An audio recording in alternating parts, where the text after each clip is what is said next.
Justice Watchers, before we begin, I want to make this absolutely clear. The following broadcast contains public domain courtroom footage, commentary, and legal analysis. This content is presented under the fair use doctrine as defined by 17 USC 107 and is protected by multiple Supreme Court rulings, which you see below. This stream is transformative, educational, and journalistic in nature. It includes original commentary, trial breakdowns, legal interpretation, and critical analysis, not raw redistribution. We do not claim ownership over any public domain footage, and all use is strictly within legal bounds. If you're watching this content, you're engaging in a protected, transformative experience, grounded in law, never in speculation.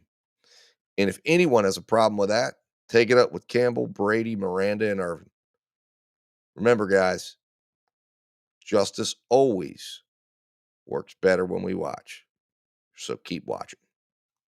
See you in the courtroom.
The Honorable Judge Murphy presiding. Good morning, Your Honor. Morning. Good morning, everyone. You may be seated. Thank you. All right, so before we bring our jury in today, a few things. One, I'm going to ask the court marshals to strictly enforce the phone usage policy here in the courthouse. So I just want to make sure that everyone understands that the court will not tolerate any usage of any phone, any downloading of any information or live streaming during this trial unless you've received permission from the court through a formal, valid social media or media order request. So I would also like to remind everyone that phones are not to be used in the building unless you are in the clerk's office and you are taking photographs of documents. So I am going to be asking the marshals to strictly enforce that policy. So that's number one. Next, we are starting on time. I know I came out a few minutes early, so we're 2 minutes early. I appreciate all of you being here. I did ask the marshal if we were ready to go. Does either side need any time, any additional time before we begin?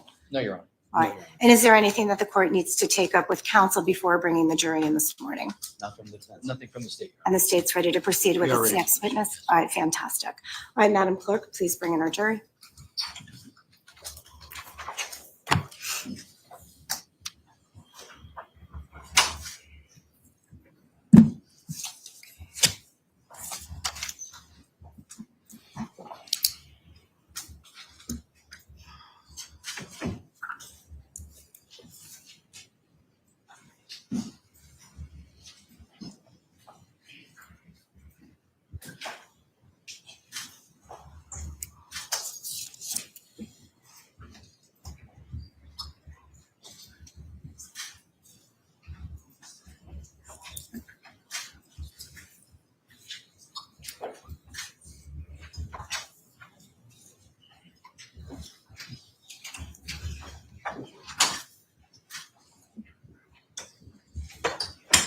All right, thank you, ladies and gentlemen of the jury. Welcome back.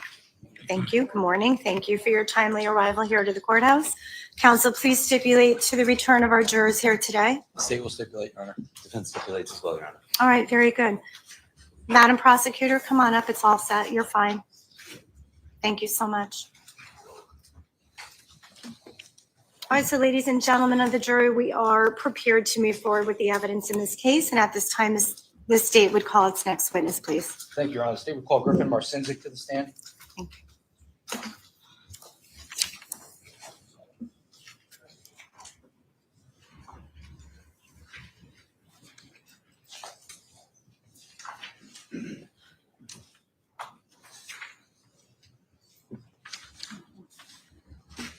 Good morning, sir. I'm going to ask you to please come on up. Please step into the witness box. Watch your step as you enter the witness box. Please remain standing. Madam Clerk is going to take your oath, okay? Thank you. Please raise your right hand. Do you solemnly swear or solemnly and sincerely affirm, as the case may be, that the evidence you shall give concerning this case shall be the truth, the whole truth, and nothing but the truth, so help you God, or upon penalty of perjury? Yeah. Please state your full name, spelling your last name. Griffin Joseph Marcinzik, MARCINCZYK. Please state your address.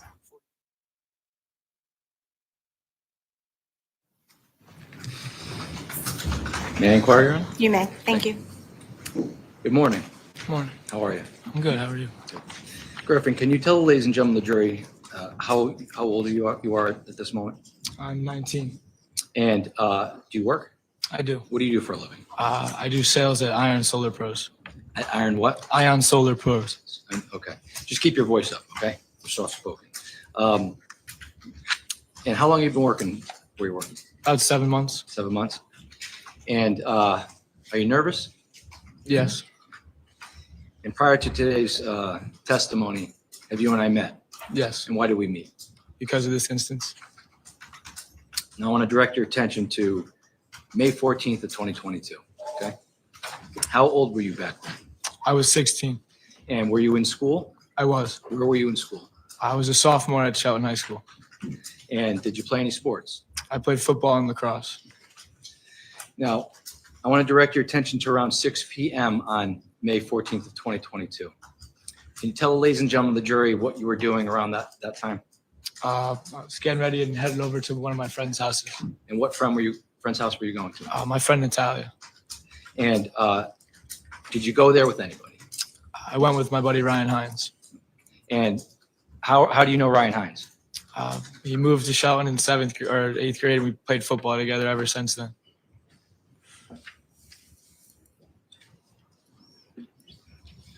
And when you got to Natalia's house, did you stay long? Decently, not terribly. We were there for a few hours. Few hours. And when you got to Natalia's house, what kind of things were you doing there? There was a small group of us. We were just hanging out. Had a drink or two. It was really just kind of sitting around, hanging out. And when you said you had a drink or two, what kind of things were you drinking? Beers. Beers. And you said you had two beers? Yeah.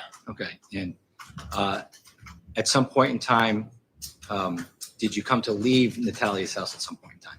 Yeah. And why did you leave Natalia's house? So me and Hines were a little bit bored, and we had known that our buddy Austin Leifer was throwing a party, and I'd grown up with him, so I gave him a text. And I was like, "Hey, do you mind if me and Hines came?"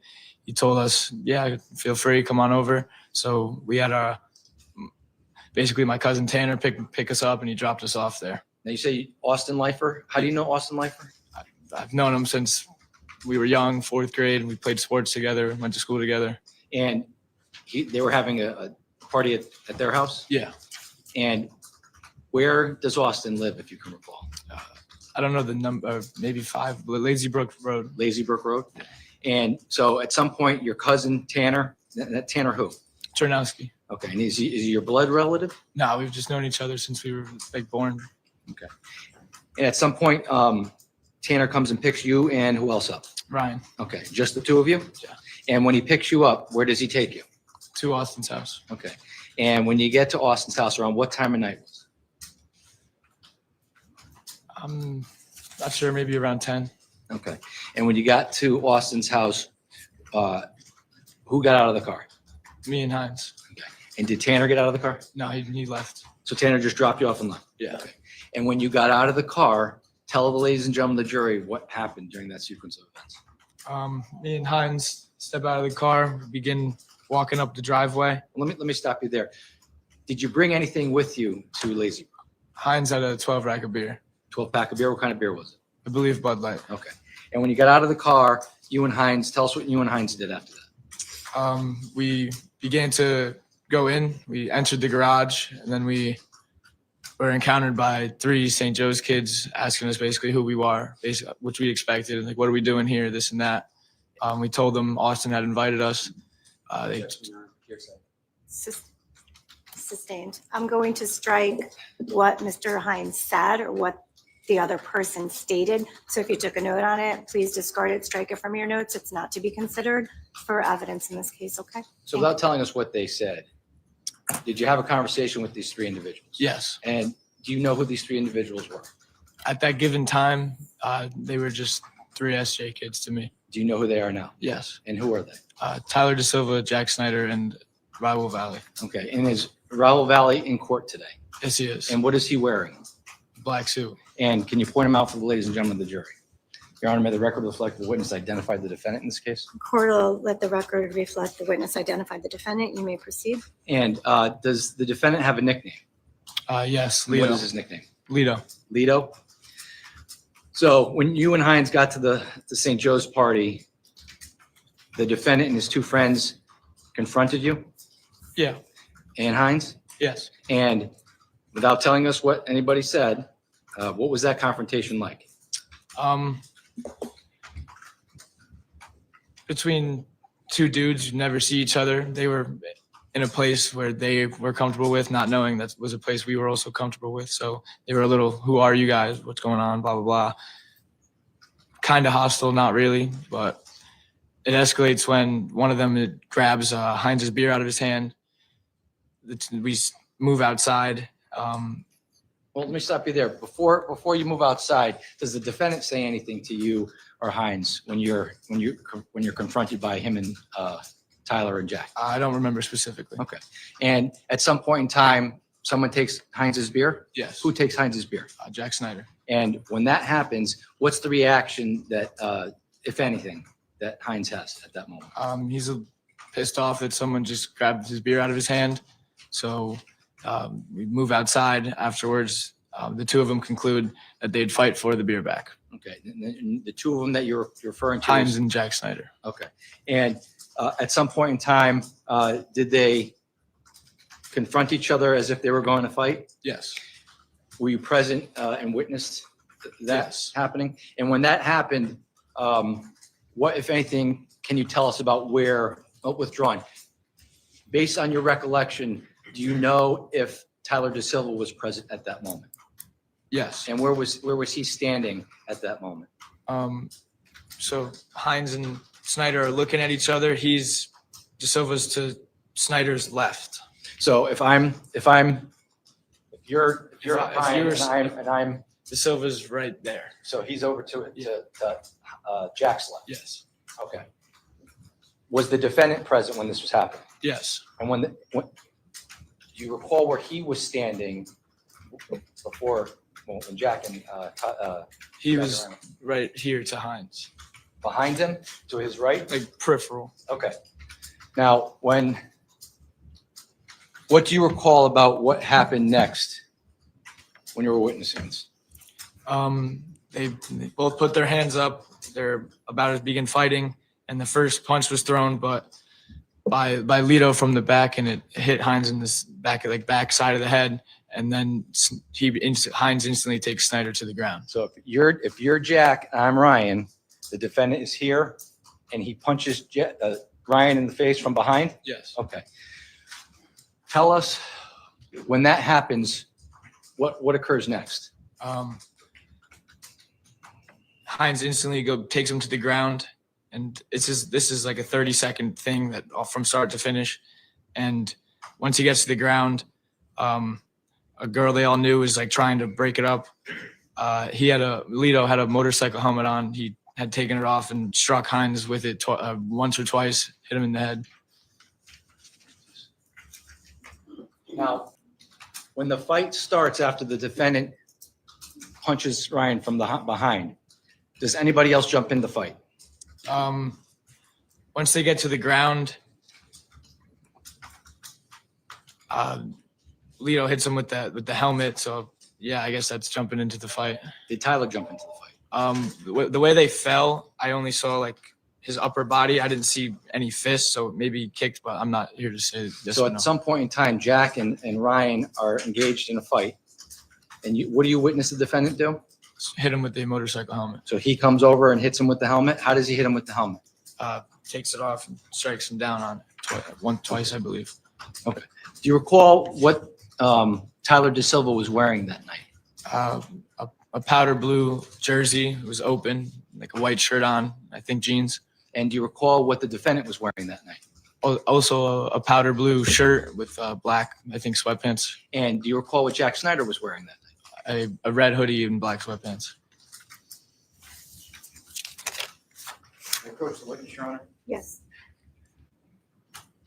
Showing you what's been marked as State's Exhibit 53 for identification purposes. Do you recognize 53? Yes. And what is 53? A picture of Jack Snyder and the defendant. And is this, did you take this picture? No. Now, is this how you remember what the defendant was wearing on the night in question? Yes. And is this a picture accurately reflect what Jack was wearing that night? Yes. Your Honor, unless there's an objection, I would offer it at this moment. No objection, Your Honor. All right, court will accept into evidence states 53.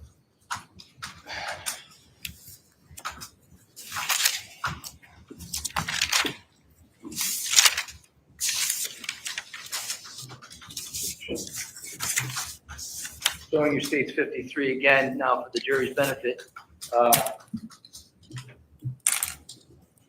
Is that the defendant to the right there? Yes. And that's Jack Snyder to the left? Yes. And is that the motorcycle helmet that the defendant has on that you saw the defendant use during the fight with Ryan Heinz? I believe so, yes. Now, you indicated that After the fight, it lasted about 30 seconds? maybe 40. Okay. When the fight eventually ended, what, if anything, did you and or Ryan do next? The mom comes out, Lifer's mom comes out running or yelling. Like, obviously there's a fight in her driveway. Kind of just get up, gathers things, tries to find some of his beers they had spilt. I think he grabbed a couple of them. We headed down the driveway. We met a group of girls who had just witnessed that as well. And we offered or asked them to bring us back to our friend's house, and they said yes. They brought us back to our friend Natalia's house.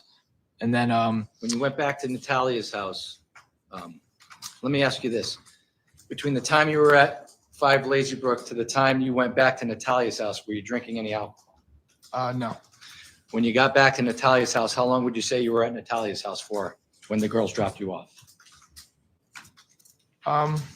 maybe around like 10, 15 minutes. And when you were at Natalia's house, were you drinking alcohol at that point? No. Did you observe Ryan Hines drinking alcohol at that point? No.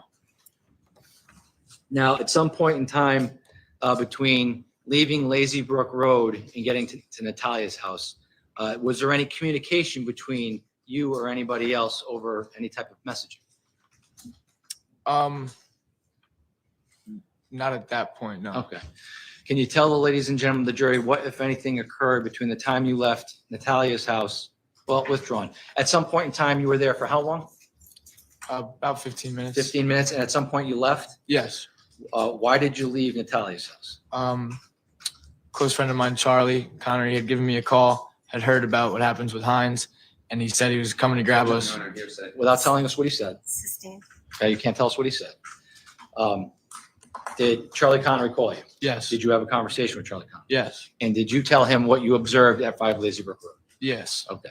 And at some point in time, did somebody pick you up at Natalia's house? Yes. And who picked you up? Charlie. And when he picked you up, where did you go? To Tyler Rich's house. Okay. Now, between the time you left Natalia's house, the time you got to Tyler Rich's house, were there any communications between, we'll call it you and your Shelton friends and the St. Joe's kids? Yeah, some had begun. Okay. Can you please describe to the ladies and gentlemen of the jury what that was without telling us what people said? We were in a basketball group chat. What does that mean, basketball group chat? It means that prior to this incident, it was an existing group chat. There was 2 other St. Joe's kids in it that we hung out with.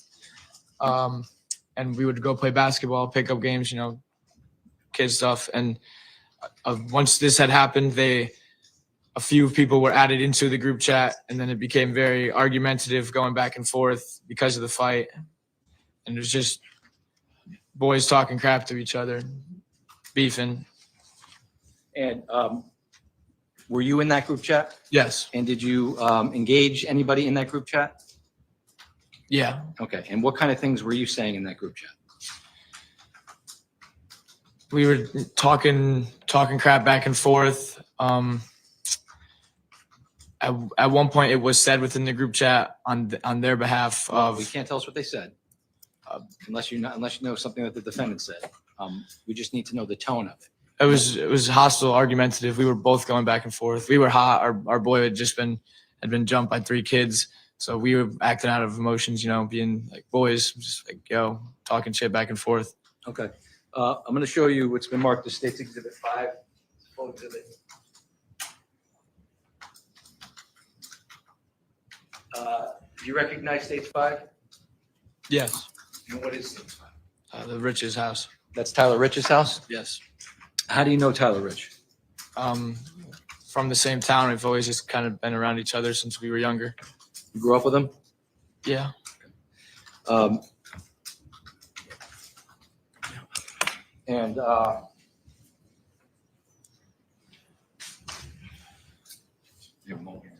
Yes. What time of night would you say you got to Tyler Rich's house?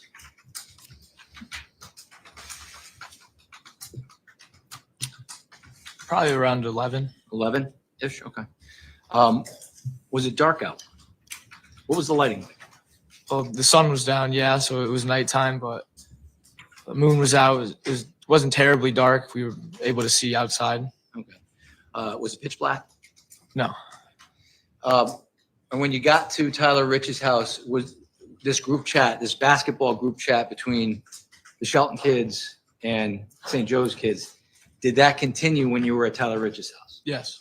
Was everybody that was withdrawn? How many people would you say were at Tyler Rich's house when you and Ryan got to Tyler Rich's house? Probably around 30, 40. 30, 40 kids?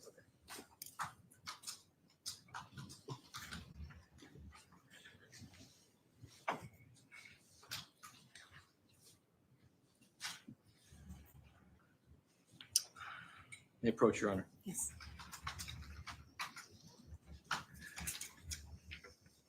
Showing you what's been marked as State's Exhibit 54 for identification purposes. You recognize 54? I do. And what is State's 54? A picture of Faison Teal.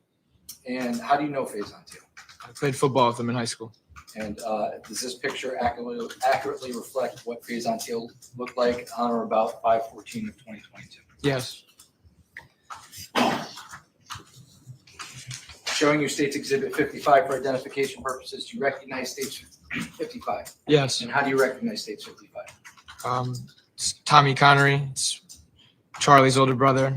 I've known their family for some time. And how do you know? You've known him for some time? Yeah. And are you friends with Tommy or Charlie Moore? How does that? I was friends with Charlie because he's a year older than me, so that made me be friends with Tommy as well. And does this State's 55 accurately reflect what Tommy looked like on or around May 14th of 2022? Yes. Showing you State's Exhibit 56. You recognize 56. Yes. And what is State's 56? Photo of Ryan Hines. And how do you know Ryan Hines? Once he moved to Shelton, we were kind of just boys from sports. What kind of sports? Football. And does this picture accurately reflect what Ryan Hines looked like on May 15th of 2022? Yes. And finally, I'm going to show you State's 57. You recognize State's 57. I do. And how do you recognize State's 57? It's a picture of my friend Jimmy McGrath. And how do you know Jimmy McGrath? When I first switched over to public schools in third grade, I met him on the bus. And does this picture accurately reflect Jimmy McGrath on May 14th of 2022? Yeah. What he appeared like on May 14th of 2022? Yeah. Your Honor, without objection, I would offer these as full exhibits. All right, without objection, court will go ahead and take into evidence states 54, 55, 56, and 57, I believe. I may have a moment. It's okay.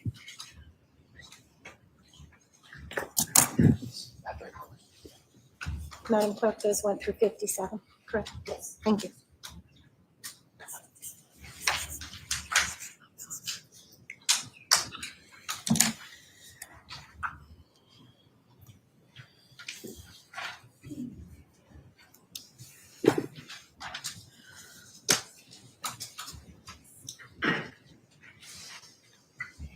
Showing you State's 54, now publishing that to the jury. State 54 is again, Faison Teal. and was Faison present at 43 Laurel Glen, Tyler Rich's house on the night of May 14th of 2022? Yes. Showing you 55. What's 55 a picture of again? A picture of Tommy Connery. And was Tommy Connery present at Tyler Rich's house on May 14th of 2022? Yes, he was. Showing you 56.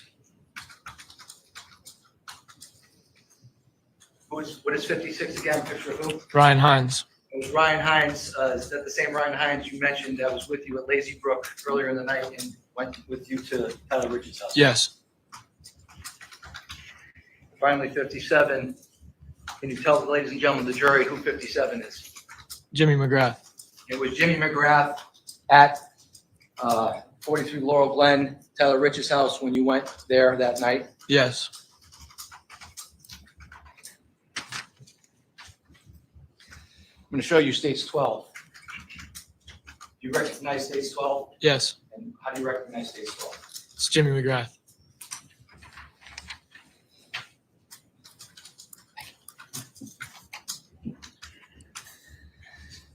Now,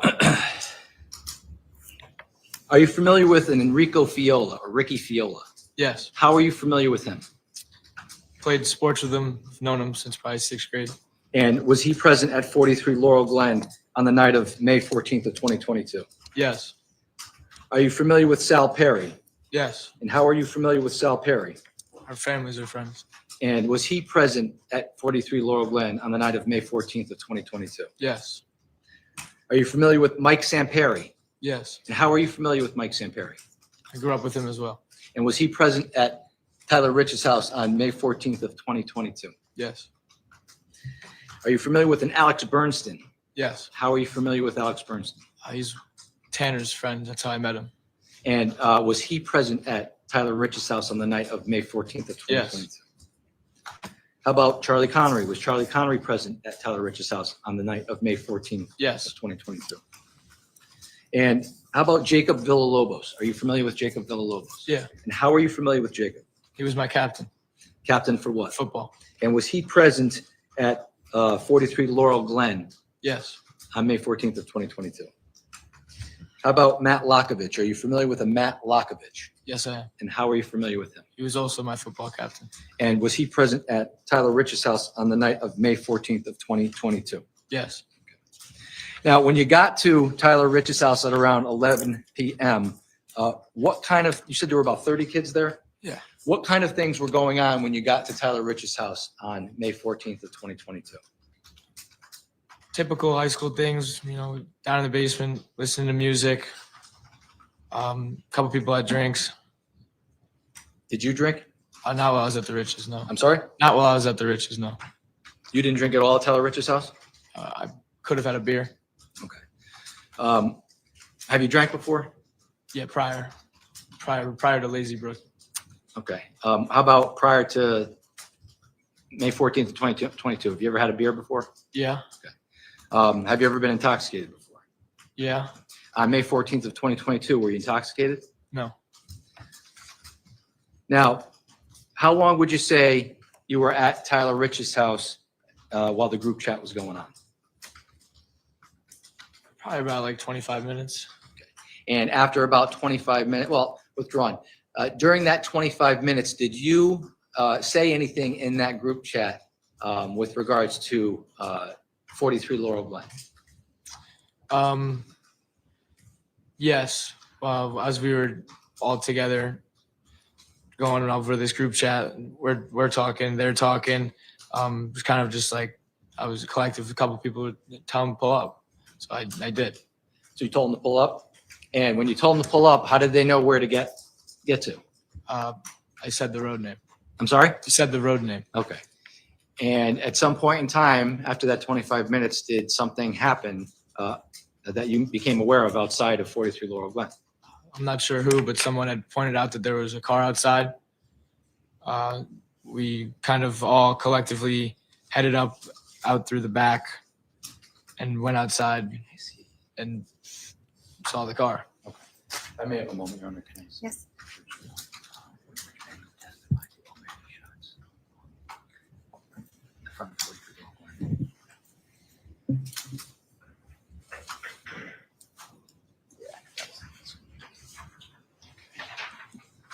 Showing you what's been marked as State's Exhibit 49. You recognize 49? Yes, Okay. And this is a overhead shot of what? the Rich's household. Okay, and that would be this house here to the left of 49, kind of covered by some trees with the 3 pickup trucks in the driveway. Yeah, That's Tyler Rich's house. yeah, Your Honor, may the record reflect that I'm pointing to the house with the black, blue, and white truck parked in the driveway. All right, so noted, thank you. Now, at some point in time, a car arrives. Yeah. What kind of car was it? I believe a Honda Pilot.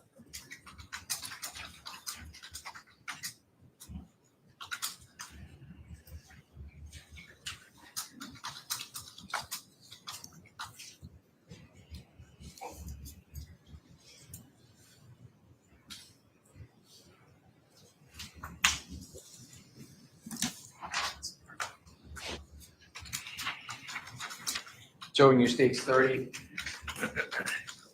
This Is that the Honda Pilot you saw pull up or in the area of 43 Laurel Glen on May 14th of 2022? Yes.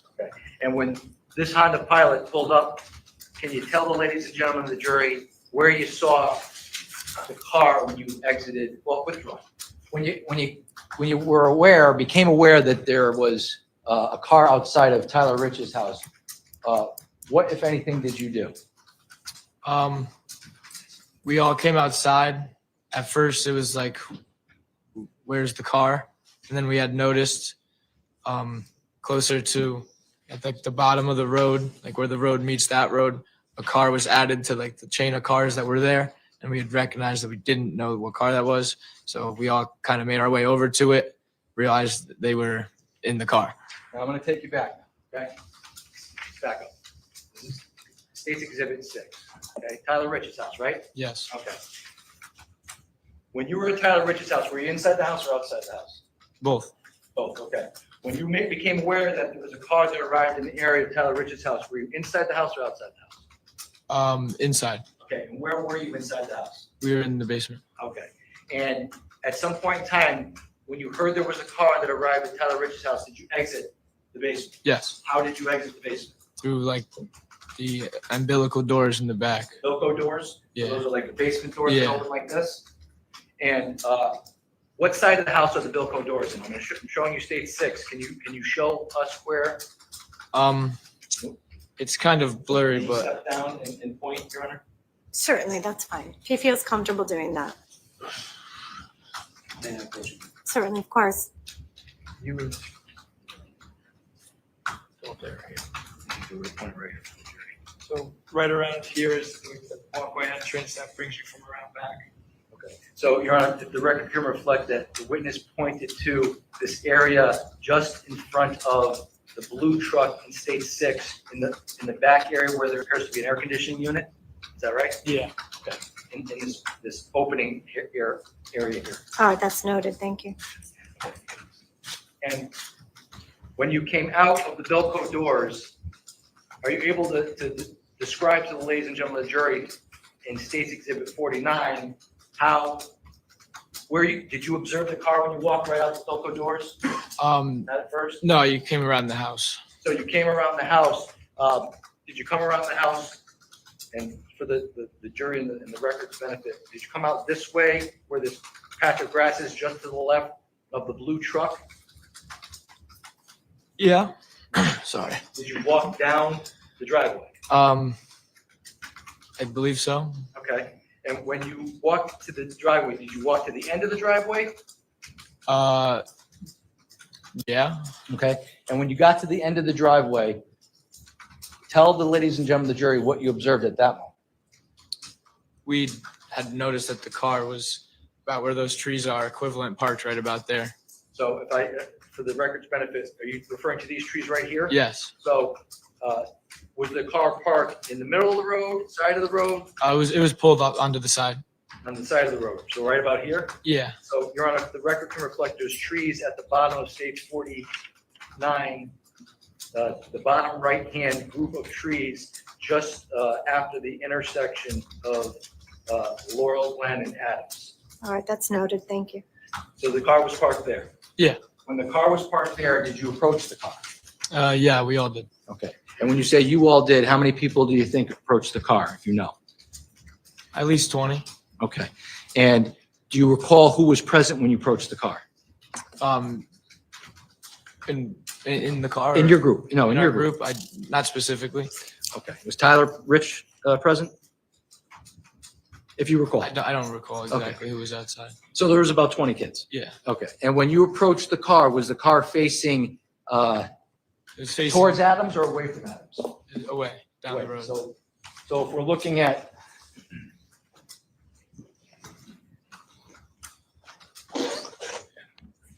approach your arms.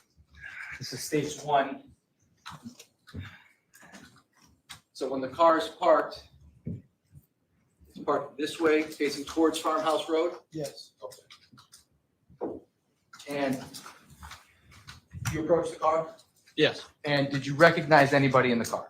Yes. Who did you recognize in the car? De Silva, Snyder, and Lito from prior at the lifers. So you noticed the defendant was in the car? Jack Snyder and Tyler De Silva? Did you notice if there was anybody else in the car? I think so, but I'm not sure who. At that moment, you weren't sure who else was in the car? Now, can you please describe to the ladies and gentlemen of the jury what happened when your Shelton friends went out to the car? They start talking, start going back and forth. We're saying stuff to them. They're saying stuff to us. Was it a civil discussion? Was it argumentative? Argumentative. Okay. Did you say anything? No, I was in the front. I wasn't at any windows. You were in the front? Yeah. What do you mean you were in the front? Like where I was standing, I was kind of looking through the windshield. So if you were, if the car is parked here on the right side in States 49, you were somewhere up here in front of the car? Yeah. Now, if this is the car here, are you directly in front of the car? Or are you inside the car? I'm more towards the passenger side. Yeah. So you're closer to the curb than you are to the center of the road? Yeah. Okay. But still in front of the car? Yeah. And how long would you say the interaction went on between your friends and the St. Joe's group? A few minutes. Okay. Do you recall who was driving the Pilot that night? Jack Snyder. Okay.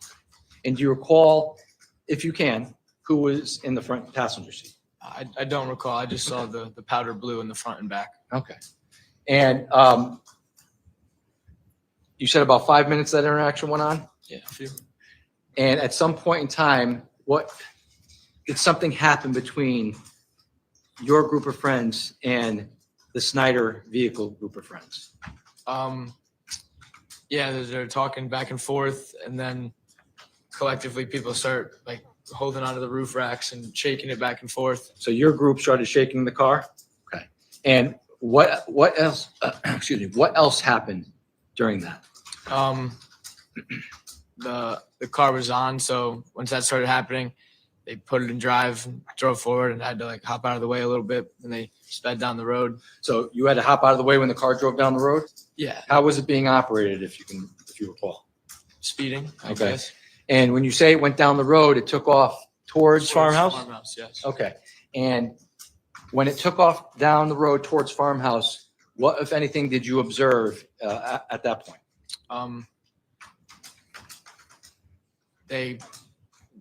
What happens after they drive away is they continue to drive back and forth from the Rich's house, like up and down the road. So they're driving in State 49 up and back down Laurel Glen?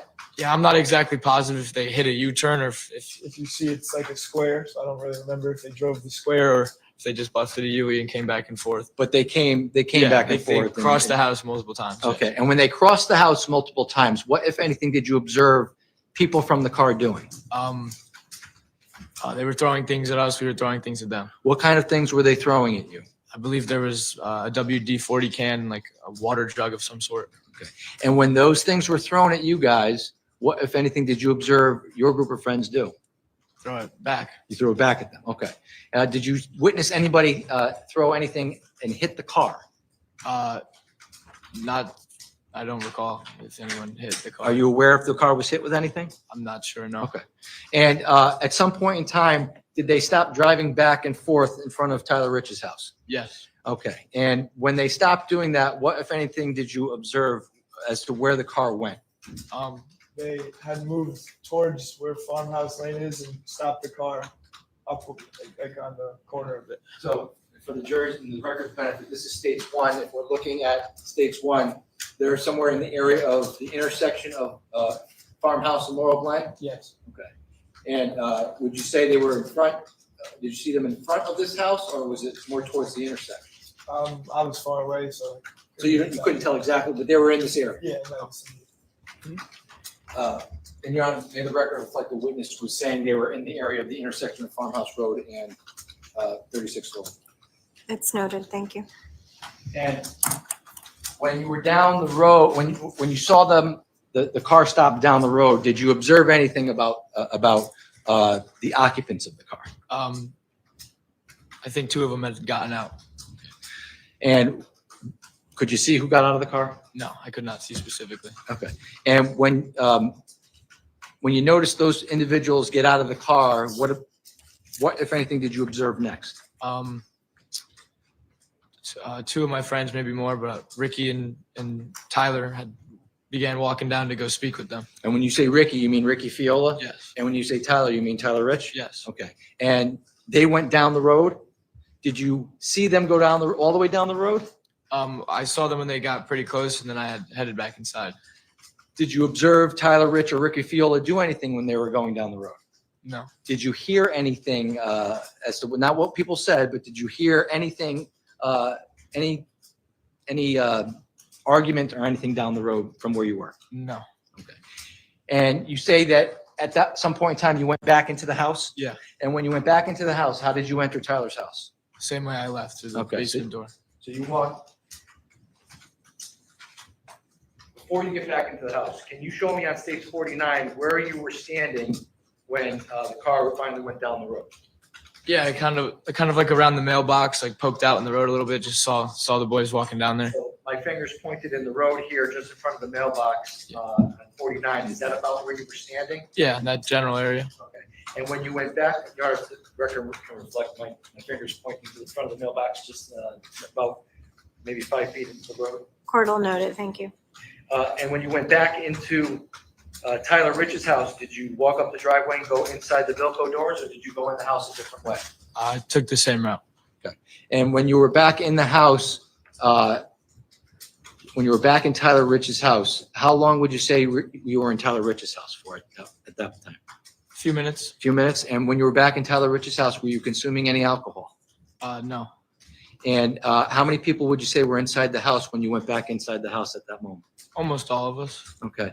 And at some point in time, did you come back outside the house? Yes. And why did you go back outside the house? Because they had came back.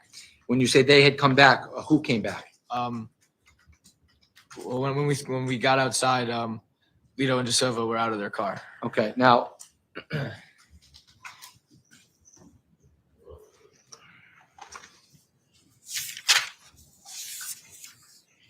show you states 52.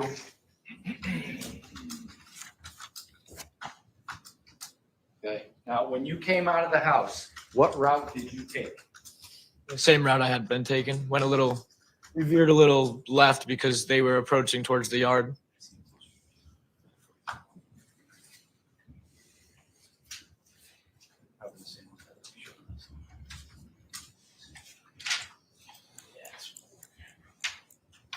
I'll show you states 50. A little closer view. When you came out of Tyler Rich's house, you came out this side of the house where the Bilko doors were? Yeah. Okay, and I'm pointing to the area just in front of, there's an opening between some trees in the house just in front of the blue truck here, right? Yep. Okay, and when you came out of the house, what route did you take? Kind Can you of describe it. like exactly where that blue truck is, and then went cut towards the grass. So did you come down to the left side of the blue truck and go out to the right this way over to the cement block area? Or did you go out of the side of the house and take a right in front of the blue truck, past the black truck, and come down the, we'll call it the driver's side of the black truck? I mean, the blue truck wasn't there at the time, so we kind of, just walked down like exactly where it is, and then like bended into the grass. So if I may have a moment. Your Honor.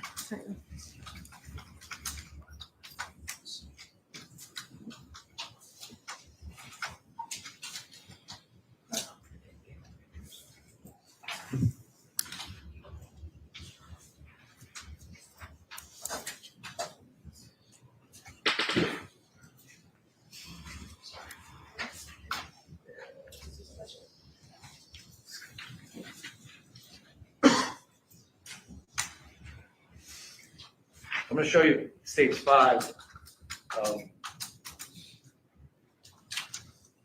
When you came out of the Bilko doors, right where this air conditioning unit is, in front of the opening where this blue truck is, did you come down the left side of this blue truck and through the middle of between the blue truck and the white Jeep? Or did you come down the passenger side of this blue truck towards this area?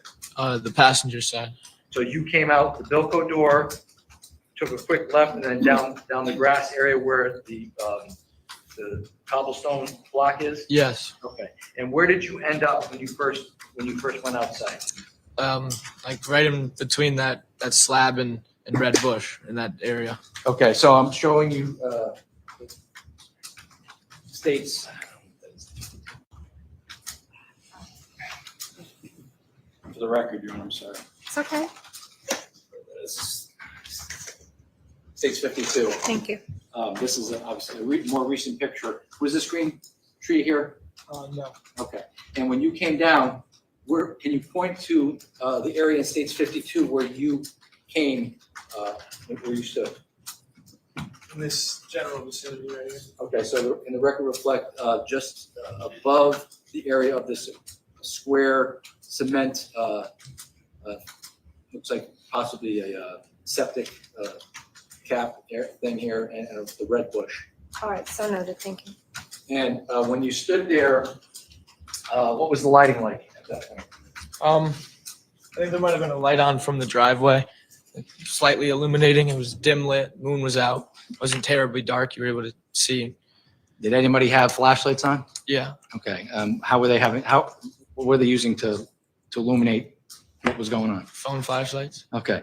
And when you got outside, tell the ladies and gentlemen of the jury what you observed initially when you got to that area. So when we get outside, the cars pulls up facing towards Adams, kind of like. Do you know where it's parked in that picture, 52? It's like the car would be right here. This would be the car. So can the record reflect that the car is parked in 52 to the right lower area would appear to be the middle of the road? Carl noted. Thank you. Cordell noted. Thank you. So when the car was parked there, tell me what you observed. Lito and De Silva hop out of the car, start approaching the property. Obviously, there's arguments going back and forth. How were they approaching the property? Can you recall how they were approaching the property? They were just or like if I was like how I saw them. Yeah.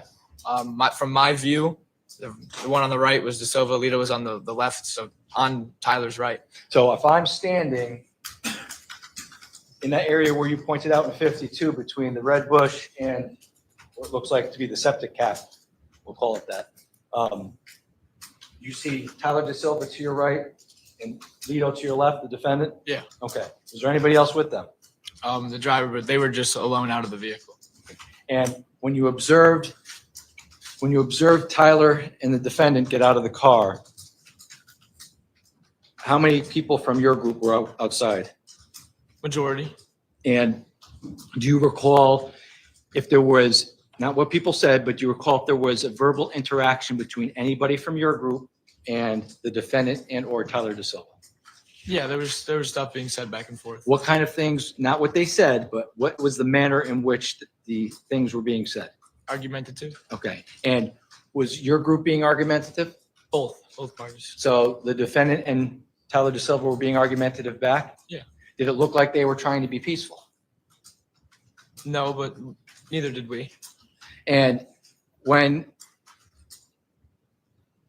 so can you tell on States 52 where approximately you observed Tyler De Silva was as opposed to where the defendant was?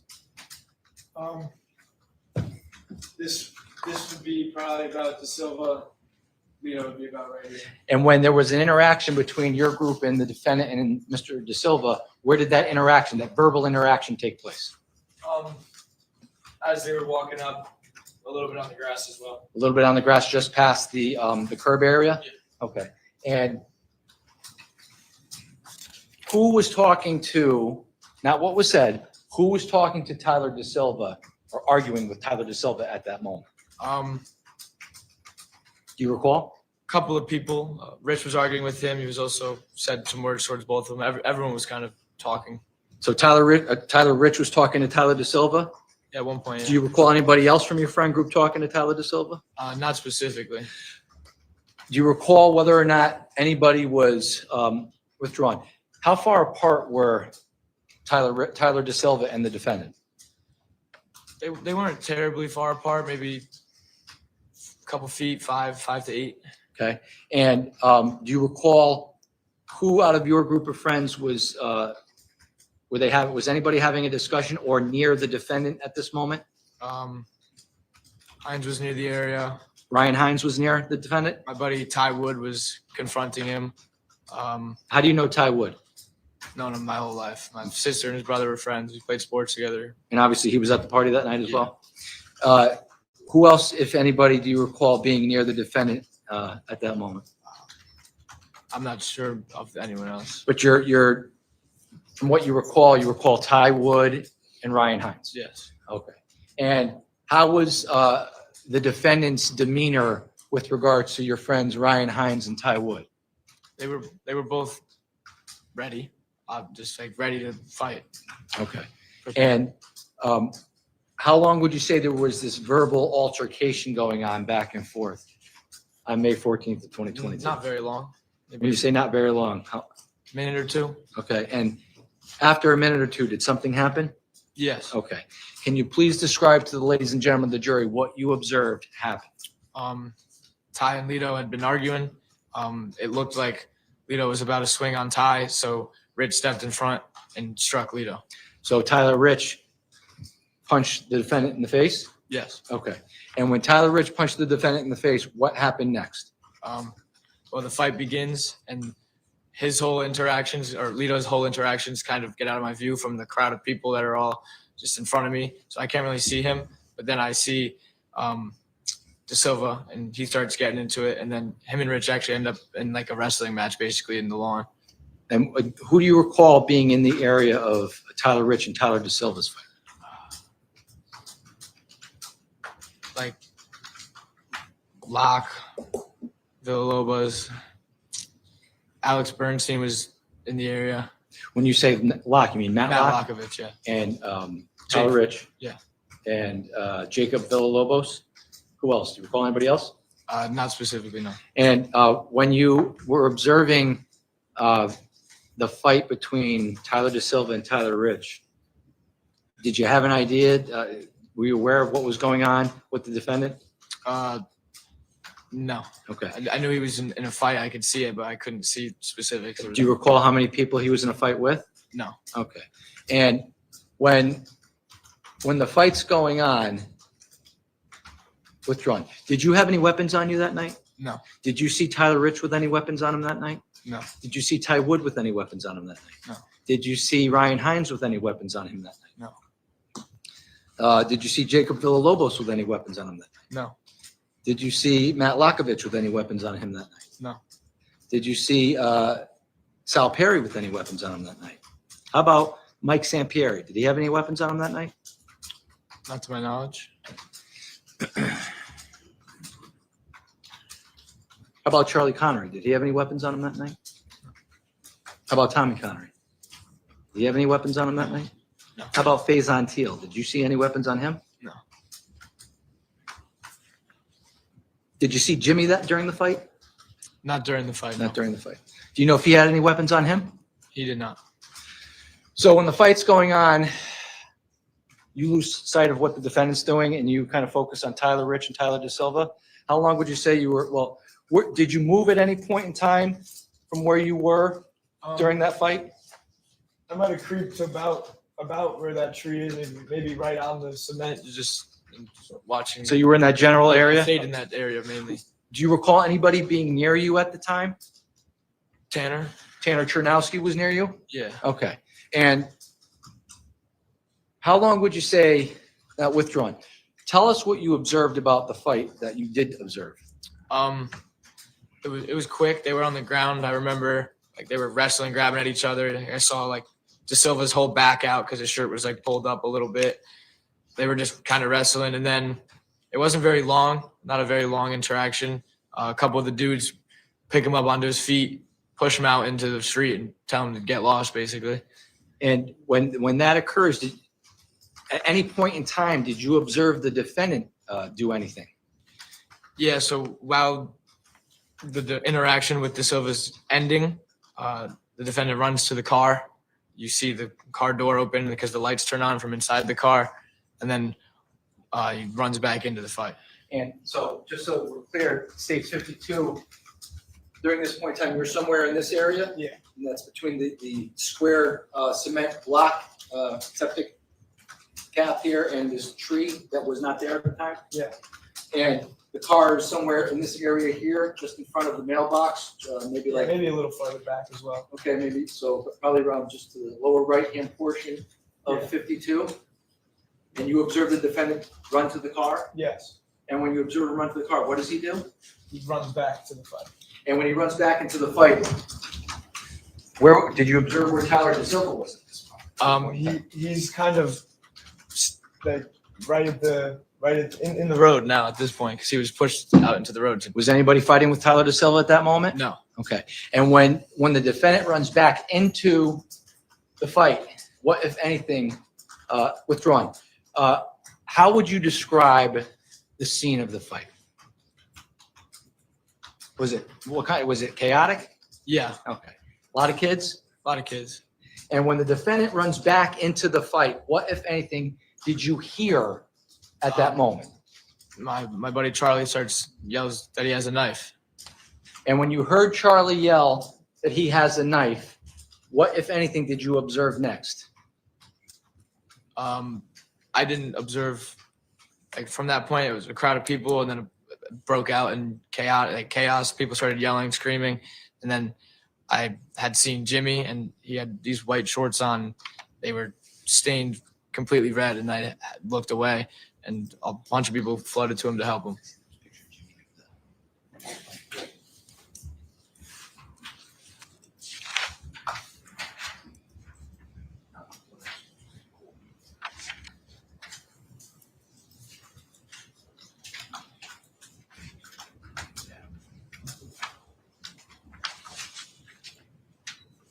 State 57. Is that the outfit you recall Jimmy wearing the night of May 14th of 2022 with the white shorts? Yes. And when you saw Jimmy, withdrawn, when the defendant came back into the fight, did you observe a knife on him at that point?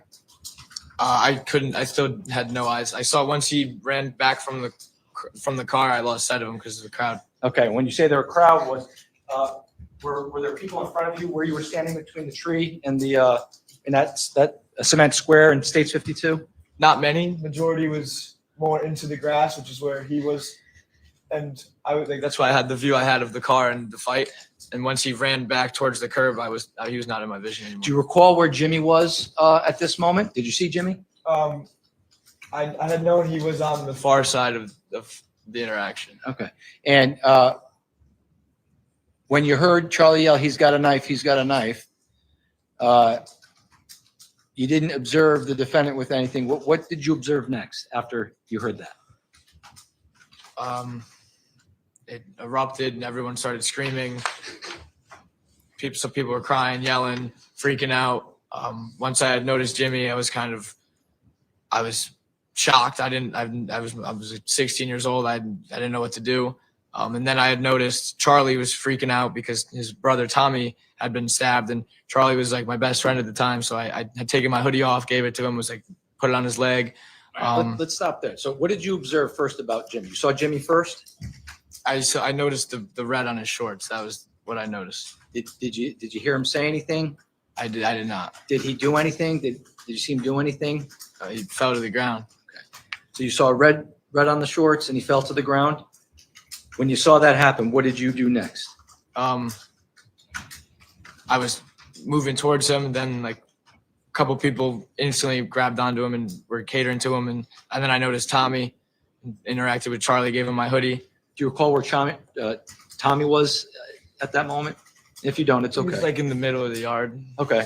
And did you go up to Tommy? I did. And what did you observe about Tommy? That he had been stabbed in the leg. Okay. Do you recall if he had been stabbed more than once? Yeah, I believe 3 or 4 times. And when you saw that he was stabbed, what, if anything, did you do? I had taken my hoodie off to I gave it to Charlie first and told him to give it to Tommy and wrap his leg. And when that happened, what did you do next? I ran back inside to look for anything, towels, water, during while I was like searching for things.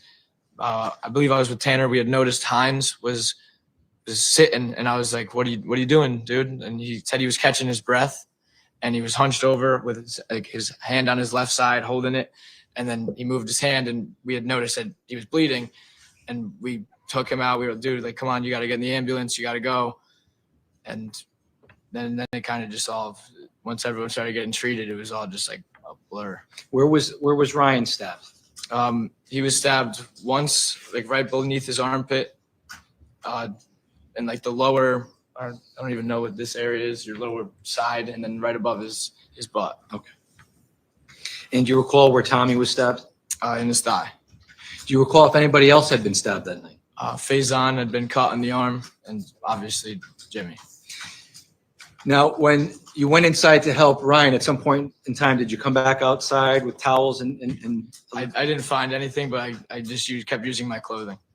so did you or anybody call 911? Yeah, multiple people did. How long would you say, withdrawing, after,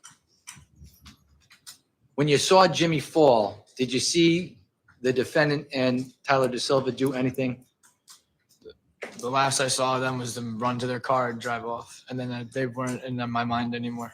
And where did they drive? Did they drive towards Adams or towards Farmhouse? Towards Adams. Okay. And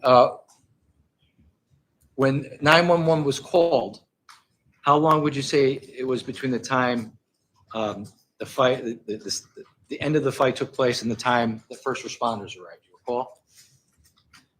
I don't recall specifically. I remember it taking a decent amount of time because that was a lot of people were complaining that the ambulance wasn't there fast enough.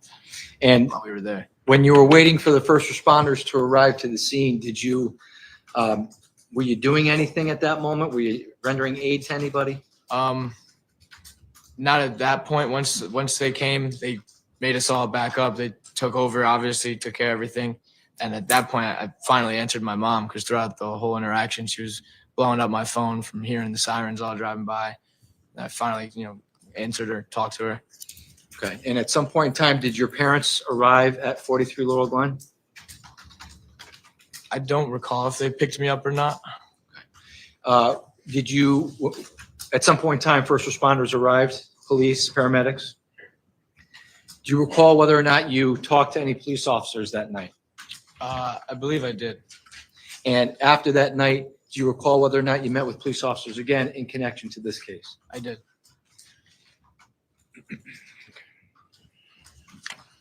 They may have a moment, Your Honor.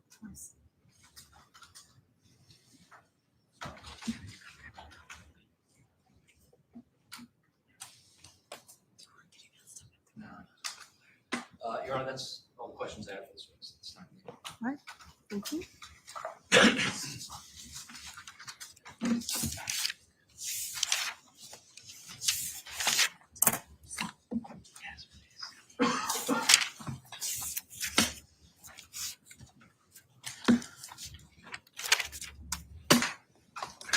Good morning, Mr. Marcenzic. So you were telling us a little bit about your relationship to some of these folks, as well as what you witnessed on the 14th into the morning of the 15th, right?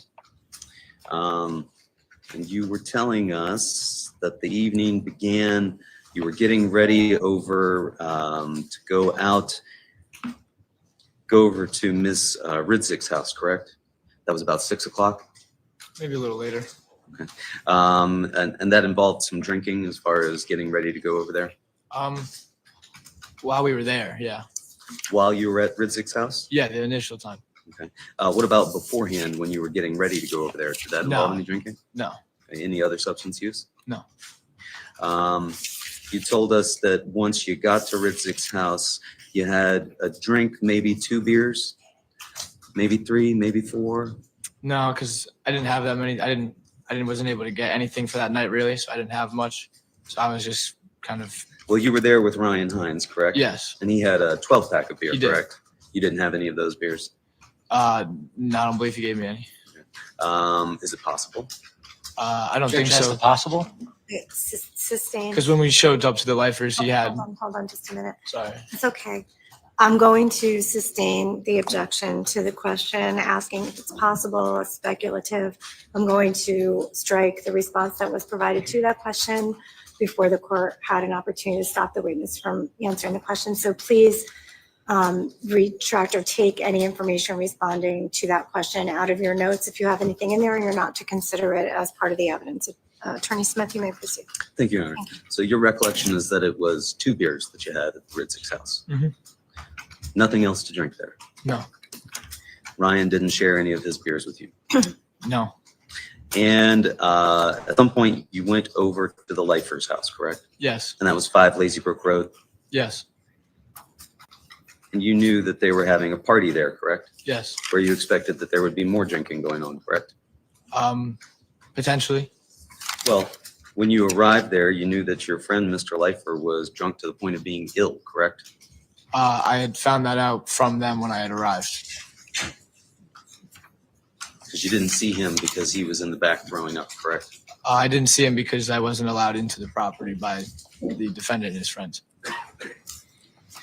And you were driven to 5 Lazy Brook Road by a person named Tanner Czerkowski, correct? Yes, And you described Tanner Czerkowski as your cousin, correct? yeah, not by blood, but essentially we've been family friends since we were young.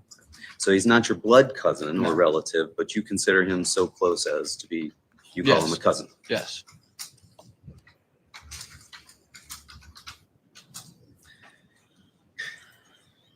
Now, when you got there, you mentioned that there were some kids from St. Joe's at that party, correct?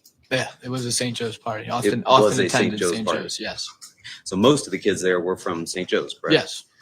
You were not from St. Joe's, No, I was not.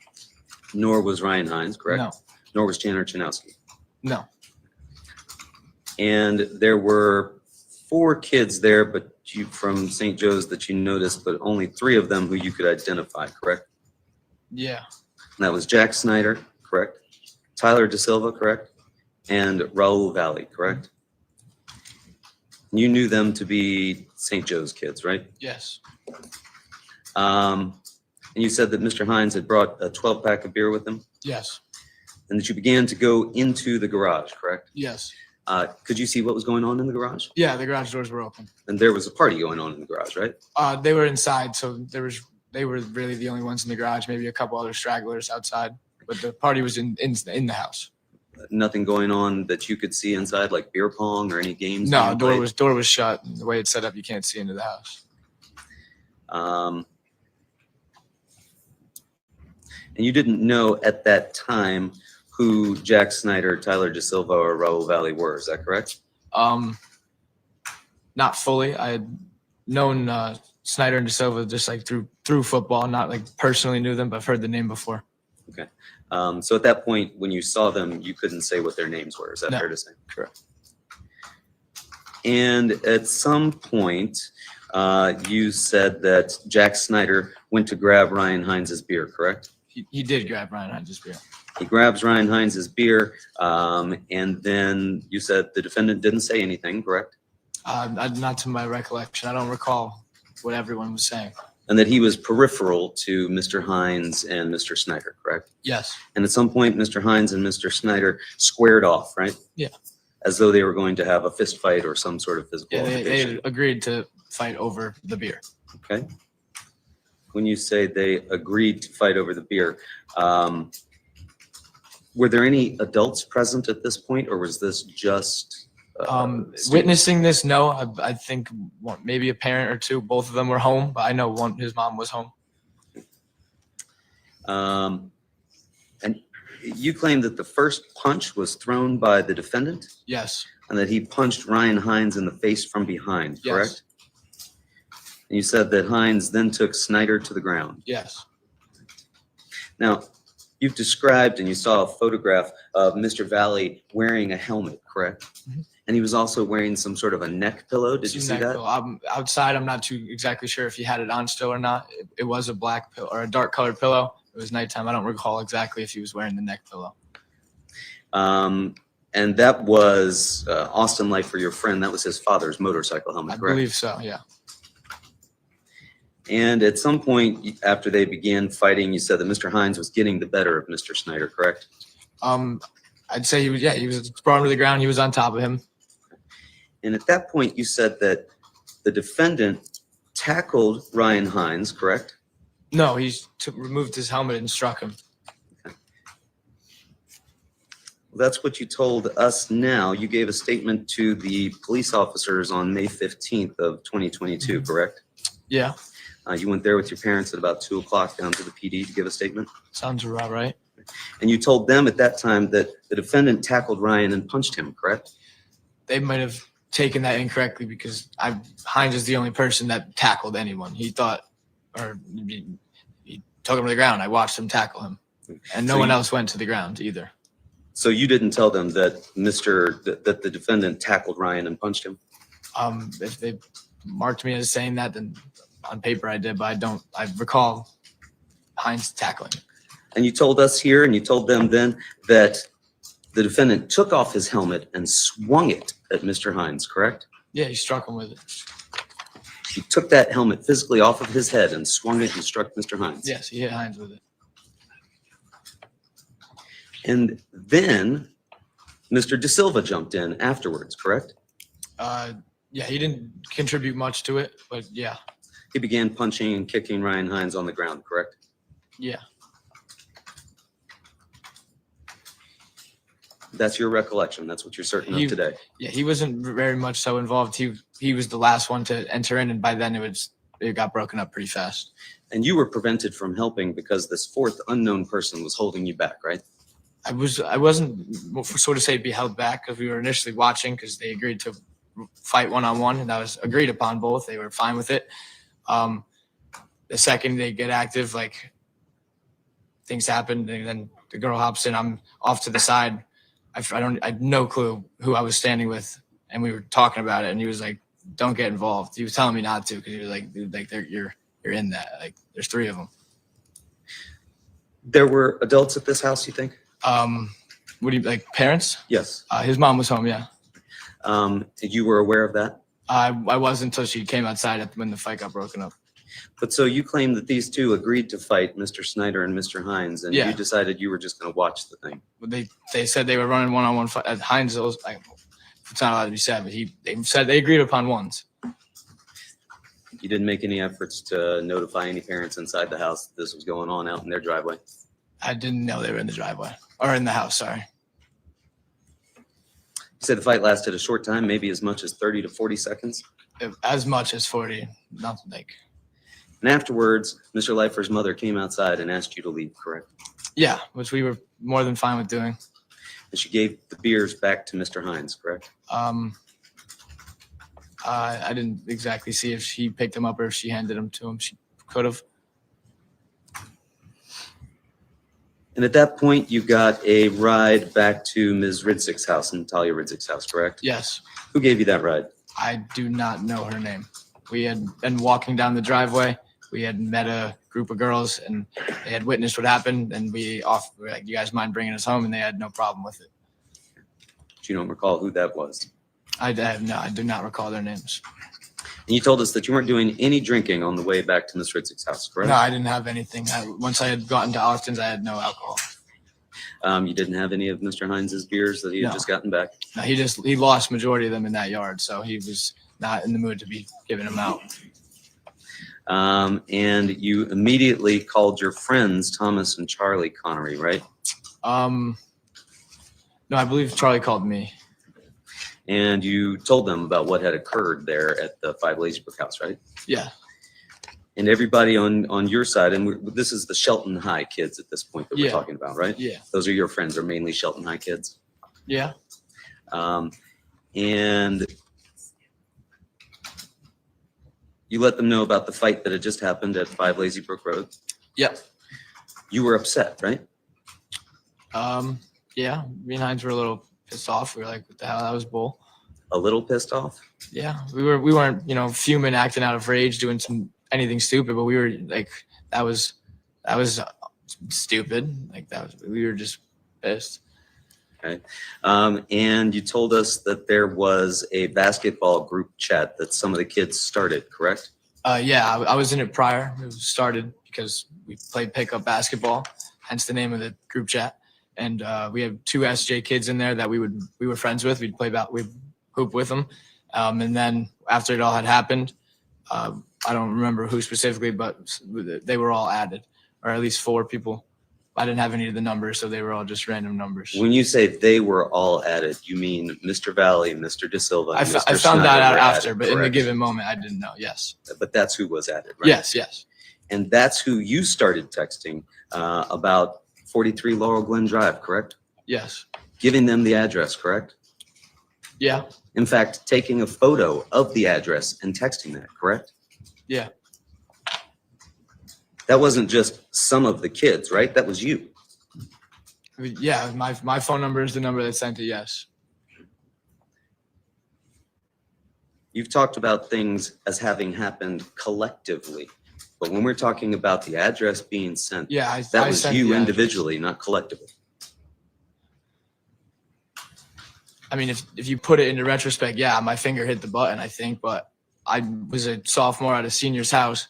I wasn't just gonna have some kids show up that my first time hanging out there. I wouldn't just invite them. So I was told by people, I don't exactly remember who, but we had been talking about what just happened.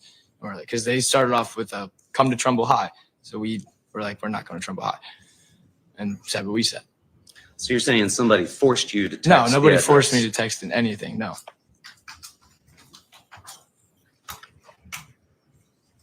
And then you described ultimately getting over to 43 Laurel Glen Drive. You told us maybe 30 to 40 kids were there. Yeah. Could it have been more? I don't think so. By more, if like it's not touching 50, maybe a number in the 40s possibly, but I don't think so. And you didn't have anything to drink once you got there, except maybe I think you conceded you could have had 1 beer. Yeah, I could have been given one. I don't remember drinking, but I'm not going to rule it out. Was there beer at the party at 43 Laurel Glen Drive? Not for like the taking, but people had their own supplies. Was there liquor at the party at 43 Laurel Glen Drive? I didn't see. He could have had a bottle at his house prior. I'm not sure. And when you arrived there, you described it as being dark, correct? Where? 43 Laurel Glen Drive now. You're referring about outside? Yes. It's dim lit. Like it wasn't terribly dark. We were able to see the people in front of us. Flashlights are out too. There's the light in the driveway. It's not like you can't see. It was misty that night? I don't recall it being misty. You don't recall it being misty or rainy? No. You don't recall the grass being wet? I do not. You don't recall any sort of precipitation whatsoever? I don't recall, but I don't recall mist specifically. And you said you were in the house in the basement, correct? Yeah. And that it was a typical high school party, typical high school things were going on, right? Yeah. What were those typical high school things that were going on at that party? Listening to music. People having a couple drinks together. Might have had a pong table. I'm not sure, but just people hanging out, listening to music, having a good time, hanging out. You said might have had a pong table. What's a pong Like table? a table to play beer pong. And what's beer pong? So and each team has 10 cups, and you shoot a ping pong ball into each other's cups, and whoever makes all 10 first wins. How old was the oldest person that was attending this party? Could have been 19, 18 or 19. No adults present? Not to my knowledge, no. So you told us before that maybe some folks had some beers, they'd brought their own. Now you're telling us that there might have been a beer pong table set up and people might have been playing beer Yeah, pong? but by beer pong, I don't specifically mean every single cup is filled with beer, because we've come to learn that it's a lot easier to fill them with water, because then you could just keep playing and play the game. Okay, so are you telling us that this night there were people playing pong with water? I'm not telling you specifically, I don't recall, but if 95% of the time that is the situation, because you get your beer all gross. And you told us that at some point you became aware that these St. Joe's kids had arrived and they were outside, correct? How did you become aware of that? So initially there was a text that said we were here. Someone ran outside, didn't see him. And then someone else was like, there's a car outside, and that's when we all float outside. And you described that car as being parked outside down towards the corner of Adams, correct? Yeah. And that car was on the other side of the street, correct? Yes. And then you told us that you all collectively headed outside, right? Yeah. Was that all 30 or 40 of you? Few stragglers may have fallen back, but the majority made their way outside. And who were you standing beside when you headed outside? I don't recall fully who I walked out with. We kind of just all funneled out, so we just walked outside. Did you head outside with Tanner Czerkowski? Yeah. Did you head outside with Ryan Hines? But yeah, he came out. Did you head outside with Michael Sampieri? If Samp went outside, I wasn't specifically saying I'm with any of them. Some of them were outside, yes. Why did you go outside? Because I went outside. They were in the group chat. They said they're here. Curiosity, walk outside. Everyone else was going. You were just curious about what was going to happen after you told them to come Yeah, to I'm gonna 43 go- Laurel Glen Drive gonna after go- the fight. Confront them. Yeah, I'm going to go outside. But this was more of like me and Hines were like youngins to everyone there. We looked like we were the little kids there. So they were kind of taking control. And it was more like people, they were all known. The defendants and his friends have known some of the people that were at the Rich's house. Okay.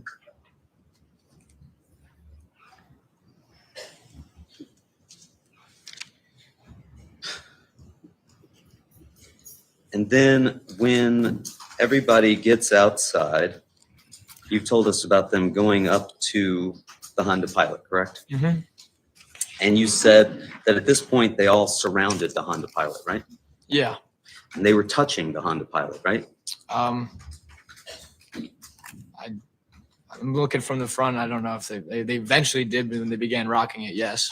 Began rocking the car. Yeah. You were shown a picture of the Honda Pilot, correct? Yes, we were. You were shown this picture. Is that the Honda Pilot that you recall seeing? Yes, it is. Yeah, rotate it.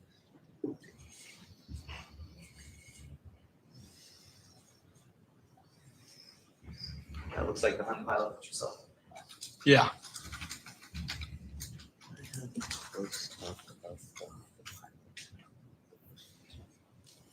The outside of the windshield.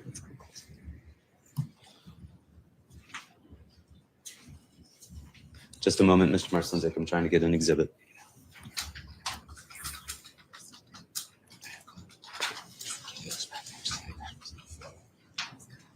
I'm going to show you exhibit number 31, close up of that Honda Pilot. You agree that's the same vehicle? Yeah. And when that vehicle arrived and you first saw it, it didn't have that shattered windshield, did it? I'm not sure. You're not sure. I didn't see anyone specifically make that happen. So I don't know if they arrived with it or left with it. Okay. How did you come out when you got to the car when you went outside?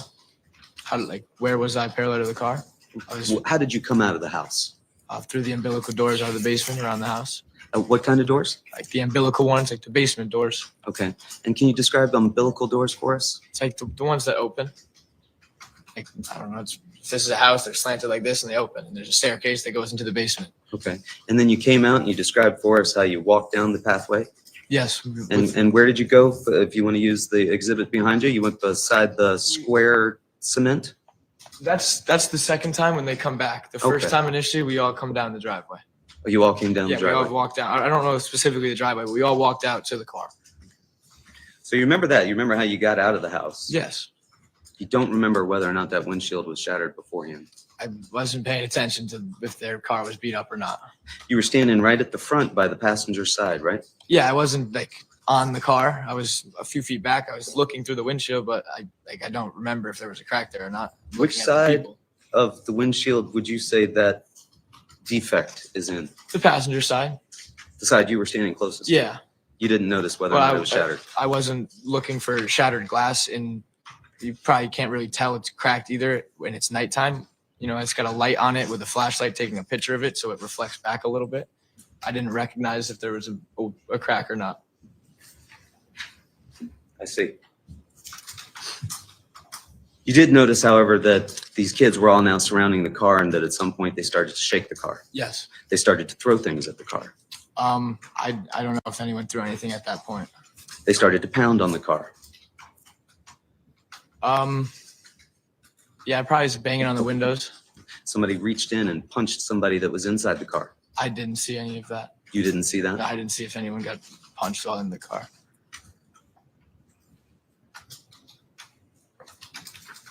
You were standing on the passenger side. How far away from the car itself? Probably 4 to 6 feet back. Could you have reached out and touched the car? No. Did you reach out and touch the car? Did I touch the car? Not to my recollection, no. Not to your recollection? Yeah, I don't recall encountering and going up and touching the car. Is that the kind of thing you'd forget? What do you mean? Like, would I forget touching the car? Yes. Probably not.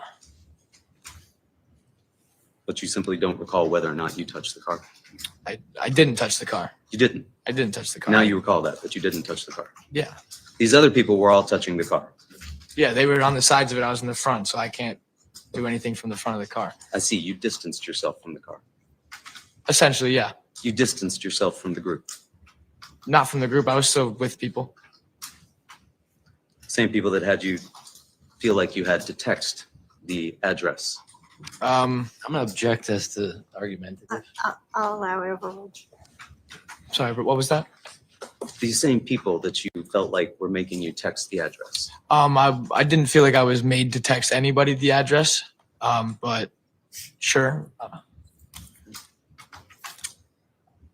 So you went outside.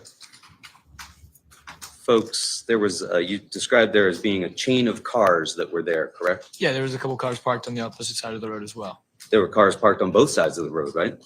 Yes, but significantly more on the other side. Significantly more cars were parked Yeah, on the other side there of the might have road. been 1 or 2 car parked near the mailbox, but there was on the other side. It was lined up with at least like 4 to 6 of them. Okay. So the chain of cars were there. Were you standing between the pilot and another car? They weren't too close to the other car because they were able to put it in drive and drive forward while turning left. So they were slacked back a little bit, but essentially, yeah, I was technically between 2 cars.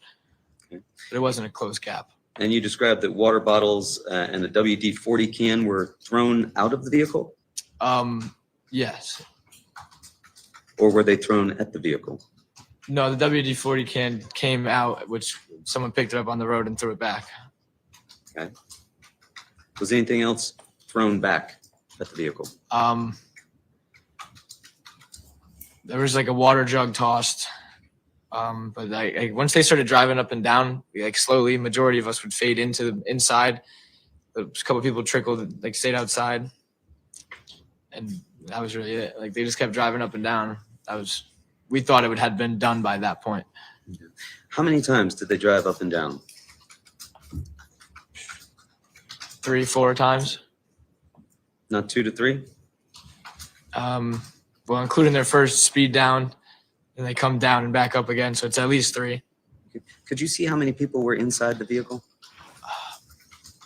I know there was more. I didn't see specifically how many. There could have just been 4 of them. I don't think it was full. Now, when you were part of the group that collectively surrounded this car, you Yeah. wanted them to exit the vehicle, right?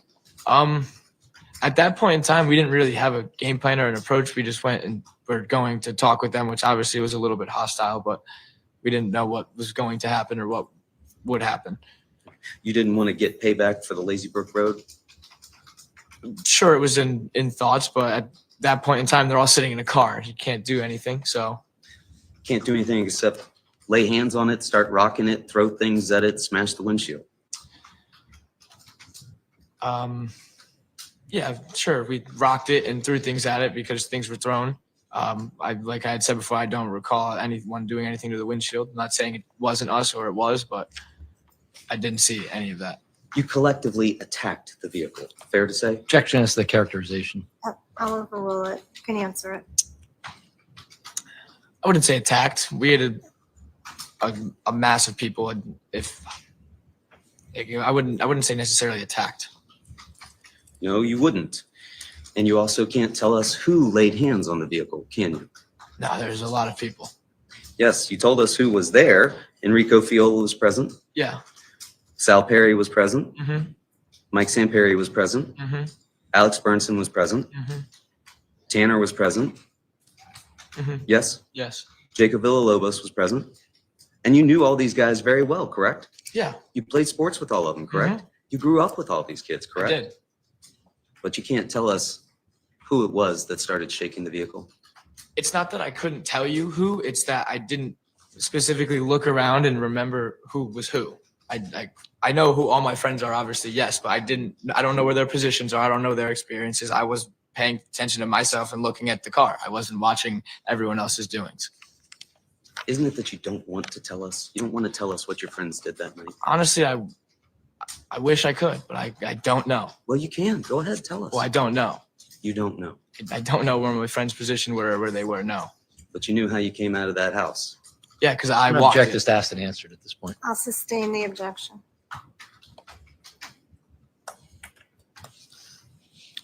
And you're telling us that they drove up and down the road 3 to 4 times, you've said? Yeah. Multiple times. And that at some point they drove off down towards Farmhouse Lane, correct? Mhm. And would you agree that that is about 2 football fields away from where the Rich House is? Yeah, it's a good distance. And you claim that you saw only 2 of your friends walk down towards Farmhouse Lane, right? I just knew 2 specifically. There could have been more. I know that Ricky and Tyler had went and encountered him. Do you know that because they told you that, or No, because you saw that? They were the ones that actually had discussed that they were going to go down and talk to them. So once they started going, I came back and I don't know if anyone else trailed after them. Did you see them go down to Farmhouse Lane? Yeah, I saw them. I walked inside, but I watched them head towards Lido. Yes. Those, you think only those 2 people were the ones that walked down there? No, I just know that those 2 people. I don't know specifically who else. And you told us you didn't hear anything go on down there? No, at I went Farmhouse back Lane? inside. You went back inside. You remember that? Yes. Who else went back inside with you? Majority of people. Alex Burnson? I'm not sure. At that time, I just kind of met Burns. I wasn't really looking out for him. Did Enrico Fiola go back inside with you? No, Did Sal Perry go back inside with you? I'm not sure. Did Mike Samperi go back inside with you? I'm not sure. Did Tanner Ternowski go back inside with you? I'm not sure. Did Jacob Villalobos go back inside with you? I'm not sure. There's a lot of us. You're naming 6 of the 40 kids. I don't know where everyone's exact whereabouts were at every given moment. I apologize. No apology necessary. When you spoke with officers before, though, you didn't mention anything to them about friends going down to Farmhouse Lane, did you? Well, I was in a panic and just explained what I had actually did, the big things. It didn't So come you down didn't to tell them details. about that, correct? I don't remember exactly what I told them. That was 3 years ago. You told them that everybody went back inside and only one person remained outside to see if the St. Joe's kids were going to come back, right? No, I didn't specifically said that. I just know that somebody, I don't know how many people, but majority had funneled in and someone had mentioned that they were back. And that one kid just stayed outside to see if the St. Joe's kids were going to come back, right? Yeah, someone actually was outside. I don't remember who it was, and they were looking, but it wasn't like. Well, did one kid stay outside or did 2 kids go down to Farmhouse Lane? Those are 2 separate events. They went down and spoke to them. Then when they were down at the, I don't know anything that happened in that conversation, what they saw, what they said, anything about it, but I watched them walk down the road towards them. And then at separate times, we all funneled back inside. Someone was outside still. I don't know if they were looking for them, but someone was still outside, and then they had mentioned that they had came back. Who was that? It was someone just yelled like they're back, and everyone was like, "What?" and all funneled out the back doors. And in fact, you continued texting throughout this time period, didn't you? I think the texting died down a lot once they had fully arrived. There was a couple texts sent. Yeah. There were a couple of texts sent, or you sent texts, Mr. Marcinsic? Well, multiple people sent text. I included, yes. You sent texts, Yeah, I correct? sent text. They sent text. Multiple people sent text. In fact, you snapped a photograph of Mr. Snyder's car sitting outside and texted that with a caption on it, taunting them, didn't you? Yeah, This was after they had shown up and driven away, correct? no, that's as they just showed up. I took that picture first thing. Also, you took that picture before you went outside, No, I took that picture outside when they had arrived. and you said, "Sitting ducks, ODE, very scared," right? Yes, And then you asked, "How's your car, pussy? Full. That's crazy, right?" mm-hmm. And that was after you'd gotten out? It's after they had driven up and down, I believe. That's after they'd driven up and Or down the driven street. up. You're continuing to text them at that point, right? I believe so. Are you still feeling pressure to do that from other people? I never felt any pressure in the first place to be texting them. Oh, okay. You didn't feel pressure before when you sent the LGD 43 LGD address? No, there wasn't pressure to do that. It was dudes being dudes talking. Just dudes talking? I mean, yeah, we were expecting to fight, not any of this. You were expecting to fight. Once we had told them to come, yeah, I don't think we're gonna have them come and like there'd be no point in having them come. Yeah. Did you say 43 Laurel Glen Drive, 30 to 40 dudes here? I don't exactly recall, but if I did, then yeah. You didn't mention those texts, however, when you were talking with the police, right? I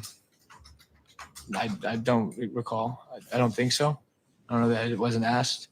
Once I was asked about them, I told them about them. Yeah. Oh, once you were asked about them, you told them that they Okay, existed, but before that, you didn't think that was important to share with them? Not really. It was argumentative. It's a lot of just hearsay nonsense back and forth between the two of us. Yes, I told them where to go, but that doesn't invite anything that happened on that night. Mr. Marcinsic, you didn't tell the cops about that because you thought it might get you in trouble, didn't you? I don't know exactly what my thoughts were when I was 16. I could have been scared. I'm not sure. You didn't think maybe you'd get in trouble for luring somebody over and then getting into a fight? I mean, you said it yourself. I said the address with how many people. I wouldn't necessarily call that luring. They knew what they were getting themselves into. Sir, what I said was you texted them the address, but you didn't say 30 to 40 dudes here, did you? That's what you said. That's not what I said, sir. Is Well, that I had a what you misconception. said? I need to be looking at the same text you're looking at. I don't remember text I sent 3 years ago. Let's see.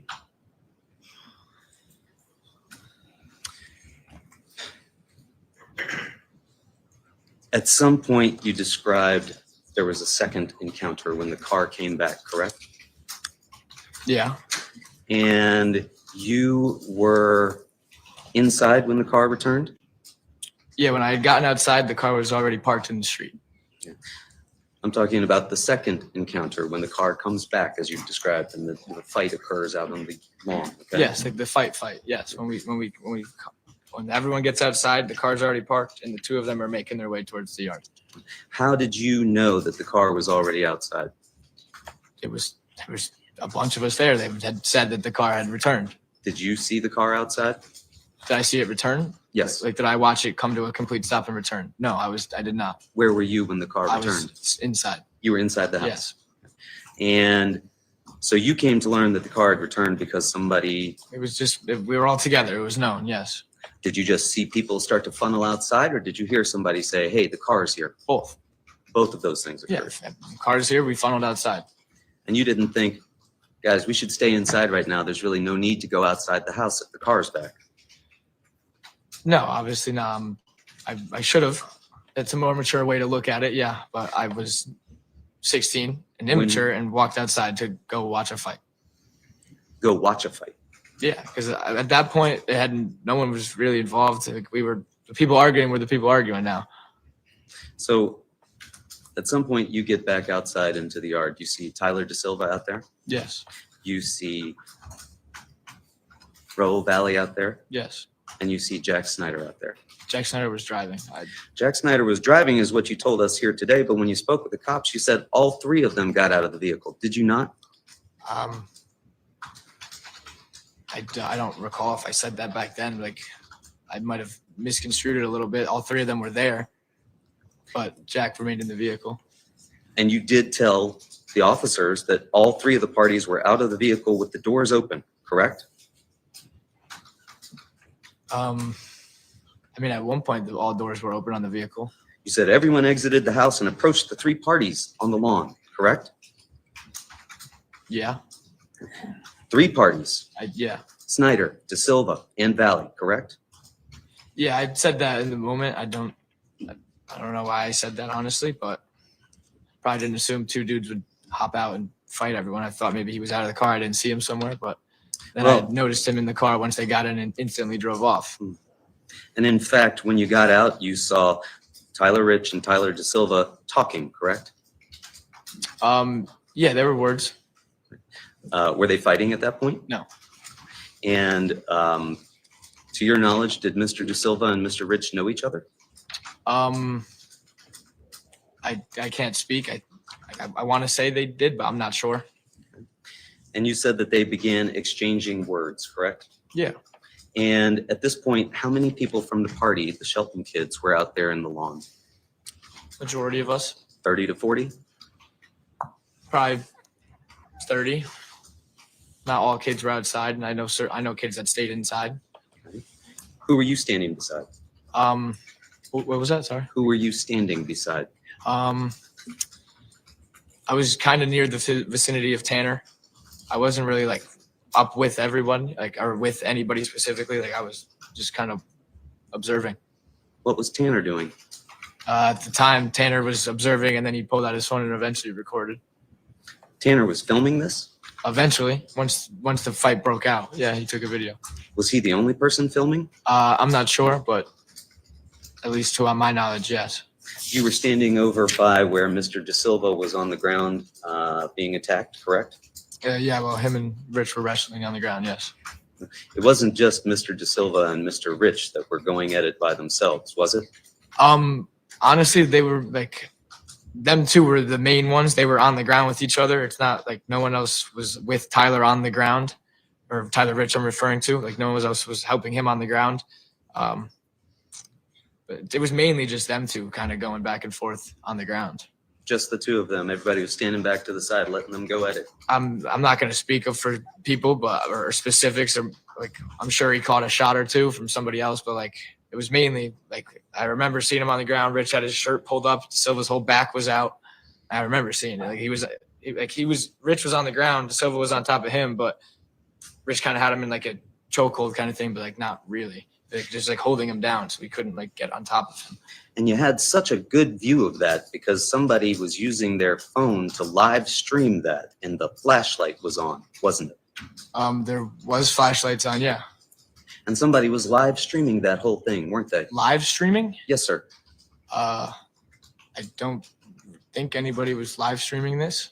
You don't think anybody was I live have streaming no this? I have no knowledge of anyone live streaming this You think event. somebody just pulled out their phone and turned on the flashlight and was holding it up to show the fight going on? Are you confusing a video for a live stream?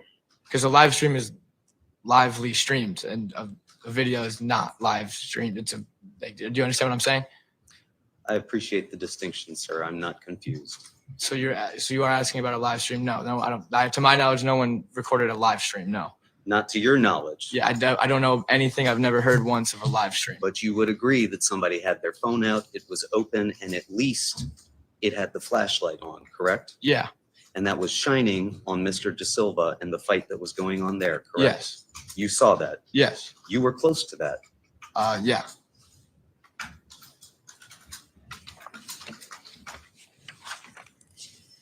You said the scene was chaotic, correct? Yeah. You've told us today that there were only 2 people that were in the yard that were fighting from the St. Joe's kids, correct? Yes. You told the officers there were 3, that it included Mr. Snyder, correct? there were 3 involved. I could have said it like that. He wasn't literally involved in the fight, but he was their driver. And you said Mr. Rich and Mr. De Silva began exchanging words, and they soon became involved in a physical altercation, correct? Yes, they eventually were involved in an altercation, yes. Again, how did they become involved in a physical altercation? Well, once it looked like to us that Lito was going to swing on our front tie, Rich had just thrown a punch onto him and then stopped worrying about him, and him and De Silva started fighting. I see. You said we thought that Lito was going to Like that was throw like a punch. everyone kind of saw it, like at least what. Sir, you don't know what everyone saw, do you? No, I don't. You're right. I'm sorry. I don't know. We all saw it, but I saw him make a little move towards Ty, and Rich punched him, and then he turned towards De Silva because whoever was over there was just dealing with that. You saw Mr. Valle Yeah, that's what started the fight, and then make once a he, movement of some sort? yeah, like they were squared Describe up to that each movement. other, just like he was like it was. He didn't make a big enough movement, but he twitched like in the wrong way that looked like it could have been aggressive, and obviously Rich is going to defend his boy. So the first punch was thrown by a Shelton High kid. That's correct, isn't it? Yeah. And that punch hit Mr. Valle, didn't it? Yes. And thereafter, it did become chaotic, didn't it? Yeah. In fact, everybody swarmed, the 30 or 40 of you, the 2 people that were there in that yard, correct?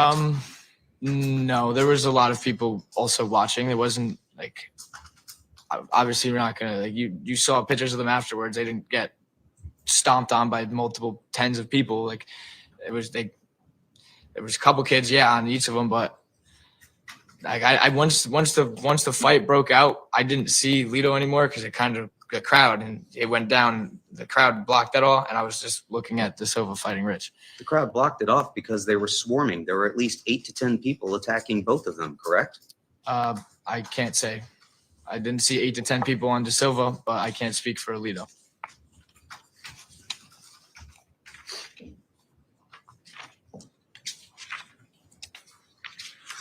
Did you see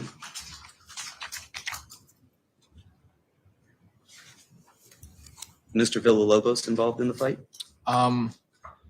Towards the end, he actually put De Silva to his feet and shoved him towards the road with the help of a few of his other buddies. Did you see that, or did you watch a video? No, that happened because when I was watching De Silva fight, he got lifted up and pushed out. You saw that yourself? Yeah, I was watching. Like I said, I was able to see the De Silva interaction. Okay. Did you see Charles Connery involved in the fight? I did not see him involved. No. Did you see Ryan Hines involved in the fight? He was. I know he was on the left side, but he was in Lito's area. They were all crowded together, so I didn't see him specifically do anything. Didn't see Sal Perry involved in the fight? I'm not sure. You didn't see Michael Sampieri involved in the fight? I did not see Michael at the time. No. Didn't see Alex Bernson involved in the fight? I saw Alex Bernstein. Oh, what did you see Alex Bernson do? He would when he threw a couple punches at De Silva, but nothing crazy. Like he threw some extra ones, but while Rich was wrestling him, he gave him a few. Was he wearing his shirt? I think he had it off. It's hard to tell because there were a couple of folks that took off their shirts for this, right? I'm not sure. Burns a big dude, so he stood out, and I'm pretty sure he had his shirt off. Did you see Mr. McGrath involved in the fight? I did not. He was on the other side. Did you see Tyler Rich involved in the fight? Yes. Did you see Faison Teal involved in the fight? I did not. He was on the other side as well. Did you see Michael Lokovich involved in the fight? I don't recall if he was involved, but he was in my general area of De Silva. Did you see Tommy Connery involved in the fight? He was also on the farther side, so I'm not sure if he was in there or not.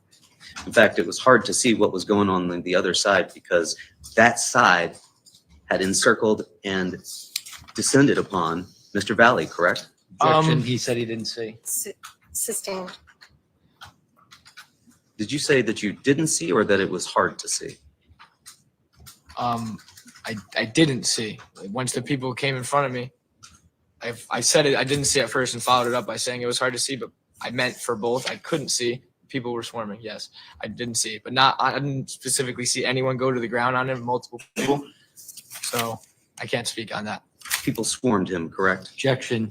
Just testified he couldn't see.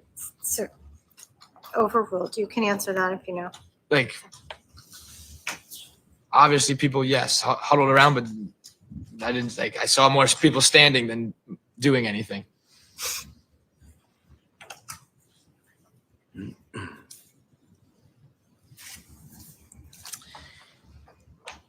Did you remain in that same position throughout the course of this fight? Where you've described by the red bush and the Yeah, cement square? You did not yourself throw any punches? No.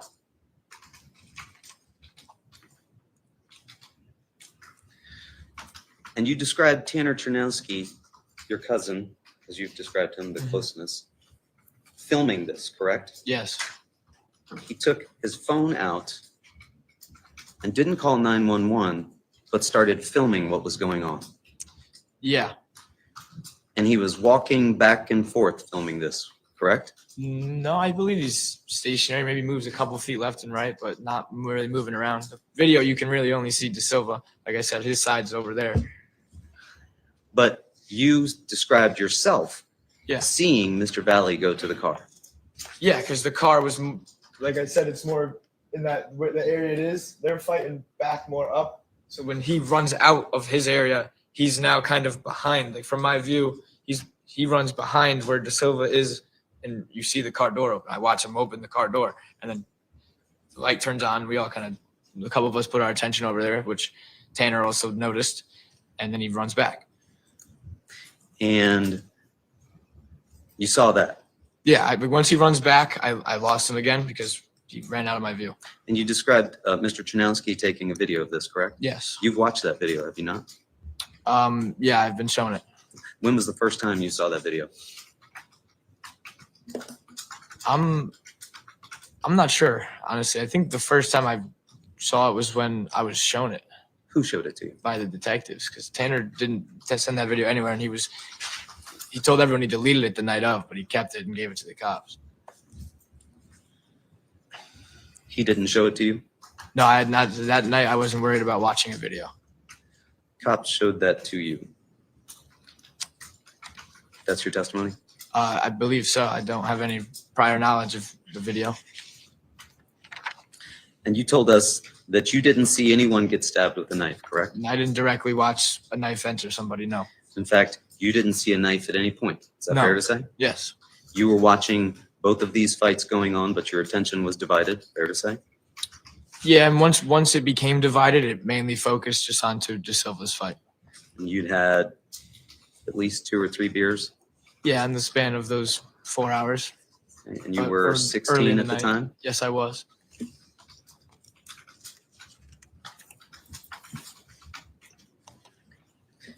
And you told the officers that Snyder, De Silva, and Valle hopped back into the Pilot and drove off towards Adams. Yeah, well, they were all into the car and they drove off. And you told us you'd been friends with Mr. McGrath, correct? Yeah, And that you'd known him since you were very young, correct? correct. And would you describe him as a cousin the same way you described Mr. Czerkowski? No, because once we went to high school, obviously he went to prep. We grew apart a little bit, but it was still always love when we saw each other. You would describe him as somebody who was the toughest kid you know, right? Yeah, on a field, he was an animal. And that he wouldn't back down from anyone, right? No? And that if he saw his friends getting into a fight, he would join that fight, right? Objection. Calls for speculation. Doesn't, not if that's what he said. I'll overrule. The question continues to be, you've said. Is that correct, Attorney Smith? I beg your pardon, Your Honor, I'm sorry. Does the question continue to be that you've said these things? That he would describe him as that. Describe him as? Yes, Your Okay. Honor. I'll allow it overruled. I'm sorry, repeat. That you would describe him as somebody who, if he saw his friends being in a fight, he would go out and join it, correct? Depending on the situation. If he saw his boys winning, probably not. If he saw his boys winning, probably not. Yeah, like he wouldn't just jump into a fight to fight. But if he saw someone punching his boys, he'd probably hop in. Objection is to probably. Sustained.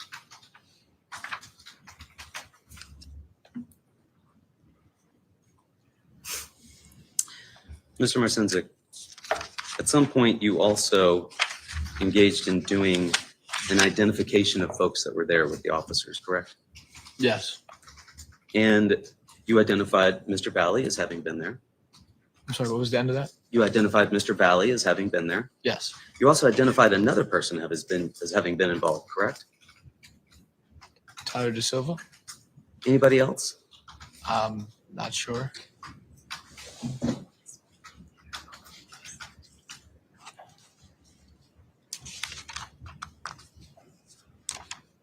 When you were telling State's Attorney Durso about watching this fight go on in the yard, you described De Silva as being in a wrestling match, right? Yeah, like they were on the ground, like together, Rich and De Silva. So I would call that grappling with each other. Just Rich and De Silva involved in a wrestling match by themselves. Well, they were the main two on the ground. Like, yeah, you obviously caught a couple strays. There's plenty of people, but I don't know from who. What do you mean by caught a couple strays? Like, they're on the ground. Someone's going to just throw a sneaky punch or throw a sneaky kick. Like, just exactly like what they did to Hines at Lazy Brook. Well, and you described Mr. Lakovich as being in the area, correct? Yeah. Villalobos was in the area, correct? Yeah. Burnson was in the area, correct? Correct? Yes. Yes. Sorry, you have to. Sorry. For the record. But they weren't just in the area, were they? I mean, I know Byrne was throwing some punches, yes, but I don't recall exactly if Locke and Villa were fully in there like that. Would you agree that you are very clear on the facts about how you came in and out of the house and where you stood? Yeah. Would you agree that you are less clear about who threw punches and who was involved? I would, yes, with the fight aspect. Would you agree that all of the Shelton High kids were friends of yours? I mean, yeah, they've all known each other. You don't want to see any of them get in trouble, do you? No, but they necessarily couldn't really get in any trouble at this point in time, so I wouldn't be doing them a favor. Okay.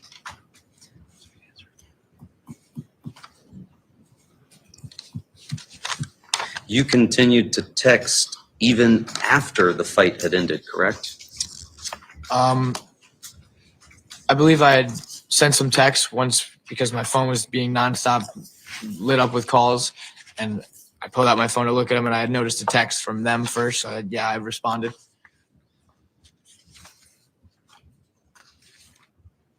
I think I remember what they were as well. Oh, what were they? The final text was it. I received a text that said, "Let me know how surgery goes," and I responded out of childness. I was like, "Bro, look at your face. You'll probably never get a girl." Not really knowing the severity, just throwing something. But that's why I responded, because I read that text. You responded to Mr. Snyder, correct? Yes. Mr. Snyder said something about surgery, correct? Yes. And you responded something about look at your face. Yeah. I didn't know whose number that was, so I just gave it was a random number to me, so assumed it was maybe one of the people fighting, since he's sitting, like, I don't know.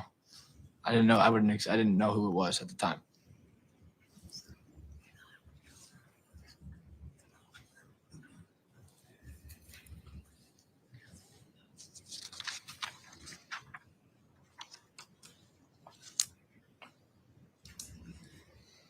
Just a moment, Your Honor. Sure.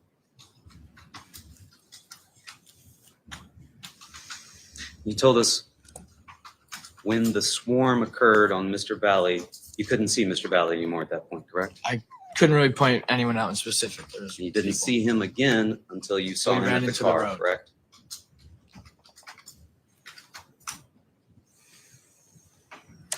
And then when he came back onto the lawn again, you lost sight of him again at that point, correct? I had lost sight of him, and the only thing that I had heard was Charlie Connery scream twice that he had a knife.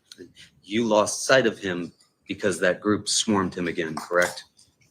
No, he came back into it. He had all willed to leave and brought himself back into it. That's your opinion, sir? I don't know. I watched him willing, like no one pulled him back in from that car. He ran to their car and came straight back in. And you couldn't see him because all of your Shelton High friends were blocking your view, correct? Yeah, I wasn't the tallest 3 years ago, so I feel your pain. You could be unable to see them because they were taller and they were also forming a circle, were they not? honestly, a circle probably would have made it easier for me to see him if they fully surrounded him, because majority of the people, it was like a wall, so I couldn't see him.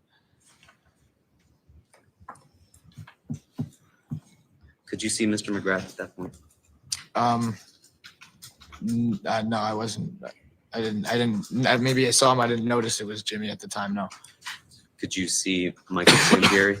Sorry, what was that, Michael? Could you see Michael Sampieri? I don't know exactly where Michael was. No. Could you see Michael Lakovich? He was around me. Yeah. Could you see Jacob Villalobos? Yeah. He pushed Tyler into the road. I think Locke might have helped with that too. Could you see them at the time that you could no longer see Mr. Valle? Like once they split, was I able to see Locke and Lobos? Yeah, I wasn't focused on them. Like I never really took screenshots in my mind of all the people that were around and everything. I know who was there, but I don't know the specifics of who was where, when, and where, and how. This was a chaotic scene, right? Yeah. You heard a lot of people screaming, right? Yes. In fact, before you heard Charlie Connery screaming about a knife, you heard other people screaming other things, right? Not necessarily, because Charlie yelling he has a knife was significantly louder, and like everyone heard Charlie yell that. You didn't hear anything being said when Tyler DeSilva was being attacked? No. At least I don't recall. Like it was scuffling and shit talk. I don't remember exactly everything that was said. Thank you. Nothing further. All right. I'm assuming there's going to be some redraft. Is that correct? All right. This is a good time to take our morning recess. So we are going to break for 15 minutes for the morning recess. We'll pick back up at 12:15. Court stands in recess. Thank you.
Judge Murphy presiding.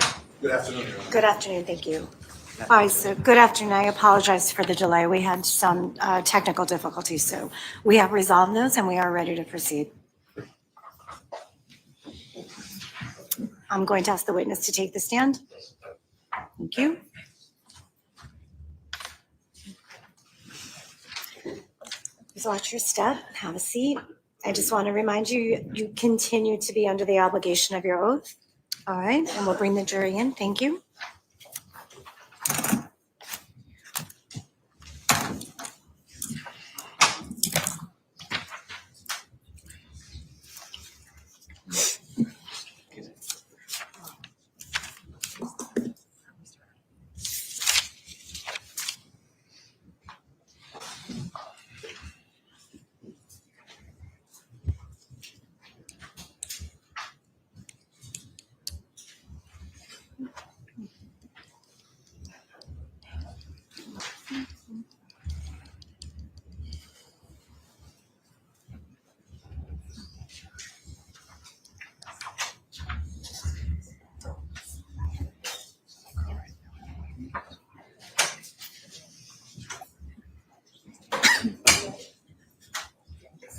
All right, ask counsel to please stipulate to the return of all of our jurors. State stipulation. All right, thank you. Before we begin with redirect to the jurors, I just want to apologize for the delay. We did have technical difficulties. We've resolved them. We're good. And I'm going to ask the state to come on up and conduct its redirect. Thank you.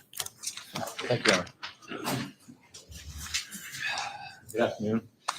I want to direct your attention to your testimony on cross-examination when counsel asked you about this group chat that was going on. Early on in the group chat, you had mentioned on cross that there was a comment about going to Trumbull High School. Was that sent by anybody from your group? No. Was that sent by somebody from the St. Joe's group? Yes. Do you know who sent that? No, it was a random What number. was your understanding of the request to come to Trumbull High School? Why? To go fight there. Okay. And did anybody from your group go to Trumbull High School? No. And the back and forth in this group chat, you indicated it was argumentative. Do you know the subject of why there was this back and forth between you and your friends and the St. Joe's group? Was that over what had happened at Lazy Brook? Yes. Now, when counsel asked you about, you went outside when the car initially drove up to the house at the beginning, and you said that you went outside because you were curious. Yeah. What did you mean by that? Like, we had no idea what's going to happen. Like, we're going to go outside. We're going to see what's going on. It might have been a lack of a better term. I used curious there, but we just all head outside. I think there was people here. We knew what was going on prior. In your mind, did you expect to fight at the house? It was a thought. I didn't know if it was exactly going to happen. It could have been settled. I don't know, but some sort of interaction. Yeah. In your mind, if there was going to be an altercation at Tyler Rich's house, would it have been a fist fight? Yeah. Would you have brought any weapons to this fight? No. Now, when the car pulled up, was the group chat still going on, or did it die down a little bit? It's like once we were in-person interactions, they died down. There were still texts here and there, but it significantly died down once we were in the same vicinity. Now, when the car took off down the street, and I think your testimony was went up and down the street a few times, you indicated they threw things at you guys threw things back. Did the group chat continue at that point, do you recall? Yeah. And how did it continue? There was text on both parts. Let me ask you this. Did you say anything in the group chat when the car was driving back and forth or after? Yeah. What did you say? Something along the lines of like, throw stuff at our cars, throw stuff at us, like, good one, like, get out of the car.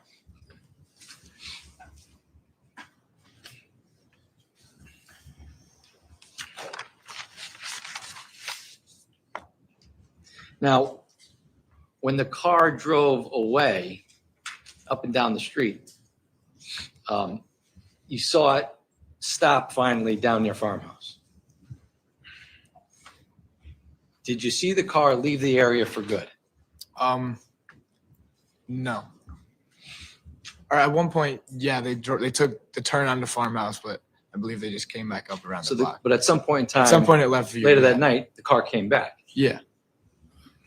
Was there any talk about back and forth on your part about having the car come back, let's fight, or had that? I don't believe so. No. Okay. Now, when the car finally returned, you went outside to watch. Yeah, And why did you do that? because they said that they were here. That like, they were actually here this time. They were coming. So we all went outside, and the older guys kind of took the reins and were like, "What's up?" At any point in time, did you tell them to leave prior to that final interaction on the front lawn of 43 Laurel Lane? Not in like a discreet upfront way, but there was definitely like get the F out of here, like leave, like, you know, just like a part of arguments. Like you're sitting in your car, get the hell out of here. Just things like that. And when they returned on the front lawn, your expectation, you were going to what? See what on the front lawn potentially? A fight. And in your mind, a fight, did a fight include the use of weapons? No, Did any of your friends have weapons? no. Now, counsel indicated on cross-examination that you had told the police that there were 3 people that got out of the car that night. Can you explain what you meant by that? I don't directly recall the exact question I was asked for that response. I just know that there was 3 people involved, so maybe they took me involving the 3 as like all 3 were literally involved and were in the fight. But as you sit here today, do you know whether or not Jack Snyder was involved in the fight? He was not involved in the fight. Do you know whether or not Tyler DeSilva was involved in the fight? He was involved in the fight. Do you know whether or not the defendant was involved? He was involved in the fight. And do you know whether or not Tyler DeSilva and the defendant were the only 2 individuals on that front lawn from that car? Yes. So they came back. Yes. And based on the nature of what was said during the interaction between Tyler Rich and Tyler DeSilva and the defendant and Ty Wood and Ryan Hines, was the tone of that conversation, not what they said, but was the tone peaceful? No.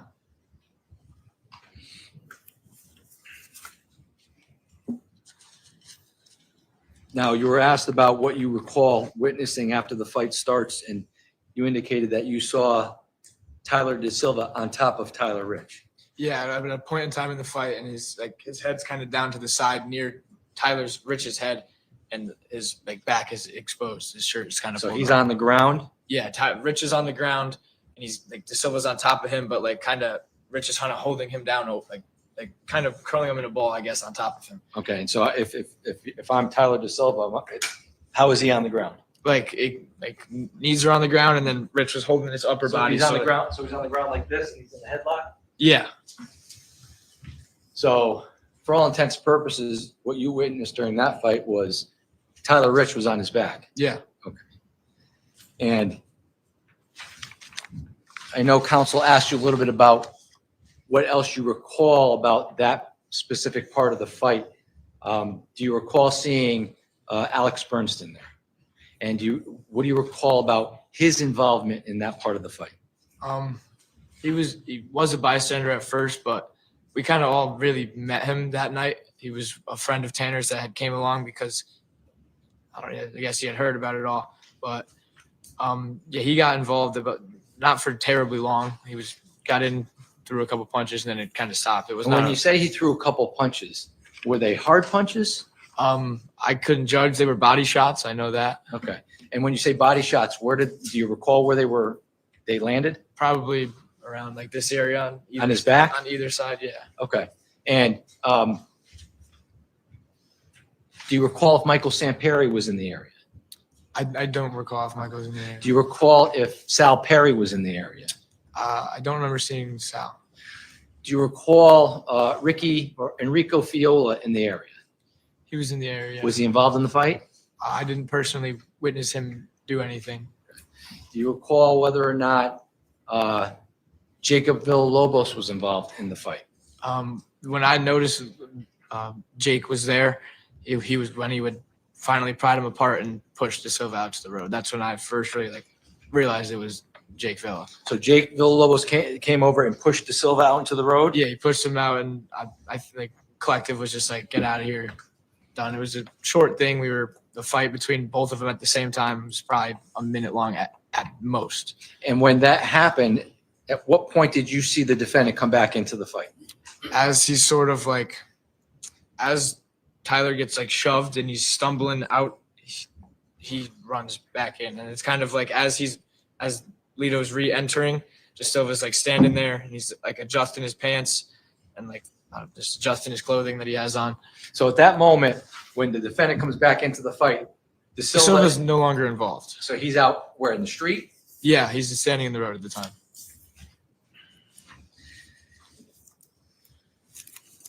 Now, the defense counsel asked you about Jimmy McGrath. You grew up with Jimmy? Yeah. How well did you know him? I know him pretty well until we split to high school, but I still would see him. I saw him pretty often. We'd see each other every couple months. And did you play sports with him? I did. I played lacrosse with him when we were younger. And May 14th of 2022, was this during lacrosse season? It could have been for prep. I think. Yeah, it was. Yes, it was. Okay. And do you know whether or not Jimmy was actually playing Yes, he lacrosse was. at the time? He was. And I think the description that you gave on cross-examination is Jimmy wouldn't just hop into the fight. There'd have to be a reason.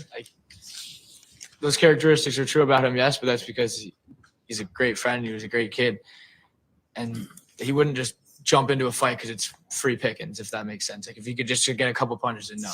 So in other words, what you're saying is if someone was in a fight and there was it looked like it was a fair fight, he wouldn't just jump in and throw a few punches.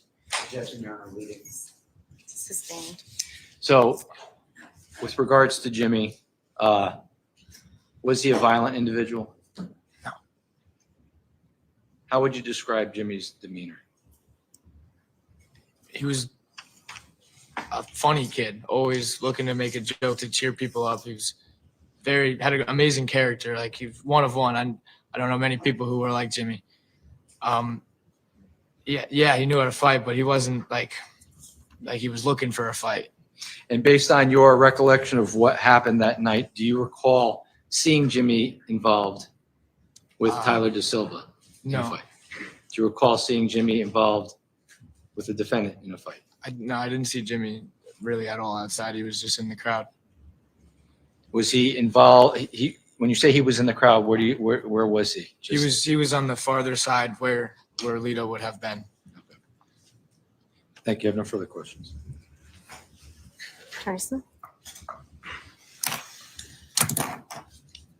So you've just told us that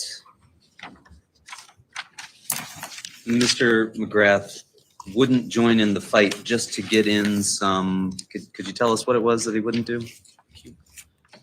Just to get some free punches. There's a reason he's gonna fight, and it's kind of always how he's been. He fights if there's a reason for him to fight. So he wouldn't join in with the group and swarm and start kicking somebody that was down on the ground? Not while if you're claiming he was swarmed while witnessing that, no. He wouldn't join if there was a swarm. He wouldn't join that swarm and start getting in some kicks. From the way I know Jimmy, no. You told us that you didn't see Mr. McGrath with the defendant at all, correct? No. But you saw that Mr. McGrath was over on the edge, you said? I knew his general area. I never exactly witnessed him doing anything with the defendant or in his involvement in the fight. You thought you knew where his general area was, but you couldn't actually see him. That's correct, right? No, I knew he was over to the left when he had walked in, but once things broke out, I lost track of people and I wasn't really worrying about where everybody was. So you couldn't see where Mr. McGrath was. Once the fight broke out, no, I Once the wasn't. fight broke out. And you couldn't see where Mr. Valle was when he stepped back onto the yard, could you? No, once he came back in, he was out of my view. But your claim is that you couldn't see Mr. McGrath, you couldn't see Mr. Valle, but you could see Mr. De Silva out in the yard, out in the road, hiking up his pants. Yeah, because they were in separate locations. They were in separate locations Yeah, when they were in the Mr. same De physical Silva location, and but- Mr. The angles I had on them, yes, I was able to see one and not the other. Now, you've told us, though, that you watched a video of all this, right? That Mr. Czerkowski I was showed a video, yes.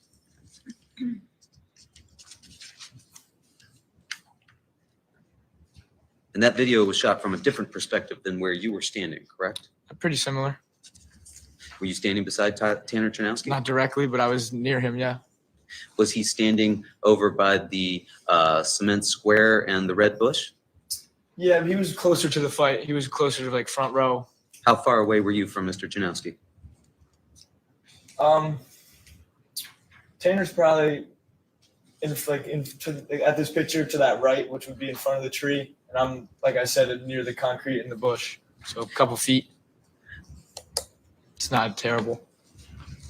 And you saw that video after you gave your original statement, correct? Yeah. How many times do you think you've watched that video? I think I've been shown it maybe 3 or 4 times. You've been shown it 3 or 4 times by somebody from the Yeah. state's attorney's office or the police? Maybe 2 or 3 times. I remember a while back and I was updated. And that's about it. You've never watched it on your own? I never had it, no.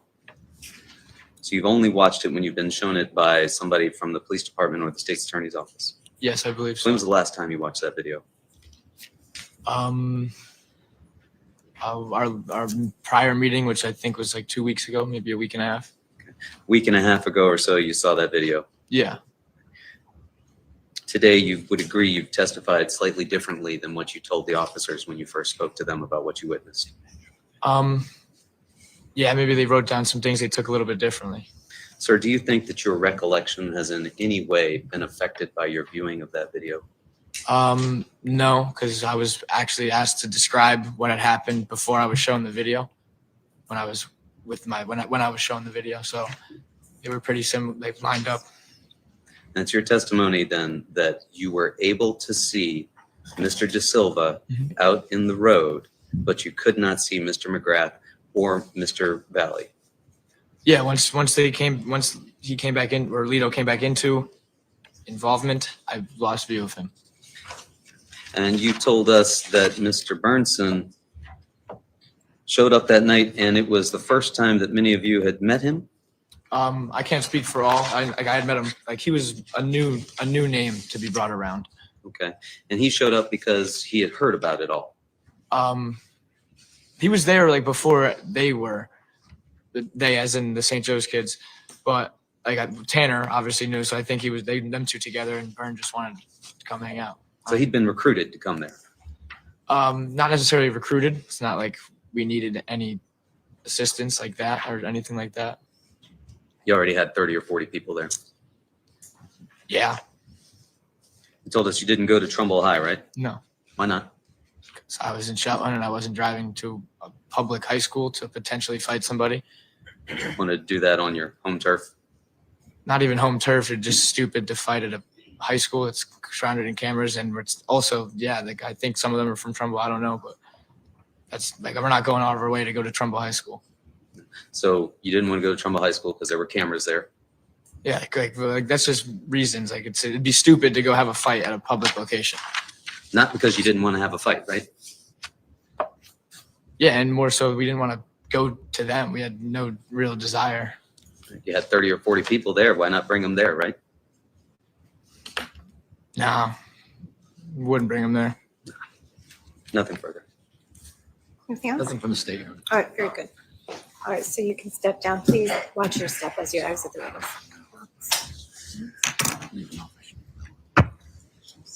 All right, so We only have about 13 minutes before the 1 o'clock lunch recess, so I'm going to go ahead and break into that lunch recess at this time. So, ladies and gentlemen of the jury, we are going to be breaking for recess. From now, we'll pick back evidence up at 2 p.m., so please be back and prepared to come in at 2 p.m. I will remind you of the obligations of your oath. I won't go through everything right now, but again, I'll highlight some of them. Just don't speak with anyone, avoid talking to anyone who tries to approach you. Do not conduct any investigation, stay away from anything regarding this particular matter in the media, especially during your lunch here, and try to avoid any members of the public as you are entering, if in fact you guys at the building for lunch. Have a great lunch, and we'll see you back here for 2 o'clock. Thank you. Court stands in recess.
The Honorable Judge Murphy presiding. Good afternoon, Your Honor. Good afternoon. Good afternoon, everyone. You may be seated. Thank you. Counsel, are we ready to bring the jury in? Yes, Your Honor. Yes, All Your right, Honor. thank you. Madam Clerk? Thank you.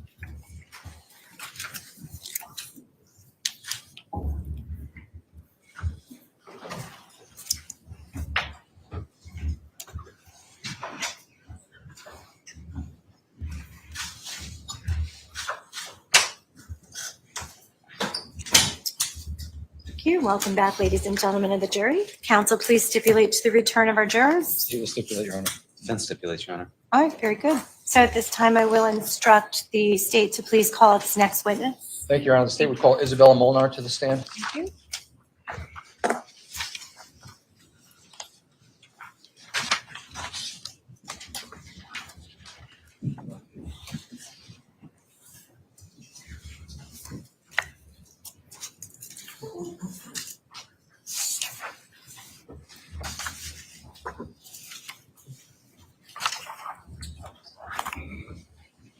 Hi there, just remain standing, please. Thank you.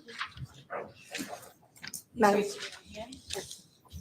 Do you solemnly swear or solemnly and sincerely affirm, as the case may be, that the evidence you shall give concerning this case shall be the truth, the whole truth, and nothing but the truth, so help you God, or upon penalty of perjury?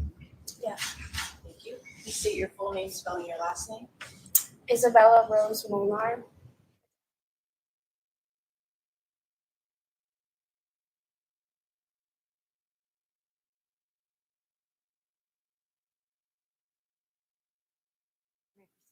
Isabella, good afternoon. Thank you too. Can you just keep your voice up because you're very soft-spoken? Okay. Mhm. Isabella, how old are you today? I'm 20 years old. Okay. And do you go to school? Yes. Where do you go to school? I go to Lehigh University in Pennsylvania. Okay. And what are you currently studying? Marketing or business. And I'm sorry? Sorry, I said business. Like. Okay. And are you working for the summer? I have a summer internship And where do you work? in Ridgefield. And do you know why you're here today? Yes. And prior to today, have you and I met regarding this case? Yes. And are you nervous to be here today? A little bit. Okay. So I want to direct your attention to May 14th of 2022. Mhm. How old were you back then? Sorry, say the year again. May 14th of 2022? 2022. I was 3 years ago, so 17. And were you in school? St. Joe's. Okay. And what year in school were you at St. Joe's? I was a junior in high school. And are you familiar with an individual by the name of Jack Snyder? Yes. And how are you familiar with Jack Snyder? We were classmates. At St. Joe's? Yeah. And are you familiar with an individual by the name of Tyler DeSilva? Yes. And how are you familiar with Tyler DeSilva? Same thing. We were classmates. And are you familiar with an individual by the name of Raul Valle? Yeah. And how are you familiar with Raul Valle? Classmates as well. And does Raul have a nickname? Lido. Lido? Mhm. And is Raul present in the courtroom today? Yes. And can you please describe what he's wearing? He's wearing a black jacket and a tie. And can you please point him out for the ladies and gentlemen of the jury? Oh, yeah. Your Honor, may the record reflect the witnesses identified the defendant in this case? all right, court will allow the record to so reflect. Now, I want to direct your attention to May 14th of 2022. Mhm. Were you invited to a party on 5 Lazy Brook Road? Yes. And what was the circumstances surrounding you going to 5 Lazy Brook Road? I was invited. My lacrosse team was going there, and Maddie Leifer had invited us, and we all hung out there. And that was the initial. Initially, how many people were there? Initially, I maybe like 15. I'm not quite sure, to be honest. And this was St. Joe's High School lacrosse party? Yeah, she just had her lacrosse team over and some of her friends. And at some point in time, did other people show up to the party? Yes. Who showed up to the party? Other people that went to our school, other friends of Maddie, and yeah, other kids just started showing up. I don't know exactly who Okay. was. Yeah. At some point in time, did the defendant show up to the party? Yes. Did Jack Snyder show up to the party? Yes. Did Tyler DeSilva show up to the party? Yes. Were they invited to the party? Objection, Your Honor. Hold on, just don't answer that basis. It's going to call for hearsay, opinion, and facts not in evidence. If she knows. All right, well, why don't we preface it with laying the right foundation then? So I will go ahead and sustain the objection. Do you recall who was invited to the party Initially. initially? Objection, Your Honor. It calls for the same thing. It does. I'll sustain the objection. Counsel, you may rephrase your question. So with regards to this party, hmm what was your understanding about who was attending the party? I know my lacrosse team was invited, and I know that she maybe had invited some other kids from our school. But And when you say other kids meaning like who? What kind of kids were invited? friends Objection, of Your Honor, if she knows. Maddie I'll Lightford from allow high it school. overruled. Hold on a minute. Hold on a minute. I know that you don't know this. Yeah. If there's an objection pending, I'm just going to ask you to wait until I make a ruling until you continue speaking, okay? But you're okay. I Okay, know sorry. you've not done this before as well, as far as I know. Yeah. So but just let me ask you to do that for me, okay? Okay. Thank you so much. Mhm. All right, you may continue. So again, do you recall who initially was at the party? Yeah, my lacrosse team was, and some of her friends from St. Joe's were there. That's all I recall. Was it the girls lacrosse team? Girls lacrosse, yeah. Were there any males at the party? Friends of hers, yeah. And at some point, how many people would you say were at the party initially? Initially, maybe like 15 or 20, but I'm not exactly sure, to be honest. And do you recall whether or not at some point in time the party got bigger? I recall it getting bigger. I don't know how soon it was, but it did get bigger. And what time would you say you got to the Lifers' house? I'm not sure. I don't remember. And when you got there, what kind of things were going on at the party? We were all just gathered, all saying hi, talking. There was drinking. There was. Yeah. Now, when you say there was drinking, what kind of drinking was going on? I just know people were drinking like casually, nothing too crazy. Do you know whether or not people brought their own stuff, or was it being provided by? I'm not sure. Okay.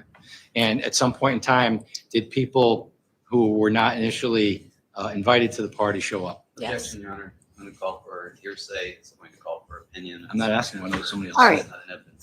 Hold on. I am going to sustain the objection, counsel. The evidence is not in that she knows who was invited to the party. So I'll sustain the objection. Well, she testified, Your Honor, that the lacrosse team was invited to the party and some other friends. But she, again, I'm sustaining the objection. Do you recall whether or not the other friends that were invited to the party included the defendant? I'm sorry, can you repeat that? The other friends that were invited to the party, did that include the defendant? Not that I'm aware of. And did that include Jack Snyder? Not that I'm aware And of. did that include Tyler DeSilva? Not that I'm aware of. Now, at some point in time, did the defendant show up to the party? Yeah, Okay. Do you recall what time that was? I'm not sure. When he got to the party, do you recall who he was with? I'm pretty sure he came with Jack and Tyler. And I'm going to show you what's been marked as State's Exhibit 53. You recognize State's 53? Yeah, And what is State's 53? like who are they? Yeah. Lito's on the right and Jack's on the left. And do you know where this picture was taken?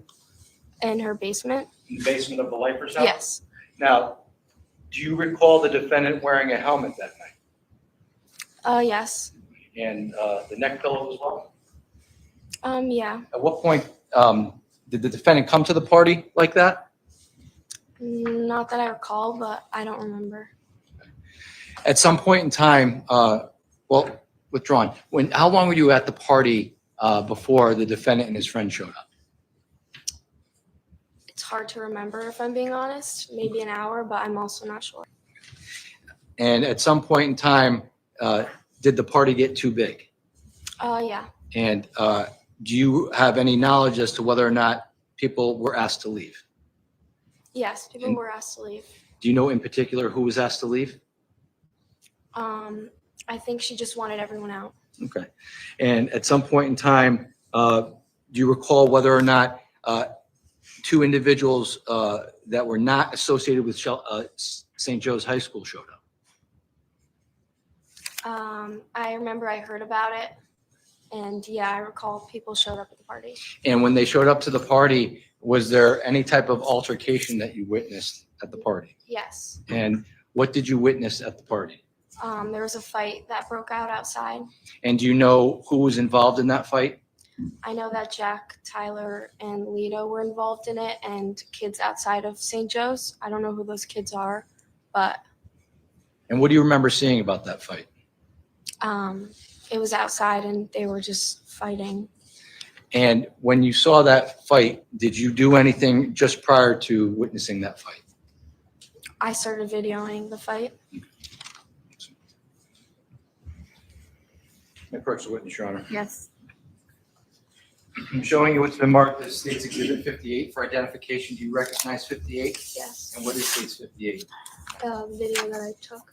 And is this video that you took from the night of May 14th of 2022 at Lazy Brook? Yes. And have you viewed this video prior to today's testimony? Yes. And does this USB drive contain the original video that you took from that fight? Yes. And does it also contain a video that has been lightened up of the same video? Yes. Has that been changed in any way other than it being lightened up? No. And does it also contain a slow motion version of the same video that's also lightened up? Yes. And aside from it being slow motion and lightened up, is it changed in any way from the original video? No. Your Honor, the state would offer this as a full exhibit. Attorney Smith? No objection, Your Honor. All right, court will go ahead and accept the exhibit into evidence as a full exhibit. Just to publish to the jury, Your Honor. Certainly, thank you.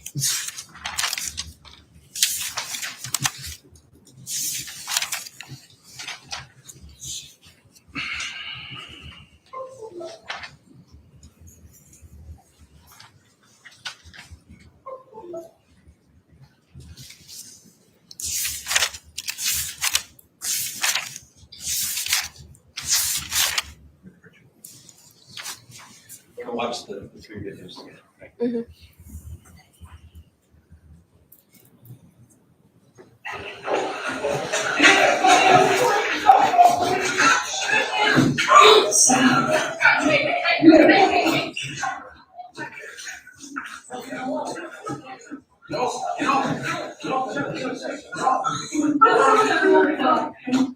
Now, that first video, was that the original video you took of the fight that occurred at Lazy Brook Road? Yes.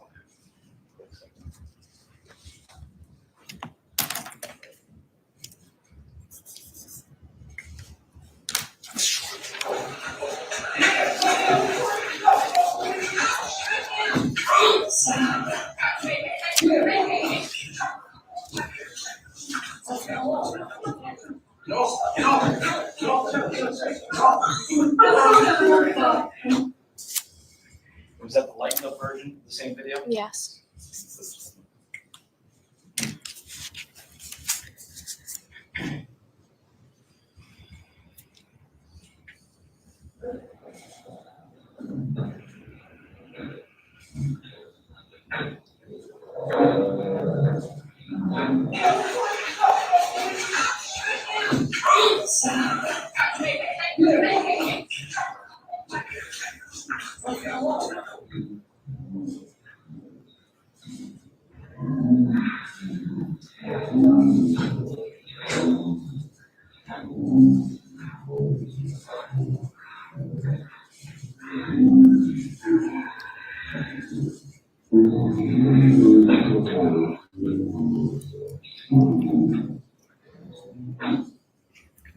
Go to frame 90.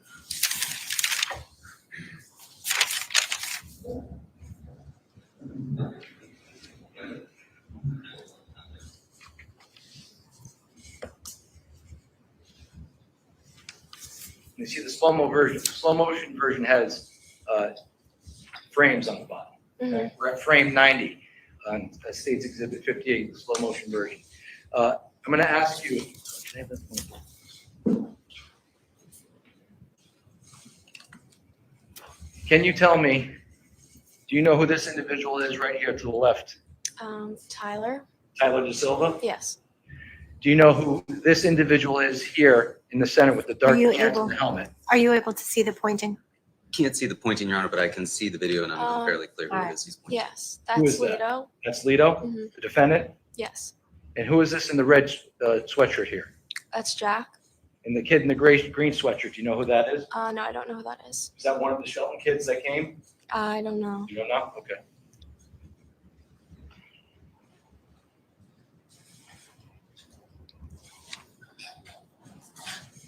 At some point in time, were you asked to be interviewed by the police department with regards to this case? Yes, And when you were interviewed with the police department, did you provide this video of this fight? yes. And outside of that, once this fight was over, what happened at the Lifers house? After this, everyone parted ways and left. Yeah, everyone went home. I went home. You went home? Yeah. Okay. And with regards to the drinking that was going on in the house, Mhm. Was everybody drinking that night? I'd say a good amount of people were. Yeah. Okay. And did you have anything to drink that night? Yeah, How much would you say you drank that night? I don't remember. Were you drunk? Maybe a little bit. I'm not sure. Okay. I don't know. But do you remember this fight? Yes. I have no further questions, Your Honor. Thank you. All right, Cross. Thank you, Your Honor. Thank you.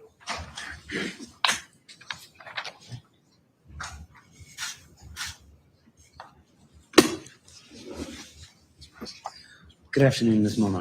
Good afternoon.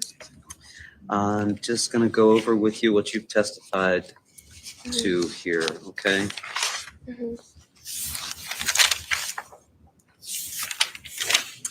You said that initially there were about 15 to 20 people that were at the party, correct? Yes. And those were all St. Joe's kids, is that correct? I think it was mainly St. Joe's kids. I can't confirm that it was only St. Joe's, but from my understanding, it was. Do you recall seeing anybody else that you didn't recognize other than when the two kids from Shelton High arrived? I remember Maddie's boyfriend was there at the time. I think it was mainly all St. Joe's kids who else were there, but that's to my understanding. And you said most of the people there were drinking, right? As I remember, yes. And all of those people that were drinking were all underage, is that correct? I would assume so, yes. Because you didn't see any adults there, is that correct? No. And this home where you were partying, the party part took place downstairs in the basement? Mhm. And again, you didn't see any adults down there, is that correct? No. And you told us that some folks were bringing alcohol with them, correct? Bringing alcohol, I think maybe some people, I'm not sure where people had alcohol or where they got it from, but people were drinking. Did you see anybody coming down from upstairs in the home with alcohol? With alcohol. I know people were using the bathroom upstairs. So some people were going upstairs and then coming back down. Did you see any adults providing alcohol? I didn't see any adults providing alcohol. And you didn't see any adults in the basement, is that correct? At the end of the party, her mom told us to all leave, but that was it. You didn't know either of these two Shelton High kids who showed up? No, I'm not sure.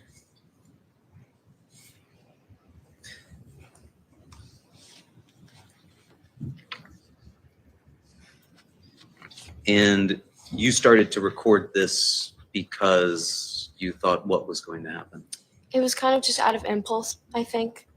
Yeah, I think I just reacted. And you shared that video with the police when you talked to them on June 1st, correct? Mhm. But between May 14th and June 1st, you didn't share that with any police officers, did you? Not the ones other than the ones I showed. on June 1st? I'm pretty sure, yeah. And so you weren't recording it at that point to preserve it as evidence to show somebody, No. right? And you didn't know if Mr. De Silva was coming over to try and break it up or if he was part of the fight, right? No, it all just kind of happened really fast, and yeah. And at some point they sort of collapsed onto the ground on the other side of a vehicle, right? hmm And you couldn't see what was going on at that point, could you? I think it looks at one point like Lido or somebody smacks someone with their fist, but I couldn't really see much other than the video. And you saw Mr. Valle was wearing a motorcycle helmet, correct? Yes. And you saw him in the picture there. He also had on a pillow, correct? hmm And they were playing some form of beer pong downstairs. Is that correct? Yeah, I think so. And there was no fighting going on in the basement. Is that fair to say? Yeah. None of the kids down there were fighting or making threats towards one another before No. the Shelton High kids showed up. Not that I remember. And in fact, Mr. Valle, you thought wearing the neck pillow and the helmet was trying to be funny. Objection is to, withdrawn. You can answer. Thank you. I don't know why. I'm not sure why he was wearing it. You told officers when they interviewed you that you thought he was trying to be funny, correct? Yeah, maybe. I mean, You didn't think that he was wearing that because he was looking to get into a fight, did you? I'm going to object based on what you thought he thought or what he was doing. That's He's asking what she thought, and what she thought she he was doing. already answered about a statement she made to the police attorney, Dursa, so I'll allow it. Thank you. I'm sorry about why he was wearing it. Right, you didn't think that he was doing that so that he was getting ready to go for a fight, did you? I don't think so. I don't remember. And then you said that after the fight, very quickly, Mrs. Leifer came out of the house and told everybody to go, right? Yeah. And that was the last time that you saw Mr. Valle that evening? Yes. Thank you. Nothing further. Nothing further from Ms. Lee. Thank you. You're all set. You can exit the witness box. Please watch your step. Thank you. Thank you.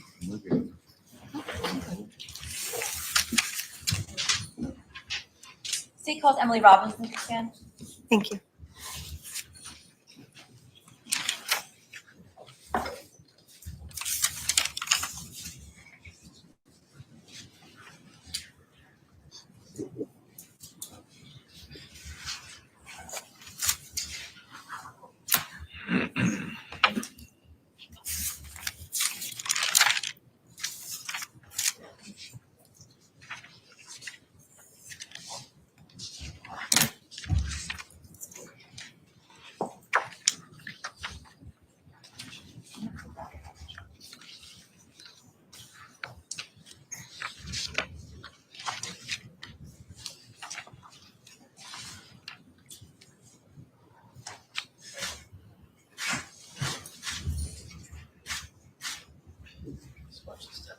Okay. Thank you. Please remain standing. Madam Clerk, to my right, is going to put you under oath, okay? Thank you. Please raise your right hand. Do you solemnly swear or solemnly and sincerely affirm, as the case may be, that the evidence you shall give concerning this case shall be the truth, the whole truth, and nothing but the truth, so help you God, or upon penalty of perjury? I do. Please state your full name, spelling your last name.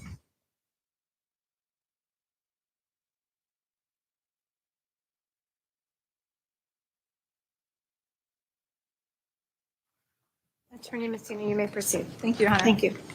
Hi, Emily. How are you today? Good, how are you? Good, thank you. Emily, how old are you? I'm 20 years old. And what are you currently doing? I am testifying in a murder trial. Yes. I guess I should be more specific. Sorry. Currently, what are you doing? School, work? Oh, sorry. It's okay. I am attending Bentley University, Nice. And where's that located? Waltham. And what is your major? I am a marketing major. Nice. What are you doing for the summer?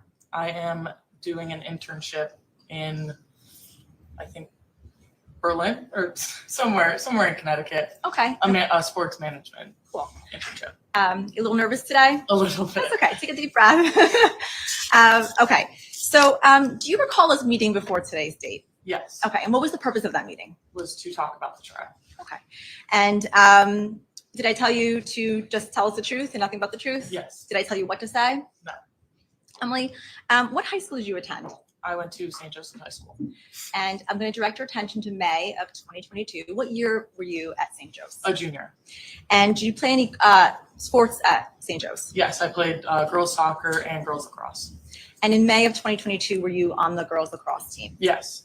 And I'm going to direct your attention specifically to May 14th of 2022. Do you recall that day? Yes. And why do you specifically recall that day? There was a little get together for the girls lacrosse team. And when you say a little get together, do you mean a party or something more? Yes, it was a little party. And where was that party located? Lazy Brook in Shelton. Okay. And what was that Lazy Brook in Shelton? Whose residence was that? It was Madigan Lifer's house, a girl on the girls lacrosse team. Okay. Do you recall the address by any chance? 5 Lazy Brook Road, maybe. Okay. And do you recall how you got to that get together? I drove.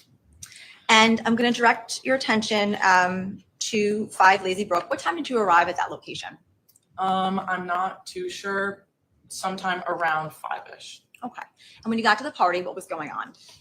Nothing really. It was more just like everyone was hanging out in the basement.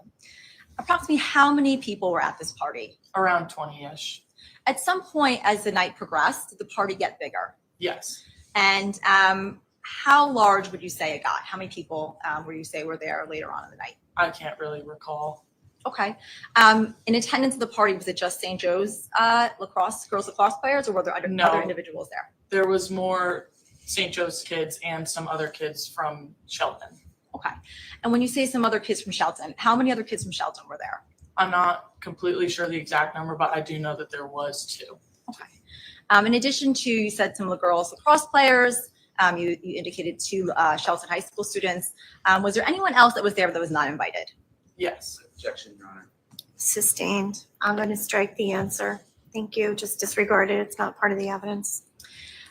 Emily, are you familiar with Tyler De Silva? Yes. Are you also familiar with an individual by the name of Jack Snyder? Yes. And what about an individual by the name of Raul Valle? Yes. How are you familiar with those individuals? I was in their grade at school. I had classes with them, but that's pretty much where it ended. Did you hang out with their friends at group gatherings at all? No, not usually, no. Okay.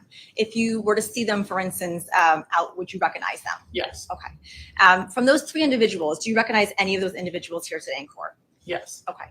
Who do you recognize? Lido. Okay. Raul. When you say Lido, does that person go by a different name? Yes. And what name does that person go by? Raul. Okay. So you know that person, Raul, as Lido as well? Yes. Okay. Can you please point him out and just describe what he's wearing? A black suit with a black tie. Let the record reflect, Your Honor, that the witness is identifying the defendant. The record should so reflect. Thank you. So Emily, as I refer to Lido or Raul, as you know him, I'm also going to refer to him as a defendant. It's the same person. Okay. So Emily, at some point, when you were at the party, did something occur between the St. Joe's 3 individuals that you just indicated, as well as the Shelton High School students? Yes. And what happened? There was a fight. Okay. And were you present when that fight took place? Yes. And when you say present, how close to the fight were you? I was very close. I was trying to break it up. Okay. Before we proceed, I am going to show you what's been marked as Exhibit number 53. May I approach the clerk, Your Honor? Yes, thank you.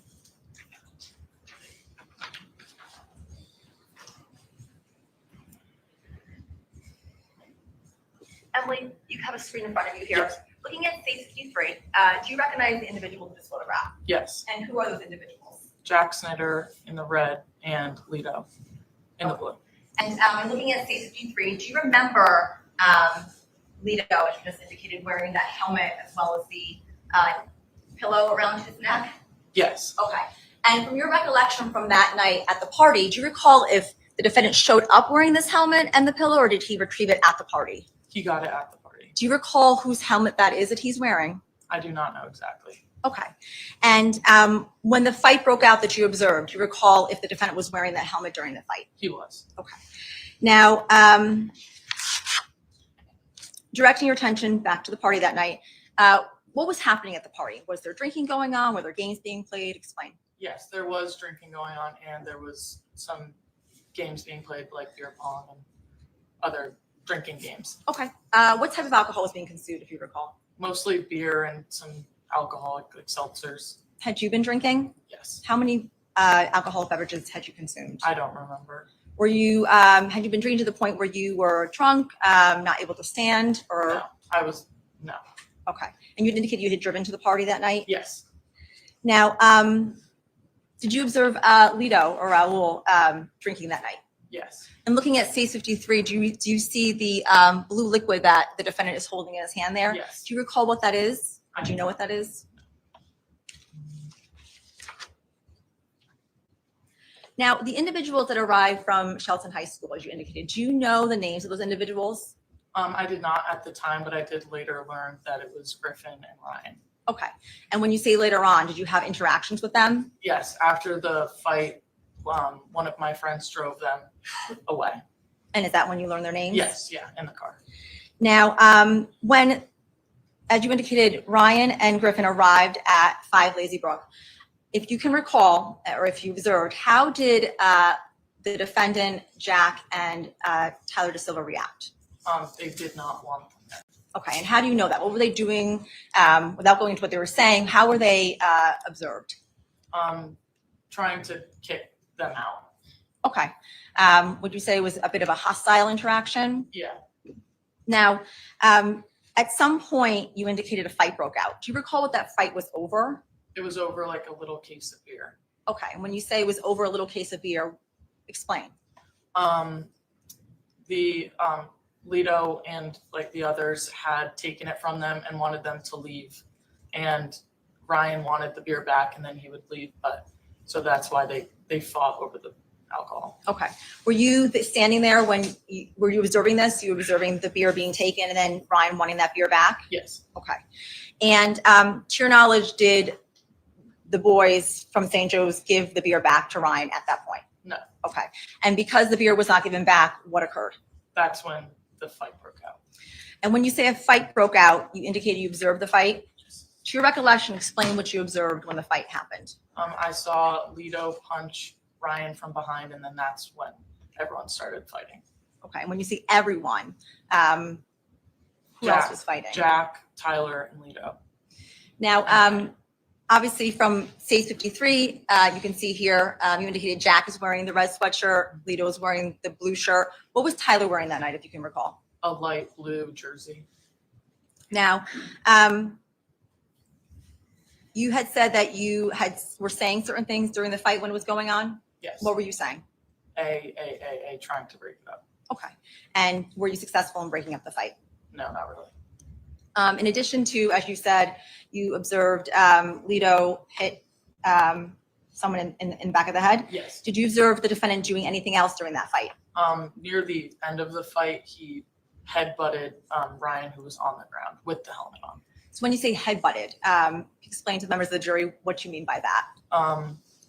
He like took his head and like to the ground, like he like dive bombed with his head into Ryan, who was on the ground. Okay. Let the record reflect, Your Honor, that the witness is motioning her head towards the front of her body to indicate what the defendant was doing with the Or helmet. we'll let the record reflect the movement of the witness in the stand as such. Thank you. Now, Emily, from your description, it sounds like the defendant had kept the helmet on as he was Yes. using it on Ryan. Is that accurate? Yes. So at any point did he take that helmet off when he was doing that? No. Okay. And did you observe him headbutt Ryan once or more than once? I only remember once. And we'll withdraw. May I approach the clerk, Your Honor? Yes.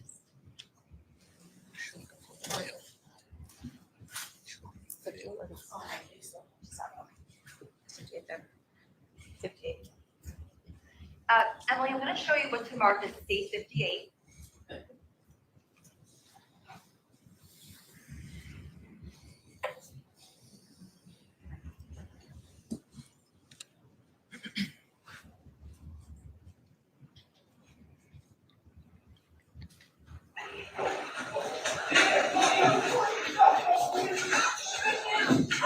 Do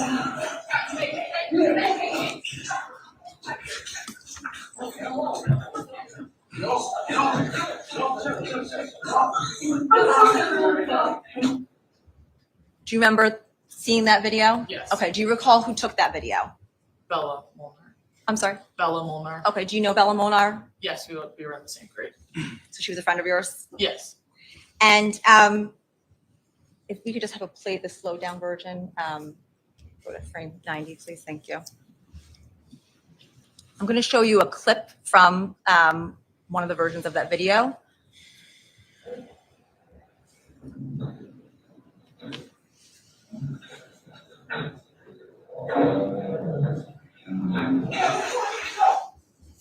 Okay, so looking at stage 58. Can you see in your screen there? Yes. Okay, if you can point out who was in the red sweatshirt there. That was Jack Snyder. Okay, and over to the left-hand side of Jack there in the blue jersey, who was that? That was Tyler. And over to the right-hand side of Jack in the greenish colored sweatshirt, who is that? That was Ryan. Okay, and do you see yourself anywhere in this video at this point? I'm on like the far right. I don't think you can really see me yet. Okay, you can just back it up. Rewind it.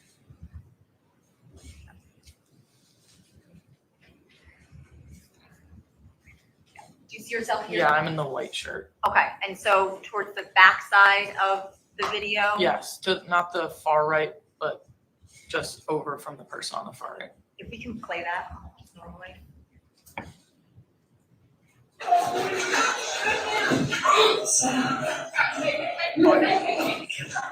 So, Emily, you saw yourself walking towards the fight. Is that you Yes, in state 58? What are you doing at that point? I'm trying to break it up, like push people away. What did you do to break it up? What did you physically do? I was trying to like push like people with like my hands. So you had hands on people? Yes, Okay. Were you successful in getting anyone off anyone at all? No. And how close were you to the fight when you observed the defendant headbutt Ryan? a foot or two. Okay. And did you recall, withdrawn, after he headbutted, what occurred after that? Then the fight pretty much subsided. After the fight had ended, is it fair to say that the party kind of dissipated at that point? Yes. Okay. And how did the party dissipate? People were just starting to like be kicked out basically. Who kicked them out? I think the parents, but I'm not completely sure. As you were leaving withdrawn, did you leave the party at that point? Yes, Okay. And how did you leave? I left in a Jeep that my friend was driving. Okay. So you had indicated earlier that you had driven to the party. Yes. Did you leave your car? Yes, Okay. Why did you go in the Jeep with your friends? we were taking Ryan and Griffin away to wherever they needed to go. Did you have an opportunity to observe any injuries on Ryan Hines? Yes. Okay. And what did you observe on him? His mouth was bleeding and his nose was bleeding. And withdrawn. Whose Jeep was it that you got into? I believe that it was my friend Izzy's. Okay. And where did Izzy go to after you left the party? After she was driving us. Yep. I think we went back to my house after the night was over. Did she drop off Ryan? Yes, Okay. Do you Yes. recall where she dropped them off? I do not remember. And was it just you, Ryan, Griffin, and Izzy in the vehicle? Or were there other individuals in the? There were other people. Can I approach counsel, Your Honor? Yes.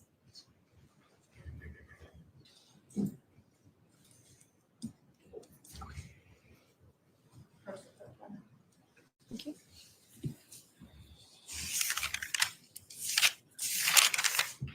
Is 59? Yes. Okay, thank you. Any objection, Attorney Smith? Your Honor, I'd like to see the foundation Okay. laid. All right. Emily, I'm showing you what's in marked as state 59 for ID purposes only. Do you recognize this photograph? Yes, Okay, and what do you recognize that photograph as? it was a picture that we took on top of the Jeep. Okay, do After you the recall fight. who took this photograph? It was me. It was you, and it was a selfie? Yes, Okay, and was this photograph taken after the fight had broken up and before you left the party yes. for Izzy to drive? This was still on Lazy Brook Street. Okay. Does this picture fairly and accurately depict how you all were situated as you were leaving the party that night? Yes. Is there anything different in this photograph that you can point out that was different at the time of? Not that I can see. Have I submitted the photos of your own? Attorney Smith? No objection. All right. Court will accept into evidence states 59 is full. Thank you.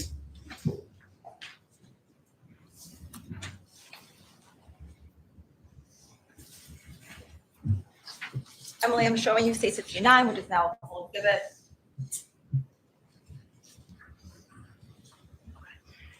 Emily, do you recognize these individuals in this photograph? Yes, Okay. And this individual right here, who's that? that's me. Okay. And the individual back here, who's this? That's Ryan. Okay. And the individual back here, who's that? That's Griffin. Okay. And the person who drove the Jeep, Izzy, where is she in this photograph? The far left. Far left. So over here? Even more like near the bottom left of the picture. Okay. Yes. Okay, thank you. And how soon after you took this photograph did you leave the party? I believe right away, but I can't be sure. Okay. And other than what you testified here to today, is there anything else that you can recall from that party regarding the fight that broke out at 5 Lazy Brook? No, I cannot. Thank you. I have no further questions. Okay, thank you. Attorney Smith? Thank you, Your Honor. You're welcome.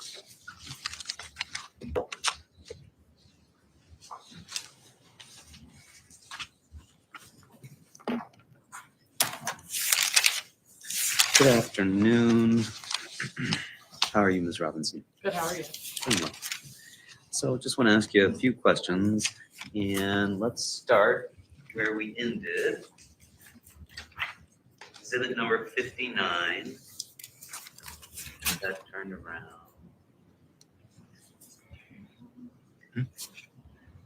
There we go. Okay.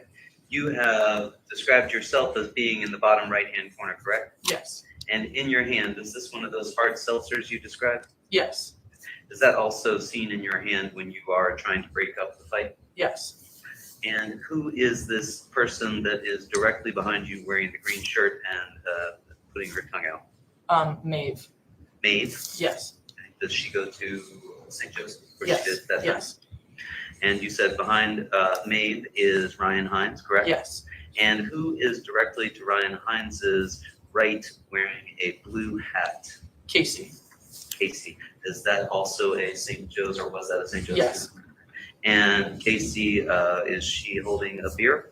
Yes. And behind Casey, is that Griffin Marcinzik? Yes. Did you know Griffin Marcinzik prior to this? No. Did you know Ryan Hines prior to this? No. And right beside Casey, in a white top with longer hair, who is that? Katie. And directly in front of Katie and Casey, making a face of some sort, who is that? Grace. Grace, also St. Joe's Yes. at that time? And then this person directly beside her, you described that as being the driver, correct? Yes. That's Izzy? Yes. And Izzy was also a student at St. Joe's at that time. Yes. Were all of those folks drinking during the course of the party? Not Izzy. Not Izzy. Because Izzy's driving. Yes. You at least didn't see Izzy drinking, is that fair to say? No, she did. She was known to not drink. Okay. So you didn't see her drink that night? Yes. Okay. And you described the fight that broke out. And you said that the defendant punched Ryan Hines from behind, correct? Yes.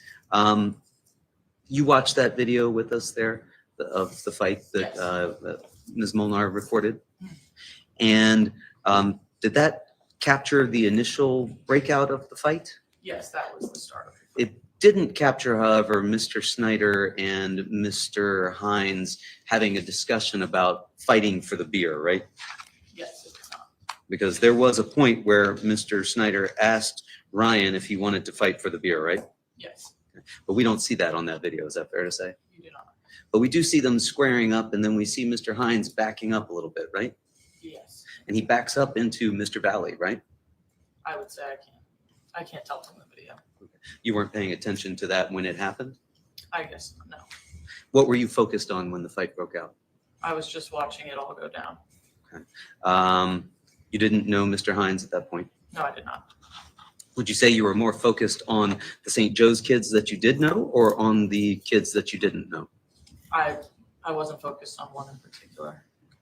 And you watched that video with us and you tried to break it up and you saw yourself in that video, correct? Yes. You're holding on to that seltzer that you've got in the picture later. Yes. And the fight sort of tumbles forward, right? Yes. Behind a vehicle that's there? Yes. That wasn't the Jeep that you've described as driving away in? No. Do you know whose vehicle that was? That was my car. That was your car that we see them go behind? Yes. Okay. Were you worried about your car getting damaged at all in the course of this fight? No. How close were they to your car? Were they bumping up against it? I can't remember. I don't think so. Okay. At some point you said you got actually into the fight close enough that you were touching some of these people, correct? Yes. How many people were involved at that point? I can't remember exactly, the exact amount. Were you the only person that was trying to break it up? I believe so. There weren't any other people that were involved trying to break up the fight? I can't remember. You don't recall Mr. Valle taking off the helmet, correct? No, I do not. Involved in this fight, there were at least Mr. Valle, Mr. Snyder, Yes. Mr. De Silva, Mr. Hines. Yes. You yourself were involved as far as getting over there and putting hands and trying to break it up. You think it was just the 5 of you? That's all I can really remember. Where was Mr. Marcinzik at this time? I do not remember. Do you know where any of these other people were that were in the Jeep with you? No, I do not remember. It was chaotic, correct? Yes. You were focused on trying to break up the fight. Is that fair to say? Yes. You've described not seeing Mr. Valle take off the helmet, correct? Yes. But you say that he headbutted Mr. Hines, correct? Yes. And that he dive bombed him with his head, correct? Yes. Could you see what was at Mr. Valle's feet at that point? I do not remember. Could you tell whether or not he tripped? No, I do not remember. Could you see if anybody laid their hands on him and pulled him? No, I do not remember. You weren't focused on that, right? No. Whose hands, who were you touching with your hands when you were trying to pull somebody apart? I believe it was Tyler's. You ever been involved in a fight before? No. Was it scary? Yes. Was it dark? A little, but there was lights from the garage. Was it as light as it appears in the video that's been lightened? I do not remember. To your recollection, which of those more accurately reflects what you recall? The lightened video or the darker video? I would say the light. The lightened video is more Yes. what you recall. Yeah.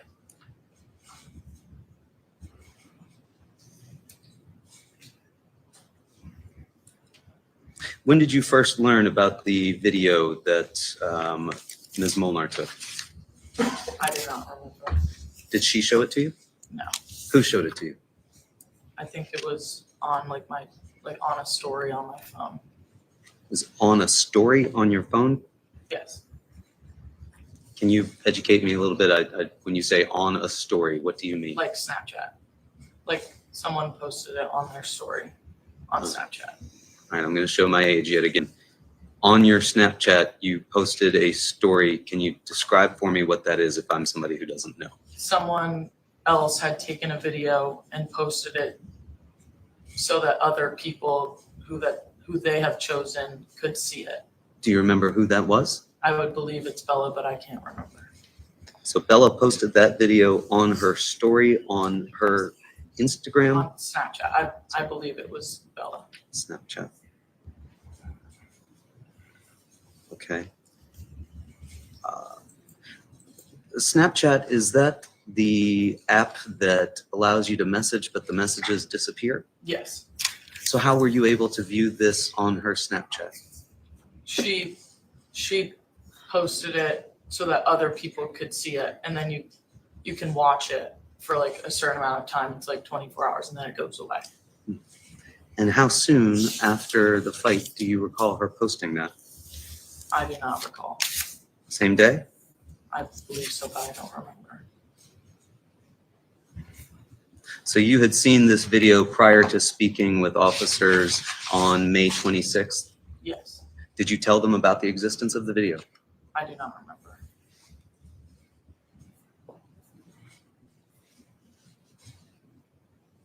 Did you tell these officers about drinking that had been going on at the party?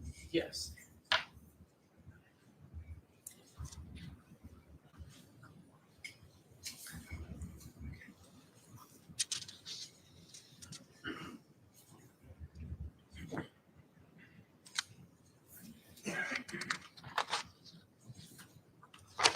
Nothing further. Thank you. One question. Attorney Messina.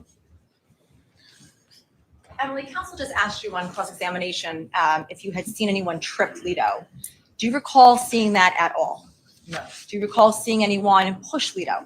no, And what I mean by that is when he headbutted Ryan, was there anything at all other than him lowering his head and putting it on Ryan that you observed? no, There's no one else around. You didn't see anything else other than what you just testified to. no. Thank you. I have no further questions. Attorney Smith.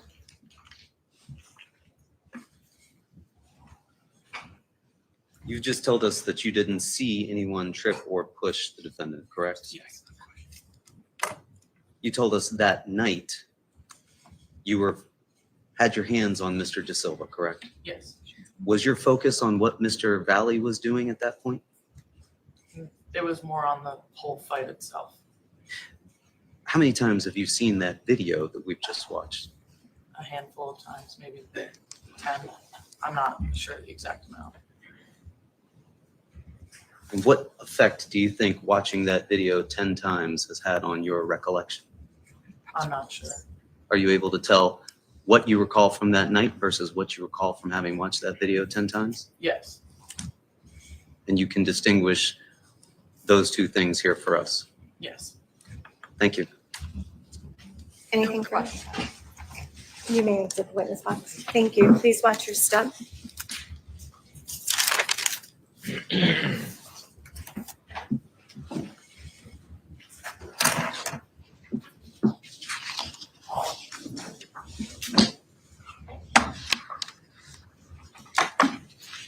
Is the state prepared to call its next witness? Yes, Your Honor. Say we'll call Tanner Czerkowski to the stand. Thank you.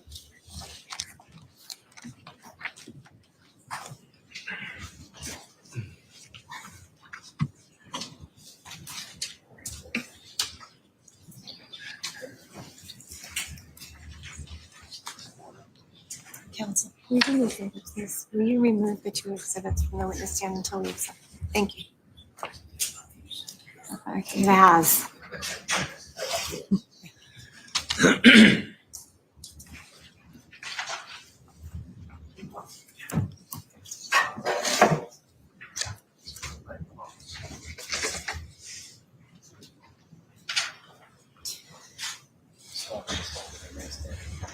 So you're going to step into the witness box and just remain standing. Madam Clerk to my right is going to put you under oath, okay? Thank you.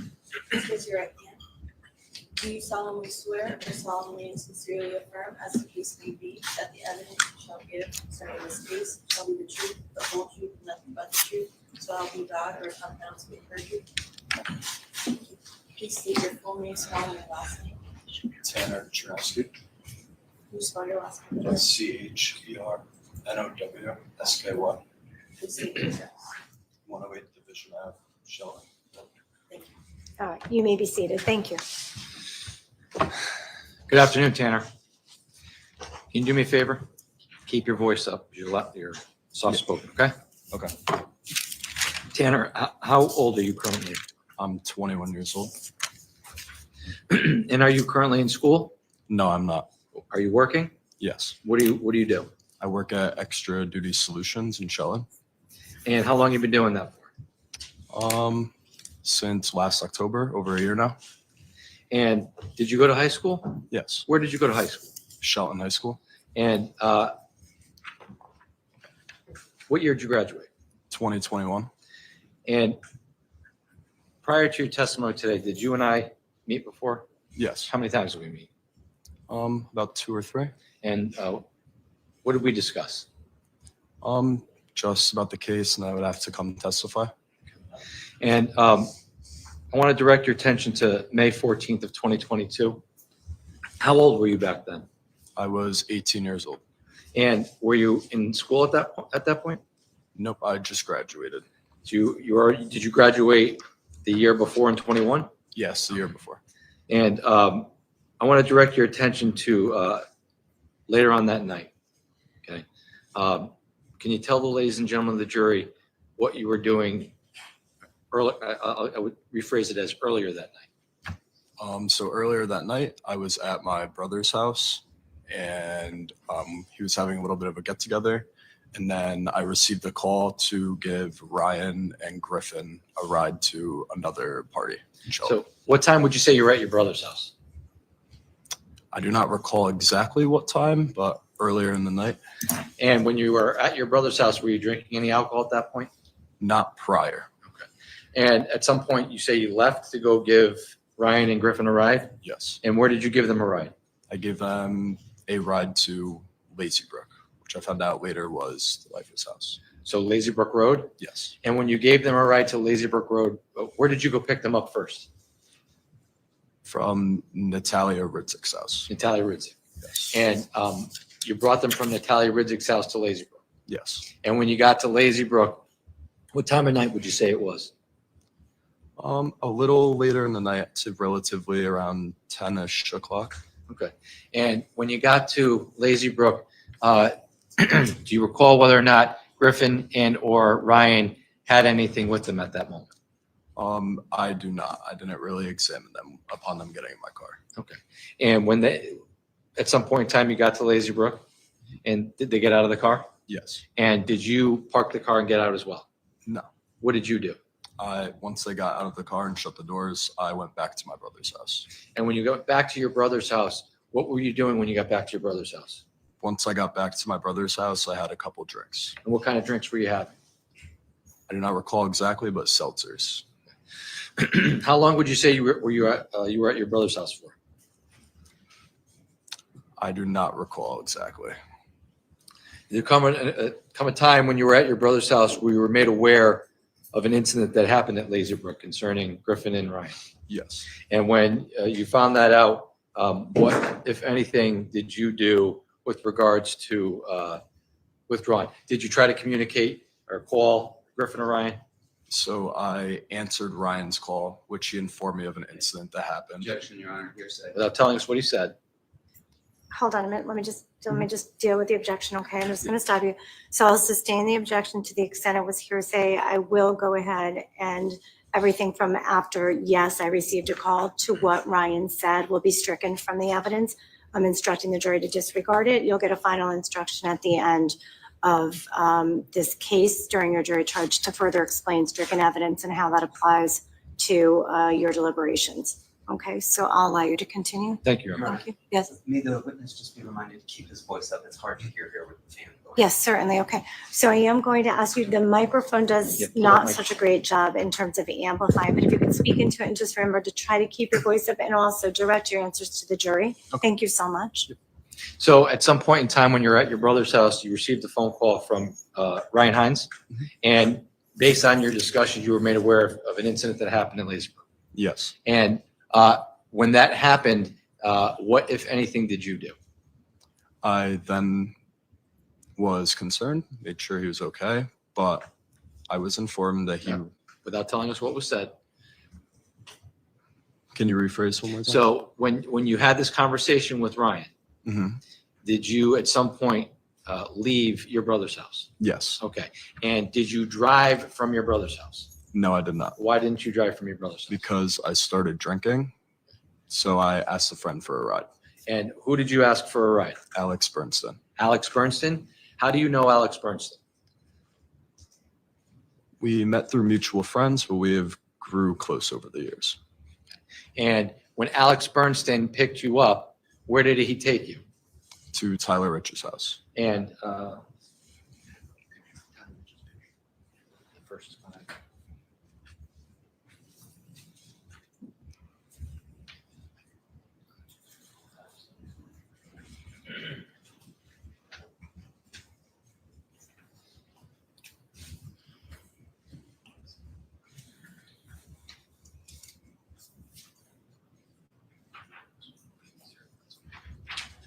I'm gonna show you states 5. Already been made a full exhibit. You recognize states 5? Yes, What is states 5? that's Tyler Rich's house. Is this the house that Alex Bernstein brought you to on May 14th of 2022? Yes, Did you go there after you had the conversation with Ryan Hines on the phone? yes. Why did you go there? He informed me that's where he was going. Without what he said, were you going there to meet anybody? I was going there to meet Ryan Hines. Okay, so you had information that Ryan was going to be at 43 Laurel Glen, and you went there to meet him. Yes, Why would you go there to meet him? Did you have any concern? I was concerned for him, so I went there to check on him. Now, when you got there, how many people would you say were at 43 Laurel Glen at that point in time? I do not recall exactly because I did not go inside.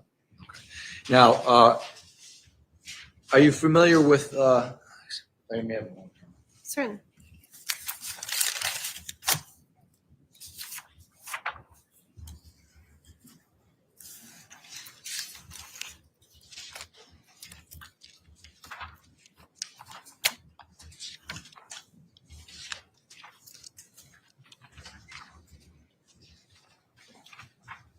Show your state's exhibit 54.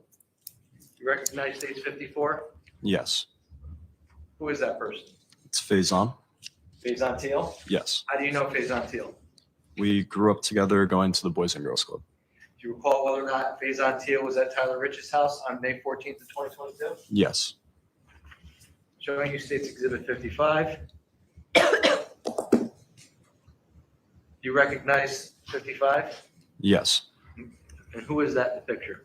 it's Thomas Connery. Sorry. Tommy Connery? Yep. How do you know Tommy Connery? We grew up together as well. We were on the same sports teams in the same grade growing up. Do you know whether or not Tommy Connery was at Tyler Rich's house on May 14th, 2022? Yes, he was. Showing you states 56. Recognize 56? Yes, And who is this in picture of 56? Ryan Hines. And you just indicated Ryan Hines was at Tyler Rich's house? Yes, You went there to meet him. yes, Finally, states 57. You recognize states 57? yes. And who is that a picture of? It's Jimmy McGrath. And how do you know Jimmy McGrath? We have a lot of mutual friends. And was he present at Tyler Rich's house that night? Yes, Now, you say when you got to Tyler Rich's house at that point in time, what time do you think he got there, if you could recall? I do not recall exactly. It was starting to get a little later in the night. Now, I'm going to ask you, are you familiar with an individual by the name of Enrico Fiola? Yes, Does he also go by a different name? he goes by Ricky. Goes by Ricky. How do you know Ricky Fiola? We are good friends. And do you know whether or not he was present at Tyler Rich's house that night? He was.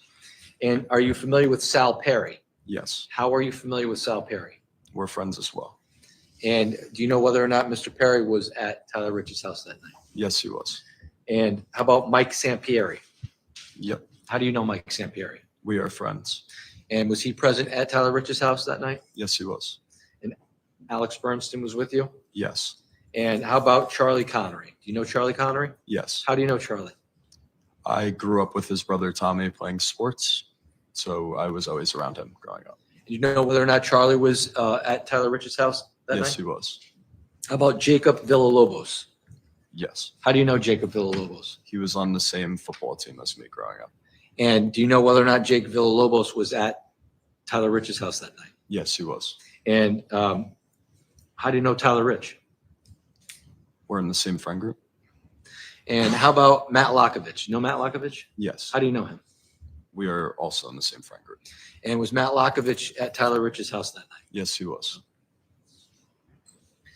Now, when you got to 43 Laurel Glen, tell us how long you were there for, just about. I would say around 20 minutes.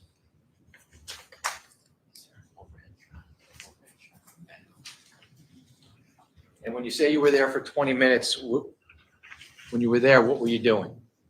I was outside talking to Ryan. Show you States 50. Can you indicate on where on States 50? Well, let me ask you, do you recognize States 50? Yes, What is States 50? that's Tyler Rich's house. And when you got to Tyler Rich's house, do you know whether or not this is a more recent picture? Right? You Yes, agree with that? Do you know where you were when you first got to Tyler Rich's house? If you could point us out in this picture. I was on the right side towards where the picture cuts off. Okay, so maybe near this red bush here? Yep, relatively right by the red bush. Okay, so may the record reflect, I'm pointing to the red bush to the right side of this exhibit, Your Honor. All right, so court will note for the record, you're pointing to the red bush to the furthest right of the photo. Thank you. And when you got there that night, what time was it about? I do not recall exactly, but it was later in the night. And what was the lighting conditions out when you got there? It was relatively dark, but not pitch black outside. Were you able to recognize people that you knew there? Yes, Could you see in front of you? yes. Was there any light from the house being admitted in the front yard in any way? I do not recall. Okay. And when you got there, who did you meet when you got to Tyler Rich's house? I met Ryan Hines along with Tyler Rich was outside. Griffin Marcinzik was also outside. And did you have a conversation with them? Yes, Okay. And at some point, did you ever go inside the house? I did. You did. Yes, And how would you enter the house when you went inside? through the cellar doors in the backyard. And where are the cellar doors located? Can you kind of point us out, for the ladies and gentlemen of the jury? They are in the shadow that is made by the house, but they're not very visible in this picture. Okay.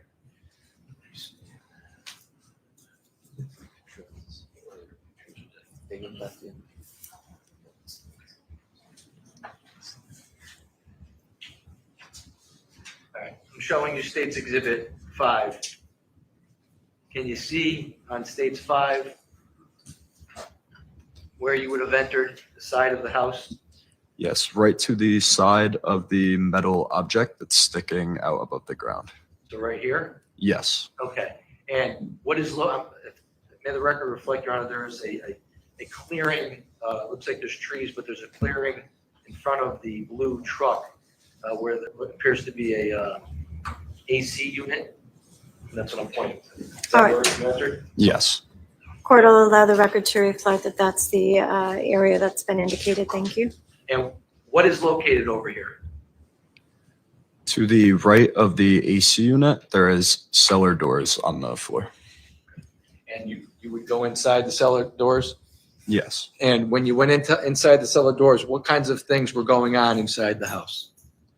I went right down the stairs, but I did not make it fully into the house. Did you observe what was going on?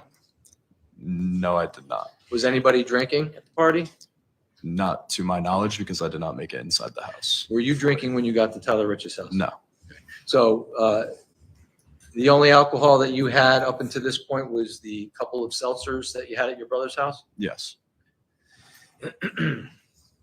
You know, at some point in time, you were standing in the cellar door stairway area, yes, and at some point in time, did you leave that area to go back outside? yes, I did. And why did you do that?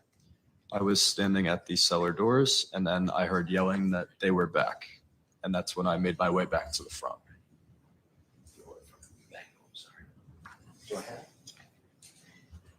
I'm sorry, can you repeat that? I was standing at the cellar doors, and then I heard yelling that they were back, and that's when I made my way to the front. Now, did at some point in time, a car arrived at Tyler Rich's house? Yes, And do you know what kind of car it was? a dark-colored Honda Pilot. Okay. And when the Honda Pilot arrived at Tyler Rich's house, did you walk out and see who it was? Yes. Okay. Who was with you when you did that? I do not recall exactly, but Griffin Marcinzik, Ryan Hines, and Tyler Rich were next to me. And can you tell us on this exhibit here, State's Exhibit 50, when the car arrived at the house, did it park? It was stopped in the middle of the street. In the middle of the street where? Towards the can you tell us on this exhibit, Exhibit 50? Yeah, relatively right in front of the mailbox in the middle of the road. Okay. And when you encountered the pilot, how many people were outside the house at this point in time? I do not recall exactly. And was there a number of kids? Number of Yes. Shelton kids, your friends? Yes. And did you all approach the car? Yes. And what, if anything, can you tell us happened when you guys approached the car? We approached the car and there was a little bit of arguing with us outside of the car and individuals inside of the car. Did you notice anybody in the car that was familiar to you? Not at the time. No. Could you tell us how many people you saw in the car? About 4 or 5. Okay. And at some point in time, during this arguing back and forth, what, if anything, happened during that interaction? There was arguing back and forth, and then it was what appeared to be a glass bottle thrown out of the car. And what side of the car was it thrown? Towards the house, so the driver's side. So I'm going to show you State's Exhibit 30. Is this the car that you saw that night? Yes. And when the car arrived on Laurel land, was it facing towards Farmhouse or towards Adams? When it arrived, it was facing towards Farmhouse.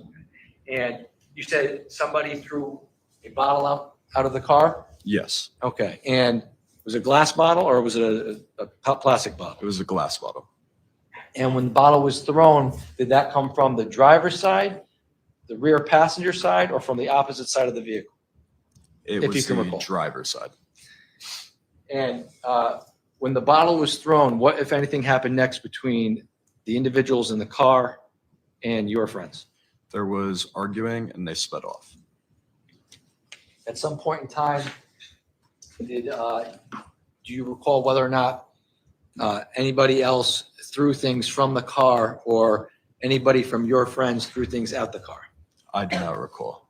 When the car sped off, what did you do next?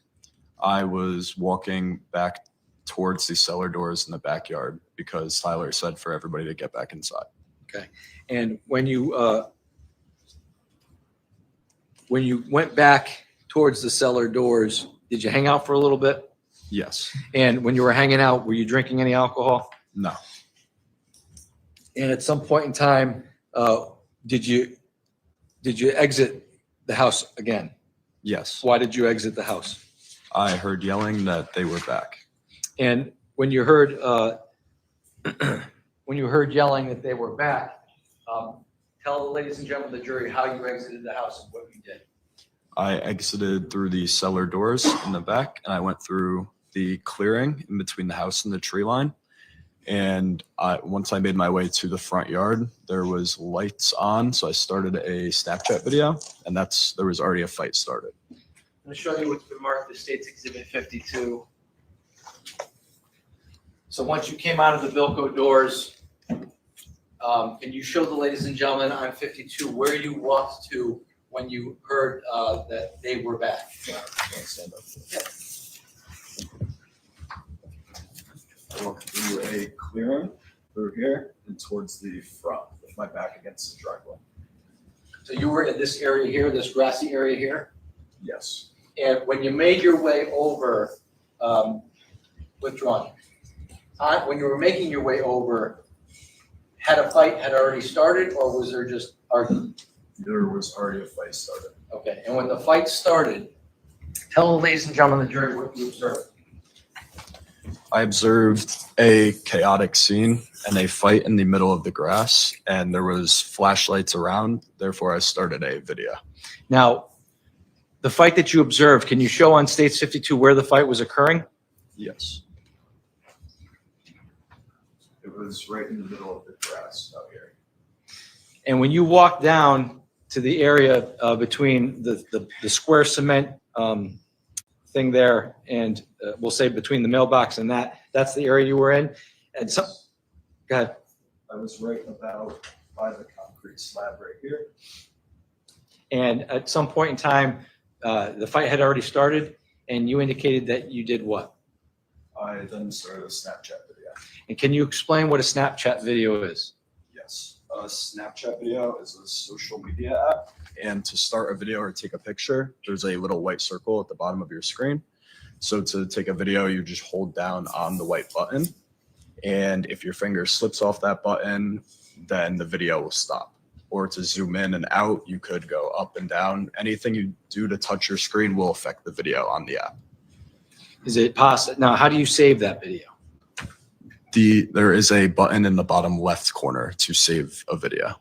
And when you observed the fight going on in this case, did you video it from the beginning of the fight? I videoed it from when I walked out of the cellar doors in the backyard and the fight already previously started. And when you videoed it, is the light on your phone on when you're videoing it? I do not recall exactly. Approach the witness.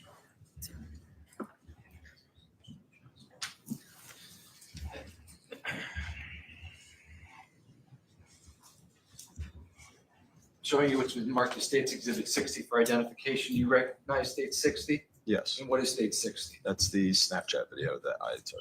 And prior to today's testimony, did you have an opportunity to view this video that you took? Yes, And how do you know that this is the same video that you took? it is the same exact Snapchat video I took. And the initials here, whose initials are those? And I also put my initials on the paper that the USB is in. And with regards to the video, does this USB contain the original video you took on May 14th of 2022? Yes, it does. And does it contain any other videos in connection to this case? Yes, it does. Does it also contain a video that is a lightened up version of the video you took? Yes, And outside of it being lightened up, did you have an opportunity to review that video? yes, And is that video changed in any way from the original video outside of being lightened up? no, it is not. And does this USB also contain a video that is slowed down with some frame numbers on it? Yes, And outside of it being slowed down and lightened up with frame numbers on it, is that video changed in any way from your original video outside of those things? no, it is not. Showing you what's been marked as State's Exhibit 61 for identification purposes, you recognize State 61. Yes, And what is State 61? it is a screenshot from the Snapchat video that I took. And does this accurately reflect a screen grab from a frame number or frame in time from that original video? Yes, Showing you State's Exhibit 62. Do you recognize State 62? yes, And what is State 62? it is a screenshot also from the Snapchat video that I took. And does this screenshot differ in any way from what you observed in your video? No, Showing you State's Exhibit 63. Do you recognize State 63? yes, And what is State 63? a screenshot from the Snapchat video. And again, is this different in any way from the video that you took? No, Showing you State 64. Do you recognize State 64? yes, And what is State 64? a screenshot from the Snapchat video I took. Is this different in any way from the video you took? No, Showing you State 65. Recognize State 65. yes, What is State 65? it's also a screenshot of the Snapchat video. And is this different in any way from what you reviewed from the video you took on May 14th of 2022? No, State 66. Do you recognize State 66? yes, And what is State 66? a screenshot from my Snapchat video. And is this different from in any way from the video that you took on May 14th of 2022? No, State 67, you recognize 67? yes, And what is State 67? a screenshot from my Snapchat video. And is this different in any way? Does this accurately reflect what the moment in time from from that video that you took on May 14th, 2022? Nope. Does it reflect it? Oh, yes. Okay. And state 68, recognize state 68. Yes. And what is state 68? A screenshot from my Snapchat video. And again, does this accurately depict a screen grab from that video? Yes. And finally, 69, you recognize 69. Yes. And what is state 69? It's also a screenshot from my Snapchat video. And does this accurately reflect that moment in time from that video? Yes. Your Honor, without objection, I would offer these as full exhibits. Attorney Smith? If I may just quickly look at those. Certainly, of screenshots. course. I don't anticipate it. Okay.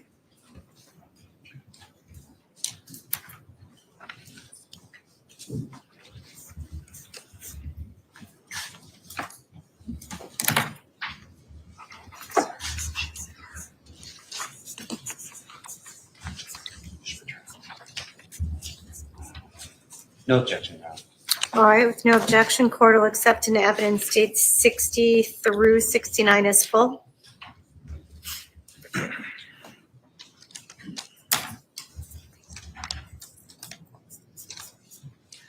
Now, when you came out to see the fight that had already started and started videoing, what do you recall seeing when the fight was going on? Once I walked outside, it was a very chaotic scene in the middle of the yard. And do you recall seeing anybody who was not your friends at the fight? Yes. And what do you recall seeing? I recall seeing two individuals from the car previously. And do you recall what they were wearing? One of them had on a light blue, it appeared to be a jersey. Okay. And do you recall what the other person was wearing? I do not. Prior to that night, had you seen those individuals before? No, I had not. And were you asked to identify any of those individuals by the police department? Yes, I was. And were you able to identify any of those individuals? I was after reviewing my video. And who were you able to identify? Both individuals. Who are they? You know who they are? It was Tyler De Silva and Raul Valle. And is Raul Valle present in court today? Yes. And what is he wearing? He's wearing a black and white suit and tie. Can you please point him out for the jury? Your Honor, may the record reflect the witness identified the defendant in this case? All right, so the court is going to note for the record that the witness identified the defendant. It is 3:25. Is this a good time to break? All right, so the court is going to go ahead and move into our afternoon break. We will take 15 minutes. We will be back in 15 minutes. Thank you so much. Court's in recess. All right.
The Honorable Judge Murphy presiding. Good afternoon. Good afternoon. You may be seated. Thank you. All right, we'll have the witness come back up into the witness stand. Thank you. Come on up and take a seat.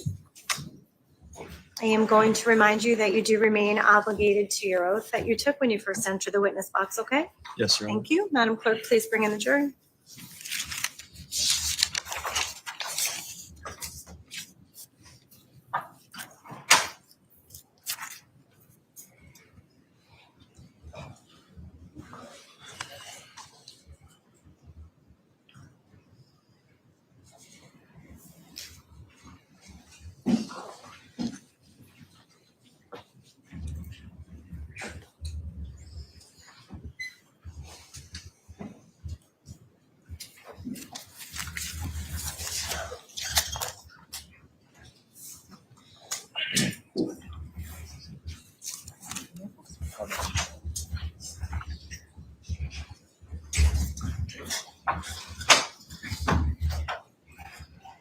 Thank you. Welcome back, ladies and gentlemen of the jury. Counsel, please stipulate to the return of all members of our jury. State will stipulate, Your Honor. Defense stipulates, Your Honor. Thank you. All right, I'll direct the state to continue. Thank you, Your Honor. Thank you.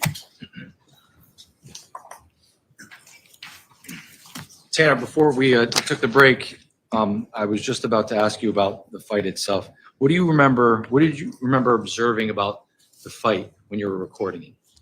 It was very chaotic, but there was a little skirmish in the midst of everything. It was really in the center of everything. And based on you recording and what you recall about the fight, can you tell us, based on your recollection, taking us through the fight, what you remember? I do not remember too much because once I came out from the back of the house and I went towards the front, there was already a big crowd and the fight was in the middle of the crowd, and I just started recording. It was all really a blur. And when you were recording, do you recall hearing anything going on during the fight? Yes, I recall hearing screams to get out of here and just leave. Do you recall whether or not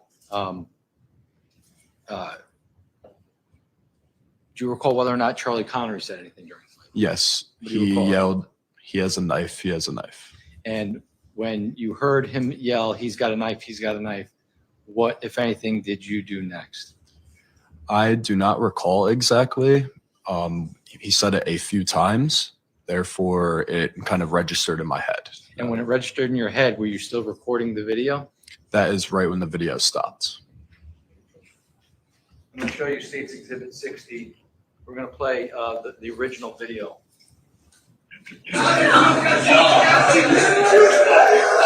Yes, sir! Let's go, man!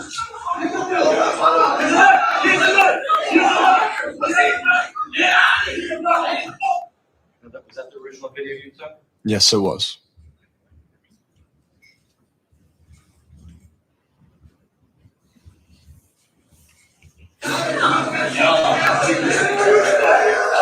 Yes, sir! Let's go, man!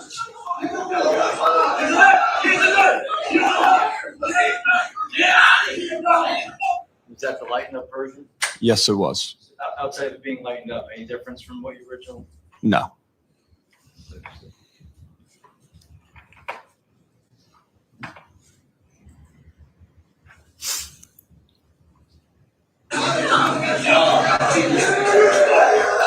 Yes, sir!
show you some stills from the video.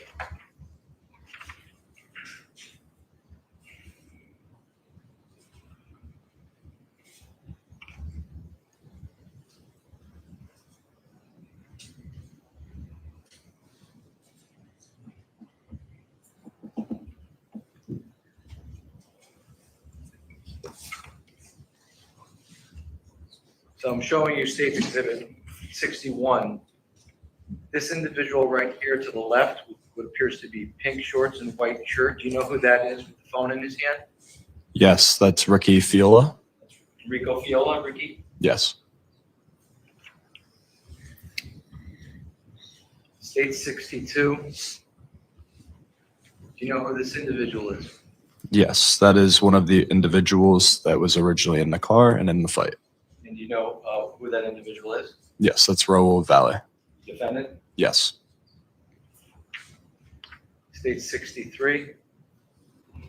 This individual here with the green shirt and black shorts with white trim, do you know who that is? Yes, that's Ryan Hines. And this individual here with the white shirt and black shorts in front of Ryan Hines, who is that? That is Sal Perry. And this individual with their shirt off with the jeans on, do you know who that is? Yes, that's Alex Bernstein. And this individual here with the black shirt, jeans on, and the red hat, do you know who that is? Yes, that is Michael Samperi. And this individual on their knees with their shirt pulled up, do you know who that is? Yes, that is one of the individuals that was originally in the car. And do you know the name of that individual? Yes, Tyler De Silva. And do you know if there's anybody in front of him on the ground? I learned after the fact that it was Tyler Rich. Showing you State 64. Direct your attention to this individual here in the white shirt. Do you know who this is on the right side of 64? Yes, Charlie Connery. And again, 65. Is that the same individual? Yes, it is. State 66. Do you know who this individual is with the white shirt? It appears to be tan shorts on. Yes, that's Jacob Villalobos. And this person here with the camouflage shorts with no shirt on, with the shirt hanging out the back. Do you know who that is? Yes, Matthew Lakovich. And this individual here with the navy blue shirt and white shorts. Do you know who that is? Yes, Jimmy McGrath. State 67. Again, this individual with the white shirt hanging out the back of his pants with the camouflage. That's. Matthew Lakovich. And this individual here with the tan shorts with the white shirt appears to be pushing on Tyler De Silva. Do you know who that is? Yes, Jacob Villalobos. And again, this person here on the right side of the photograph with the navy blue shirt on and the white shorts, who would that be? Jimmy McGrath. State 68. The individual here with the shirt pulled up, with the jeans on, can you tell us who that is? Tyler De Silva. And is this frame after Jacob Villalobos seen pushing him out into the street? Yes, sir. And the person passing him near the curb, who would that be? That is the defendant. And finally, State 69. Do you know who this individual is in the street with the jeans on and the jersey? Yes, Tyler De Silva. And this individual here with the navy blue shirt on and the white shorts, do you know who that is? Jimmy McGrath.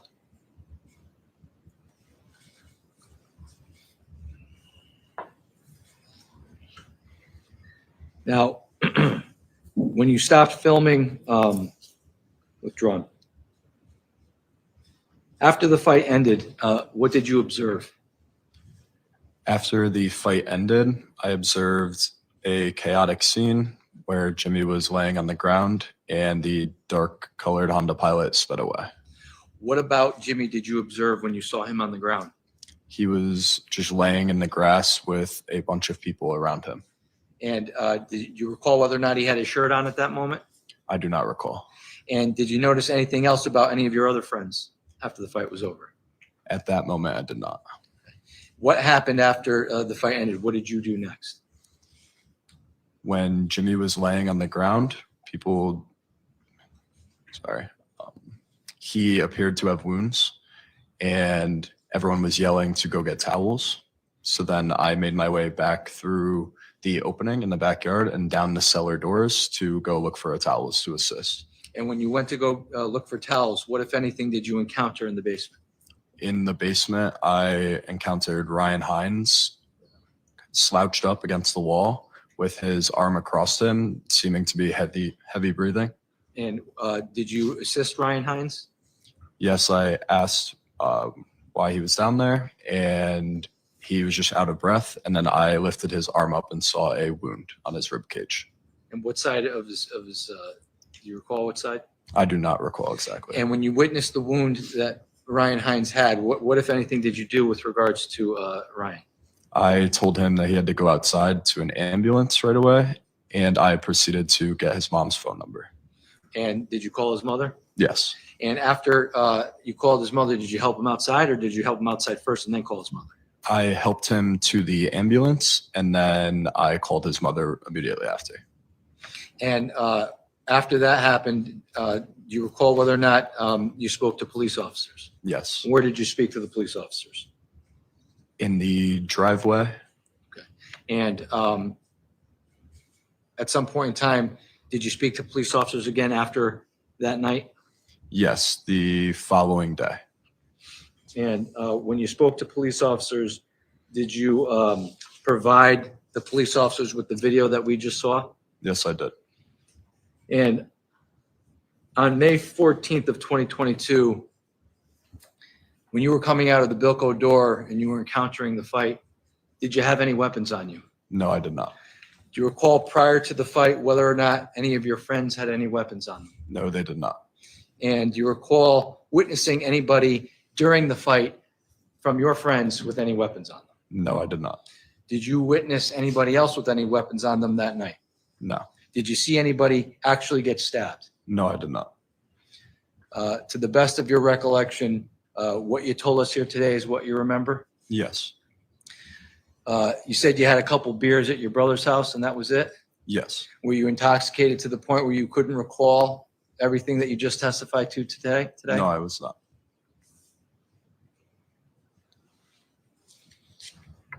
If I may have a moment, Your Honor.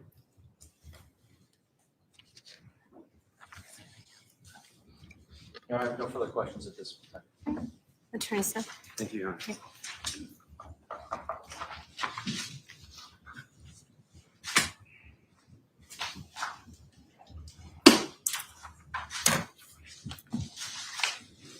Good afternoon, Mr. Czerkowski. You and I have never met before, correct? No, sir. We've never discussed this case before. No, sir.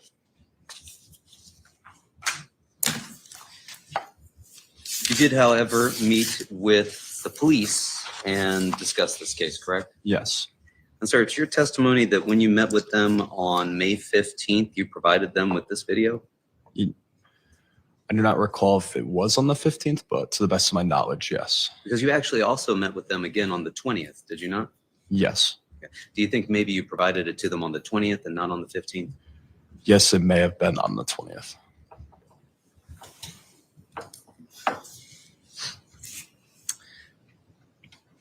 You described for us your relationship with some of these folks, and I want to talk to you a little bit about that, okay? Yes, sir. You described knowing Ryan Hines, and you knew Ryan Hines from school, correct? I met him through mutual friends. Through mutual friends, and we live in the same neighborhood. And you lived in the same neighborhood? Yes. And how would you describe the nature of that relationship? Was he your best friend? Was he an acquaintance? He was a really good friend of mine. A really good friend. Good enough that you would give him rides to and from parties, even if you weren't necessarily going there. Is that fair to say? Yes, sir. And you didn't really describe for us your relationship with Griffin Marcinzik, but how do you know Griffin? Our families have been family friends since we were very young, so we consider each other cousins, but not by blood. So close enough that you consider each other cousins, even though you're not actually blood related. Yes, sir. Do you have that same closeness in your relationship with Ryan Hines? Not to the extent. So you were closer with Griffin Marcinzik than you were necessarily with Ryan Hines. Is that fair Yes, to say? sir. And you described that you received a call to give a ride to Ryan and Griffin over to 5 Lazy Brook, correct? Yes, sir. At that point, you were at your brother's house? Yes. And just for the record, what's your brother's name? Colin? Colin? Yes. And how old is Colin 24, I believe. now? Yes, now. So 21 at the time? Yes, he was 21 or 22. It was his stepbrother's house, but he was residing there. Okay. His stepbrother is not your stepbrother? No. Okay. Are you and Colin half brothers? Yes, same father. Gotcha. And so you did give them a ride over to 5 Lazy Brook, correct? Yes, sir. But you just dropped them there. Yes, sir. So you didn't witness anything that occurred at 5 Lazy Brook. No, sir. Later, however, you got another call from Ryan Hines again, correct? Yes, sir. And at that point, you got Alex Burnson involved, correct? Yes, sir. You weren't hanging out with Alex before that call, were you? No, sir. So after that call, you contacted Alex Burnson, correct? Yes, sir. You recruited him to come and give you a ride over to 43 Laurel Glen, correct? Yes, sir. How did you know to go to 43 Laurel Glen? Actually, sorry. Ryan informed me that that was where he was going to be going. And he wanted you to come there and meet up with him. I was more being a concerned friend, so I was going to go check on him no matter where he was. And were you going to take Alex Burnson with you no matter what? Alex was my first call because I had a few drinks and he does not drink. So I knew that in a serious situation that if I needed him to pick me up, he would. So if there was going to be a serious situation, you wanted Alex Burnson to be with you. Objection as to the characterization. I'll overrule it. That's how it was characterized by the witness. Can you rephrase, please? If there was going to be a serious situation, you wanted Alex Burnson to be with you, correct? No, not saying there was going to be a serious situation. It was a serious situation because I was made aware of something that supposedly happened to my friend. So to me, it was a serious situation to check on his well-being. And that serious situation was you thought that there had been a fight that Mr. Hines had been involved with, correct? Yes, sir. And so you got Alex Burnson, not Colin, to take you over to 43 Laurel Glen. Is that fair to say? Yes, sir. And you identified for us Alex Burnson in the videos that we just watched, right? Yes, sir. Alex Burnson's the guy with no shirt on who's standing over somebody and throwing a few blows, right? Yes, sir. How much do you think Alex Burnson, or do you know how had Mr. Burnson had to drink that evening? He does not drink. Does not drink. At the time, he did not drink. And you told us that when you got there to the house at 43 Laurel Glen, you had had a couple of drinks, correct? Yes, sir. And you described those as being seltzers, correct? Yes, sir. You also told the state's attorney on your direct examination that those had been beers, correct? Yes, sir. Did you have both that night, seltzers and beers? No, I did not. Which one was it, seltzer or beer? It was seltzer. Do you know which kind of seltzer? I do not recall. And you can't tell us exactly how many of those seltzers you'd had? Not more than a few. Not more than a few? Yep. What is a few? 2 to 3.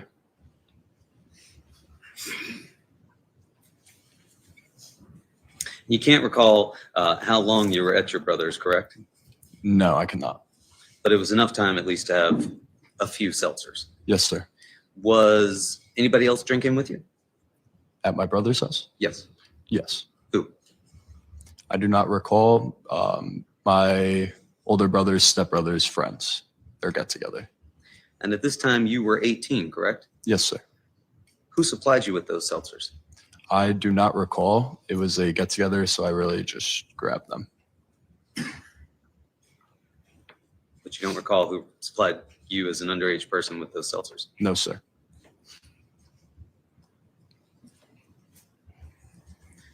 And you left your brother's house and went to Tyler's Rich's house at 43 Laurel Glen, correct? Yes, sir. You were driven there by Alex Burnson, correct? Yes, sir. And along the way, you claim you didn't have anything more to drink, correct? No, sir. And when you got there, you say you didn't go inside the house? No, sir. And when you got there, who was the first person that you saw? I saw Ryan Hines Where did you see him? in the street/front yard area. What was he doing? He was standing there by a car, just talking. Who was he talking to?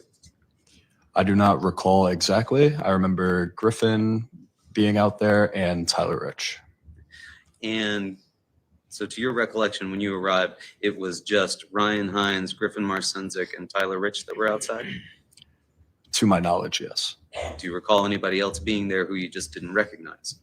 Yes. And how many people do you think were there that you saw? I do not recall exactly, but not many. Maybe Not many people? No. 30 people Are you saying outside talking to Ryan? that you saw? That I saw outside? Yes. Not many people, not 30. Not at that point. No. Did you see Ricky Fiola when you got there? I do not recall. Did you see Sal Perry when you got there? I do not recall. Did you see Michael Sampiri when you got there? I do not recall. Did you see Alex Burnson? Yes. Because he was with you. Yes, sir. Did you see Charlie Connery when you got there? I do not recall. Did you see Jacob Villalobos when you got there? I do not recall. You did see Tyler Rich. Yes, sir. Did you see Michael Lokovich when you got there? No, sir. I do not recall. But you do recall seeing all of those folks in the video later on, correct? Yes, sir. And you said you were there for about 20 minutes, correct? Yes, sir. Were you outside that whole time? I was outside and I made my way to the cellar doors in the back and the staircase. Yes. So for 20 minutes, you were outside and then you made your way to the cellar doors at some point. Yes, sir. And while you were there, you weren't having anything to drink at that point? No, sir. Did you see other people drinking? I do not recall.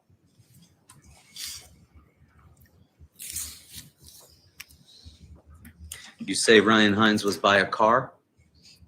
In the front yard, there was a couple cars parked on the left side of the street if you're facing farmhouse, and then more cars parked on the right side of the street. So cars parked on both sides of the street? Yes, there was about not many cars on the left side towards the house. There was, I would say, maybe 3 cars, but there was more cars on the opposite side across the street. So 3 cars on the left side by the house, even more cars on the right side Yes, sir. across the street. Yes, sir. How many cars, if you recall, were in the parking, the driveway? I do not recall exactly. Do you recall later that there were cars in the driveway? Yes, sir. Do you recall a blue truck being in the driveway?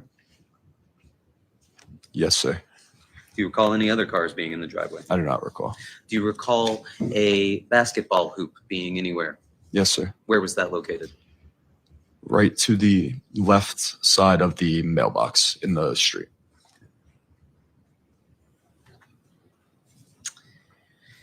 And you told us that you went to the cellar doors. Had you been to this house before? Yes, sir. So you knew where to go. Yes, sir. You were familiar with the layout of the house, Yes, sir. the layout of the yard, Yes, sir. the layout of the neighborhood itself. Yes, sir. That neighborhood, you would agree, is made up of a number of through streets and then a number of streets that come off of that end in cul-de-sacs, right? Can you rephrase, please? Sorry. Sure. There is a number of streets that are called through streets that they connect one street to another, right? Yes. Adams is one of those streets. Yes, sir. And then there's a number of streets that are cul-de-sacs or they end in little circular dead ends, right? Yes, sir. And that's what that neighborhood is comprised of, right? Yes, sir. You knew that because you'd been there before. Yes, sir. And you were familiar enough with this house that you just walked up to the back cellar doors, right?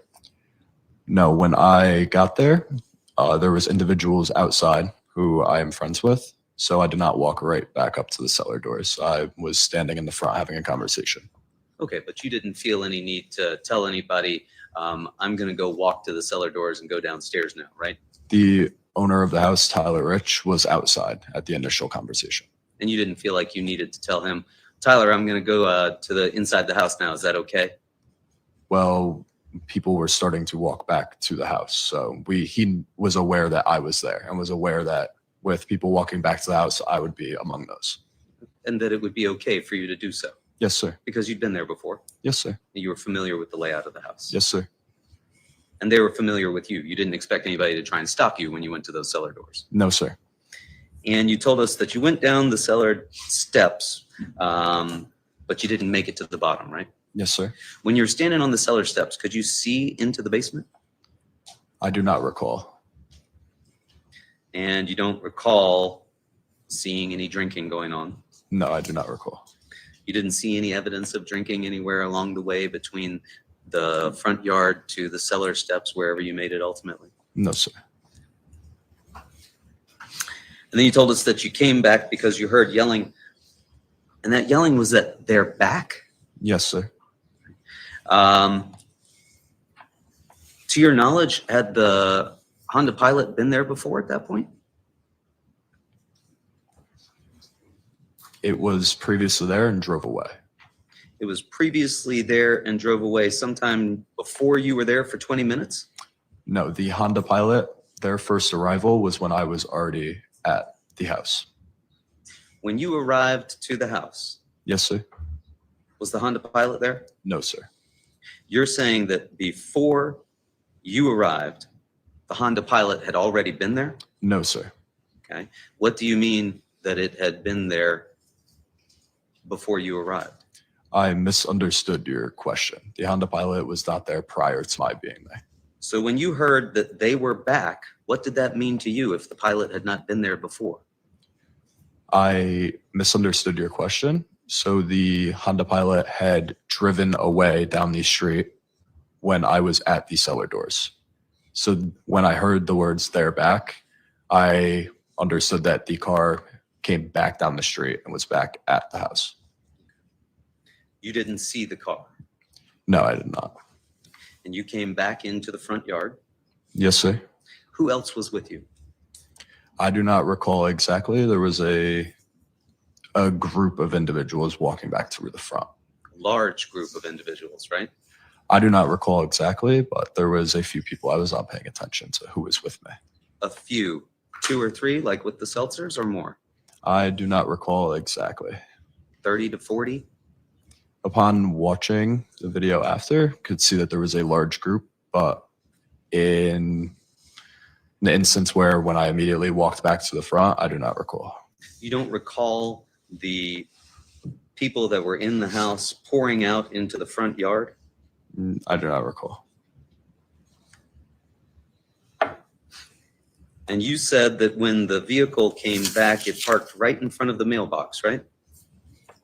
Yes, sir. Wasn't on the other side of the street? It Yes, was sir. right there by that mailbox. Yes, sir. And you said you walked out to see with Griffin Marcinzik, correct? I do not recall saying I walked out with him. Was Griffin Marcinzik with you? I do not recall who exactly was with me when I walked back to the front upon hearing they're back. Okay. You didn't tell us that you walked out with Ryan Hines? I do not recall saying that. I do not remember who I walked out from the cellar doors back to the front with. You don't recall telling us that you walked out with Tyler Rich? No, sir.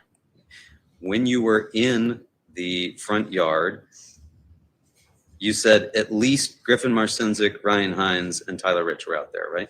Yes, sir. But in fact, everyone ultimately ended up pouring out into the front yard, did they not? I am not sure if it was everybody, but a large group eventually, there was a large group eventually on the lawn. Right, it wasn't just a few people, was it? No, sir. It wasn't 2 or 3. No, sir. And you told us that the car stopped in the middle of the road right in front of the mailbox and that the Shelton High kids all approached the car, correct? This is prior to the car driving away, you're asking? Let's focus on what you've told us. Mm-hmm. You said that you came back out, Mhm. the car is parked there by the mailbox, right? Once I came back out of the cellar doors after I heard yelling that they're back, yes. Okay, that's what we're talking about right now. Okay. At that point, everybody poured out of the house, correct? I do not recall. Okay. Do you recall telling us that the Shelton High School kids all approached the car and that there was arguing back and forth? That was prior. Yes, sir. Prior to what? Approaching of the car was when I was still outside having a conversation prior to me ever making it to the back of the house. When you got there initially, you Yes, told sir. us you did not see the Honda Pilot, No, sir. correct? Yes, sir. You were there outside for 20 minutes or so, correct? Yes, sir. You went down to the cellar door, correct? No, sir. The car pulled up upon me being outside before I you went walked. to the cellar door. Yes, sir. Okay. Would you agree that that's different than what you told us on direct? I misunderstood what you said, but yes, sir. When the car pulls up after you've come back from the cellar doors, you go back into the front yard. And at that point, the car is by the mailbox. Can you rephrase again? Sorry. What part of it do you not understand? So I know what to rephrase. It's argumentative. It's not argumentative. He's asking a question. Why don't you just rephrase the question, Attorney Smith? Let's go from the cellar doors, okay? You're at the cellar doors. You hear something. You go back to the front yard. Do you recall that? Yes. When you go back to the front yard, that's when you see the Honda Pilot that you've described being by the mailbox, correct? Yes, sir. And at that point, Shelton High School kids all approached the car and there was arguing back and forth, correct? Yes, sir. Now, you thought that there were 4 to 5 kids in that car, correct? Yes, sir. And you thought that the occupants of that car included Mr. De Silva, correct? Yes, sir. Mr. Snyder, correct? I learned his name after, but yes, sir. Mr. Valle, correct? Yes, sir. And another person named Anthony Greco, correct? Yes, sir. Anthony Greco wasn't there that night, was he? No, sir. But you thought he was in that car. Yes, sir. You told that to officers. Yes, sir. And once these kids go over and there's arguing back and forth, as you described it, where were you at that point? When the car first got there and what I described as the arguing, I was at the driver's side rear door. Driver's side rear door. Yes, sir. How close were you to the car? I do not recall exactly, not far, about an arm's length. Arm's length away, you could reach out and touch it? I do not recall exactly, but I was close enough to have a conversation without raising my voice. I'm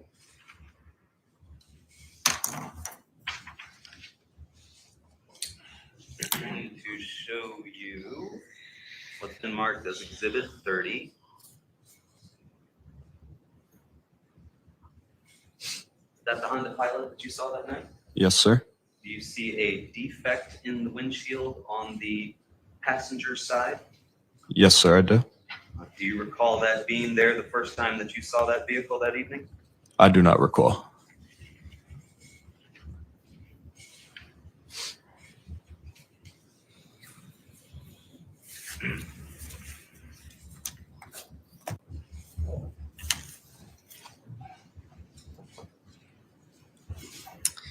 And you said that a glass bottle was thrown out of the car towards the house, correct? Yes, sir. And that glass came from the driver's side, correct? Yes, sir. Where you were standing by the driver's side rear door an arm's length away, correct? Yes, sir. There was some arguing and then they sped off, you told us. Yes, sir. You didn't see anybody touching that vehicle? I do not recall exactly. You didn't see anybody rocking that vehicle? I do not recall. You didn't see all the Shelton High kids surrounding that vehicle? I do not recall because I was at the driver's side. I was just talking. So if the other kids were all surrounding that vehicle, you couldn't see that from where you were standing by the driver's side? I was not really paying attention to everybody else. What were you paying attention to? I was paying attention into the car and trying to listen to the arguing and what was being said. You were paying attention into the car and you thought you saw Anthony Greco in there. I did not know who Anthony Greco was. That was I gained that knowledge upon after. You gained the knowledge that Anthony Greco was in the car afterwards? So one second, sorry.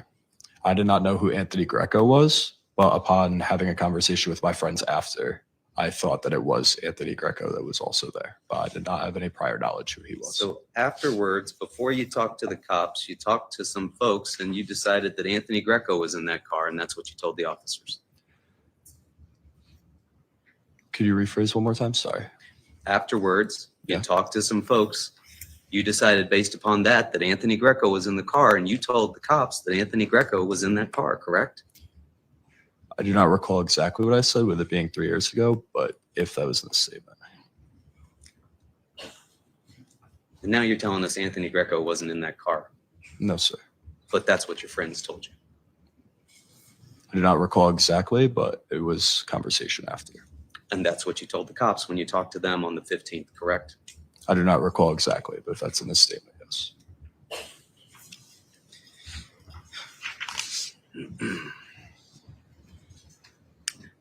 You didn't see anybody touching the vehicle. I do not recall exactly. You didn't see anybody rocking the vehicle. I do not recall. You didn't see anybody surrounding the vehicle. There was individuals outside, but I do not recall any surrounding. And you recall the vehicle being right there by that mailbox. At the initial them pulling up, it was in the middle of the street, which I signified earlier. And what we're talking about now, when you're standing there and there's arguing going back and forth,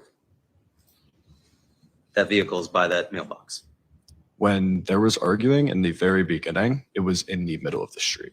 The mailbox was after, when people were yelling they're back. So yes. Okay. After this arguing was going on, they sped off, correct? Yes, sir. And they went down the street towards Farmhouse Lane, Yes, sir. and you went back towards the cellar doors. Yes, sir. You didn't see anybody go down towards Farmhouse Lane from the Shelton High kids, did you? I do not recall. You didn't hear anybody go down there towards from the Shelton High kids to go down towards Farmhouse Lane, did you? I do not recall. But you do recall that you went back down towards the cellar doors and hung out for a bit, right? Yes, sir. Did you go downstairs into the cellar this time? I did not make it into the basement fully, no. Where did you do this hanging out for a bit? I was right at the cellar doors and on the stairs. Why didn't you go down into the cellar? I do not recall exactly. Were there other people there by the cellar doors with you? I do not recall, but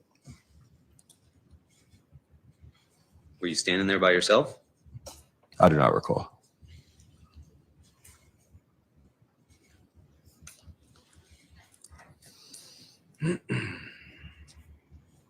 And at some point, you said that some of the occupants of the Honda Pilot were throwing beer bottles outside, correct? Yes, sir. But you never saw anybody from the Shelton High kids throw anything at that Pilot, did you? No, sir. I do not recall. Didn't see anybody punch anybody in the Honda Pilot? I do not recall. Did you see anything going on in the front passenger or the front driver's side of the Honda Pilot? I do not recall exactly.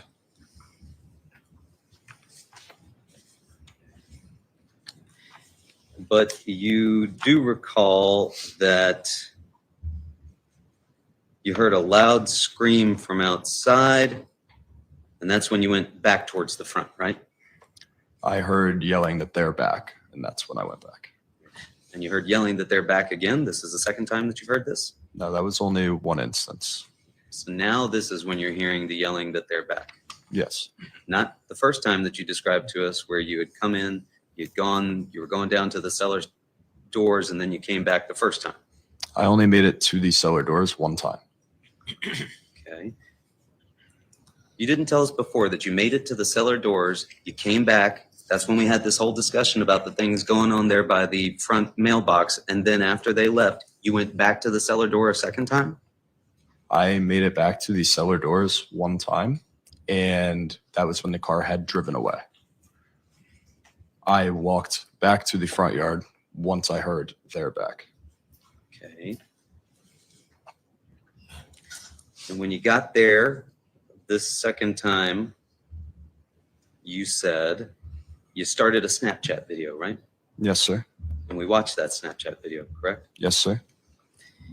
And you described a chaotic scene with a fight in the middle of the grass, right? Yes, sir. In fact, there were really two fights going on, right? Yes, sir. There was the fight that's over here with Tyler DeSilva. That's one fight, you'd agree? Yes, sir. And then there was a second fight that was going on with Mr. Valle, correct? I do not recall seeing that fight by the time I made it to the front. Did you see that fight occur in the video that you watched a few times here? I do not recall. You don't recall that at all? No. And you were standing over by this concrete square, correct? Yes, sir. In fact, you were moving around to some extent, were you not? Yes, sir. And you told us that you heard screaming, correct? I do not recall. You don't recall whether or not you told us that you'd heard screaming? The only screaming that I recall hearing is that they're back. That's all you recall hearing is they're back. Yes. You just watched the video, right? Yes, sir. And you heard somebody say, "Yes, sir," right? Yes, sir. Was that you? Yes, sir. So it wasn't just that people were screaming that you heard. You were screaming, "Yes, sir." Yes, sir. What did that mean, "Yes, sir"? I do not recall exactly. It was in the heat of the moment. Well, what were you watching when you said, "Yes, sir"? I was watching an altercation on the grass. You were watching Alex Burnson, shirtless, throwing blows at Tyler DeSilva while he was on the ground with his shirt pulled up over his head hockey style, right? Upon watching the video, I saw that. Yes, sir. So that "yes, sir" was celebratory. Would you agree? I would not say celebratory. You weren't answering a question, were you? Excuse me. Rephrase, please. Nobody had said to you, "Are you having a good time this evening, Mr. Czerkowski?" Did they? No, sir. You weren't answering a question, were you? No, sir. You were celebrating. You were saying, "Yes, sir." I do not recall celebrating, but yes, those were my words. Did you also hear somebody say, "Get some, nigger"? Upon watching the video, yes, sir. Was that you as well? No, sir. Are you sure? Yes, sir. How are you sure? That is not my voice. That was another individual. Whose voice was it? I do not recall exactly. Was that also just the heat of the moment? It was not me, so I'm not too sure. Didn't bother you though, did it? No, it did not.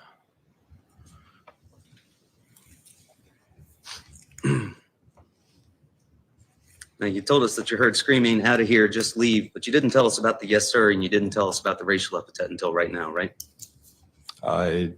No, sir. And in fact, you didn't tell officers about this video until the third time that you spoken to them, correct? I do not recall exactly which time.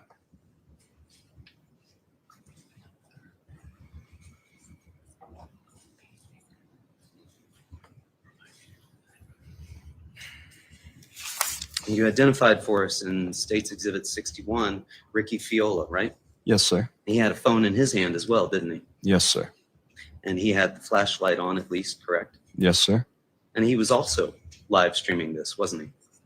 I do not recall if he was live streaming. I just recall seeing a light.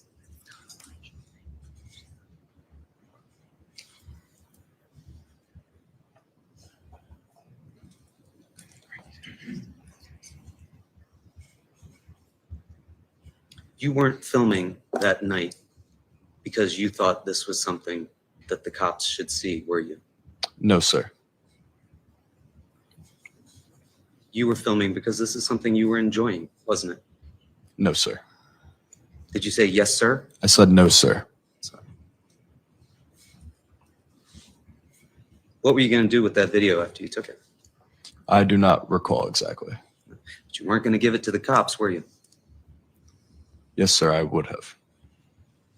You didn't until they asked about it, right? Yes, sir.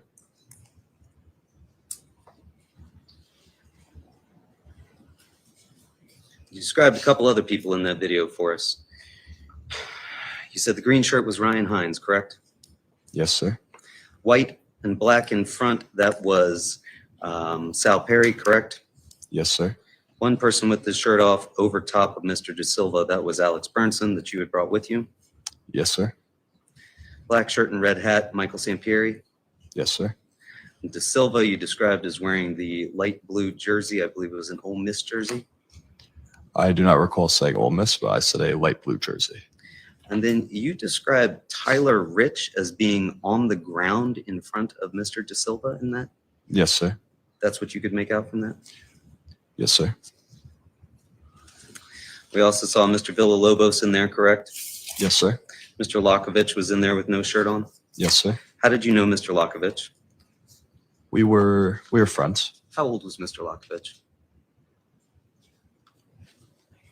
I do not recall exactly. You didn't start filming until the fight had already begun. Is that fair to say? Yes, sir. Did you see the fight begin? No, sir. You didn't. No, sir. Where were you when the fight began? I was at the cellar doors.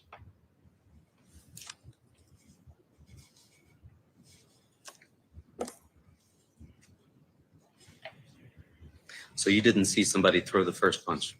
No, sir. When you spoke with officers, you described Lito as wearing a dark hooded sweatshirt, correct? I do not recall exactly. He was not wearing a dark hooded sweatshirt that night, was he? I do not recall. You told the officers that you observed it from a distance, right? I do not recall. In fact, you didn't just observe it from a distance. You were filming the thing, right? Yes, sir. You were cheering it on, right? I do not recall cheering it on, but I was yelling at one point in the video, yes. You wouldn't describe saying, yes, sir, as cheering it on? No, sir. That wasn't encouraging things? I do not recall exactly.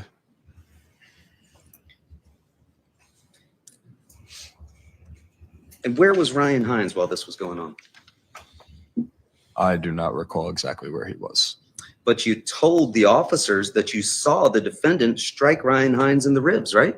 I do not recall.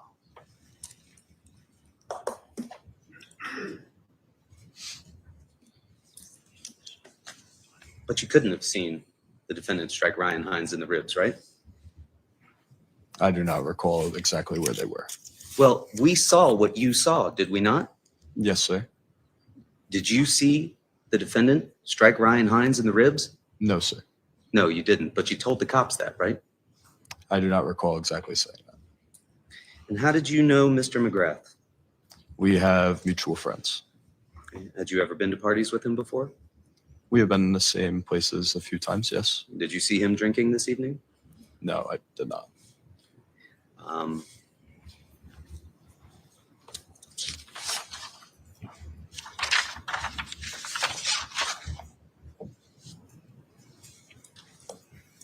You told officers when you spoke with them before you gave them the video that to the best of your knowledge, this entire incident was completely random, right? Yes, sir. But it wasn't completely random, was it? I do not recall. You don't recall what? What are you referring to when you say it was not completely random? Well, what were you referring to when you said the entire incident was completely random? I was made aware of an incident that happened prior, but other than that, of the individuals making their way to our Shelton House party, that was random to my knowledge. Making their way to which party? To Tyler Rich's house. That was completely random. To my prior knowledge, it was random of them showing up there, yes.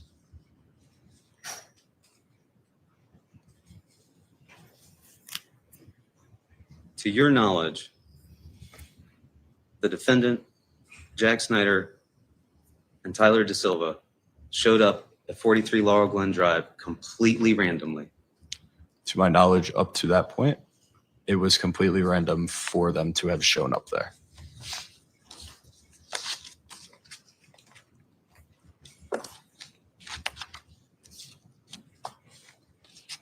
You told these officers that you saw the defendant lying on the ground after getting punched and there was a stampede. Did you not? I do not recall. You don't recall telling that to Officer Iannotti when you spoke to him on May 20th? I do not recall. Did you see the defendant lying on the ground after getting punched, and then there was a stampede and Mr. Hines was pushed and landed on Mr. Valle? I do not recall exactly seeing that. Well, you did describe to us that it was a chaotic scene, right? Yes, sir.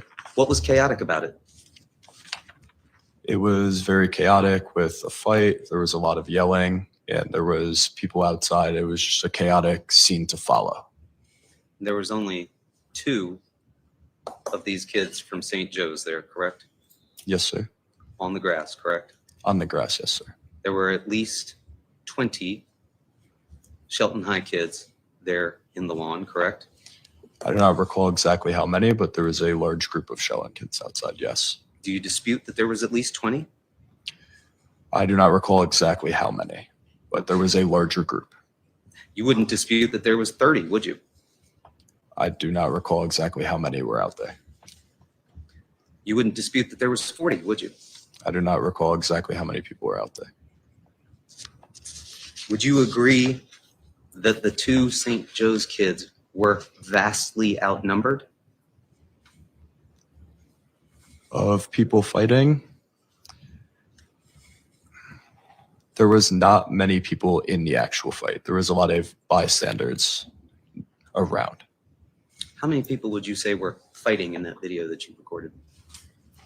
To the best of my knowledge, exactly, I'd say a few, not too many. A few, Yes, sir. like those seltzers, 2 or 3?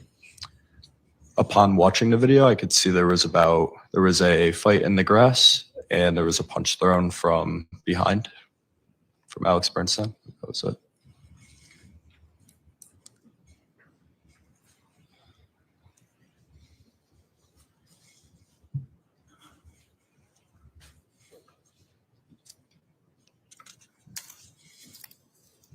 You didn't see anyone actually get stabbed, correct? No, sir.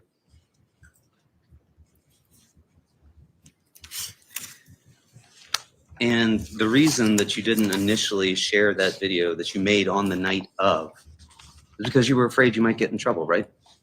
I do not recall why I did not give it over. You knew that that video showed your friends engaged in some assaultive behavior, correct? Yes, sir. You didn't want your friends to get in trouble, did you? I obviously did not want them to get in trouble, but I do not recall if that was a reason I did not give it over. Well, you say you obviously did not want them to get in trouble. What's so obvious about that? Well, nobody ever wants their friends to get in trouble, but that would not be the reason that I would not hand the video over. But you didn't hand the video over immediately, did you? No, sir. You had it on the night of the 14th, correct? Yes, sir. You had it on the 15th, correct? Yes, sir. You talked with Officer Bitsko and Officer Staples, correct? I do not recall Officer Bitsko, who that is, but Officer Staples, yes, I know. At the Shelton PD, correct? Yes, sir. And then you went back again on the 20th, and that's when you talked with Officer Iannotti, correct? I do not recall that officer's name, but I did end up going back. Yes, sir. And that's when you gave him the video, right? I do not recall exactly which time I gave them the video. Did you share that video with anybody else? No, sir, I did not. Didn't post it on some social media? So that night, the video was on a private story and then deleted as soon as everything calmed down. Let's talk about that. The video was on a private story? Yes, sir. It just got there on its own? No, I posted it on a private story, and that's when I put my phone back into my pocket. You posted that video that night on your private story. Yes, sir. How many people had access to it? I do not recall. All your friends? I do not recall exactly how many people have access to it. Do you let all of your friends have access to your private stories? I do not recall exactly how many. Some of my friends are in it, some are not. When you posted it to your private stories, Yes, sir. you didn't give it to the police, did you? No, sir. It was posted the night of and deleted almost immediately. Because you were afraid you might get in trouble, right? I deleted the video upon realizing exactly, what had happened that night. But No, not about getting in trouble. Once I realized what had happened and what had occurred, and we came to the realization that obviously there was injured and Jimmy was severely wounded, the video was taken down. Right after. Well, you knew that Jimmy was severely wounded that night, did you not? Yes, sir. But you posted it that night, right? I posted it. There's a button on Snapchat where if you just click it once, it automatically posts. There's no second verification needed or anything. So upon clicking that button, it was posted to my story instantly. And then I put my phone back in my pocket. You posted that video that night, right? Yes, sir. It wasn't just posted on its own. No, sir. You did that Yes, sir. rather than give that to the police. I did not have a meeting with the police. I forgot about the video immediately when it was on my story that night upon first responders getting there and everything. And then I remembered about the video. I do not recall exactly when. It was in the next few hours to a friend of mine saying that the video was on my story. You posted that video that night shortly after we heard you say, yes, sir, right? Yes, sir. And that was before you realized how seriously Mr. McGrath was injured. Was that fair to say? Yes, sir. You posted that video because that was a trophy. You wanted people to see what had happened because you didn't know yet how serious it was. That's the truth, isn't it? No, sir. I posted the video. I do not recall exactly why I posted the video, but I just posted it. I wasn't really thinking. Did you post any other videos that night? I do not recall. I do not believe so. But you didn't not give it to the police because you were afraid that you might get in trouble. I do not recall exactly why I did not give it to them. And you don't recall if you didn't give it to the police because you didn't want any of your friends to get in trouble. No, I do not recall exactly why I did not. You don't recall anybody laying hands on that car that you saw there, correct? I do not recall watching anything at the car. You don't recall whether or not that vehicle had that defect in the windshield when you saw it, correct? I do not recall seeing that. And you don't recall why you said, yes, sir. Is that what you told us? I'm going to object based on asked and answered at this point. Sustained. Nothing further. Thank you. All right. All right, Tanner. On direct examination, when we spoke before, counsel just asked you about the phrase that you said, "they're back." Let's reset, okay? When the Honda Pilot first gets there, where are you? First gets there that night. When the Honda Pilot first arrived, it was in the middle of the street, and I was also in the middle of the road to the side of the mailbox. So you're saying this is states 52. If it's in the middle of the street somewhere here, maybe where the yellow X is.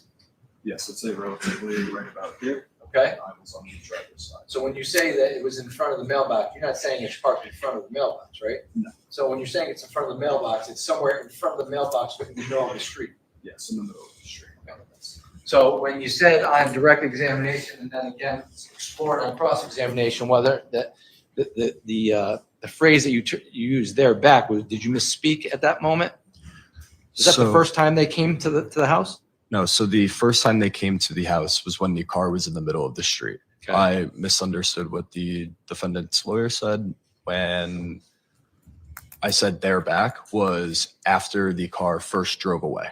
And I made it to the back of the cellar doors upon me here. So just so we're clear, car's in the middle of the street, you go up, you're on the driver's side, you see what you see, and then the car drives off, right? Yes, sir. And after the car drives off, you make your way back to the cellar doors, right? Upon the car driving off, yes, I made my way to the back basement cellar doors. And when you made your way back to the cellar doors, how long did you hang out there? I do not recall exactly. It was not too long. And at some point in time, you heard their back. Yes, sir.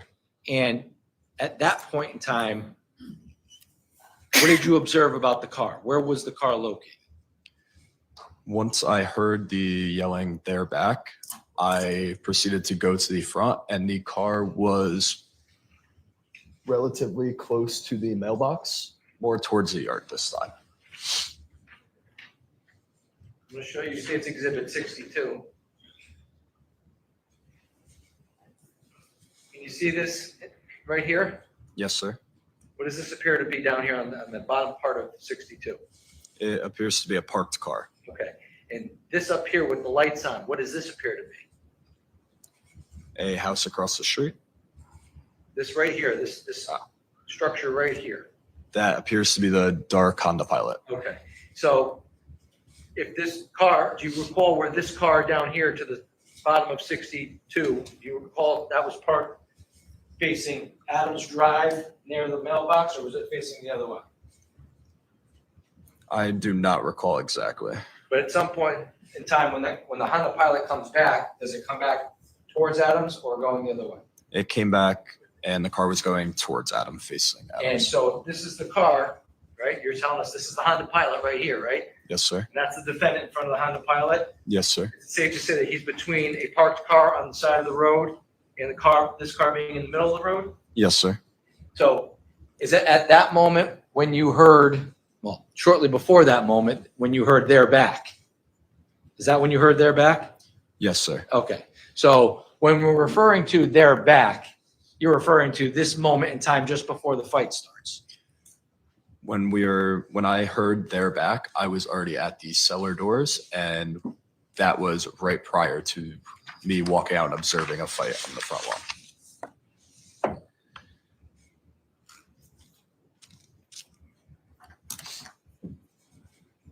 Counsel asked you why you videoed that fight that night. I mean, do you do a lot of videoing on Snapchat? Yes, sir. Why do you do that? I'm not too sure why. I mean, do you randomly video things? Yes, sir. Me and my friends always take videos like when we're doing anything, really. Is that the whole purpose of Snapchat? What's the purpose of Snapchat? Why do you have it? Snapchat is to send pictures and or videos to friends, or you could create a story, which I explained before. And is it common for you and your friends to just whip your phone out and start videoing things or taking pictures? Yes, sir. And is it common for you and your friends on Snapchat? Well, withdrawn. Do you use any other social media apps? Yes, sir. Okay. And is it common for you and your friends to use social media apps such as Snapchat to video things and post them to your Snapchat account? Yes, sir. Have you done that before? Yes, sir. And when you've done that before, did you do it just kind of not thinking about it? You video something and you just post it for the sake of posting it? Yes, sir. And why do you do that? Really just catch memories, I would say. Okay. Yeah, that's really about it. So when you videoed this fight on May 14th of 2022, was it kind of one of those impulsive things that you did? Yes. And when you posted it, is that one of those impulsive things when you posted? I guess you said you hit a button or something and it posted right away? Yeah, I do not recall exactly, but there is a button on the main screen where if you hit it, it immediately will post. Is that something that you've done in the past? Yes, sir. Is that something that you've done in the past when you kind of can do it without looking at the screen? Or do you have to kind of watch what you're doing and then hit something real quick? You have to kind of look at it, but if you click add to story, it will add to your story. So when you posted this video that we watched today, is that something that as soon as the video ended, you kind of posted it and then kind of realized what had happened? Yes, sir. Now,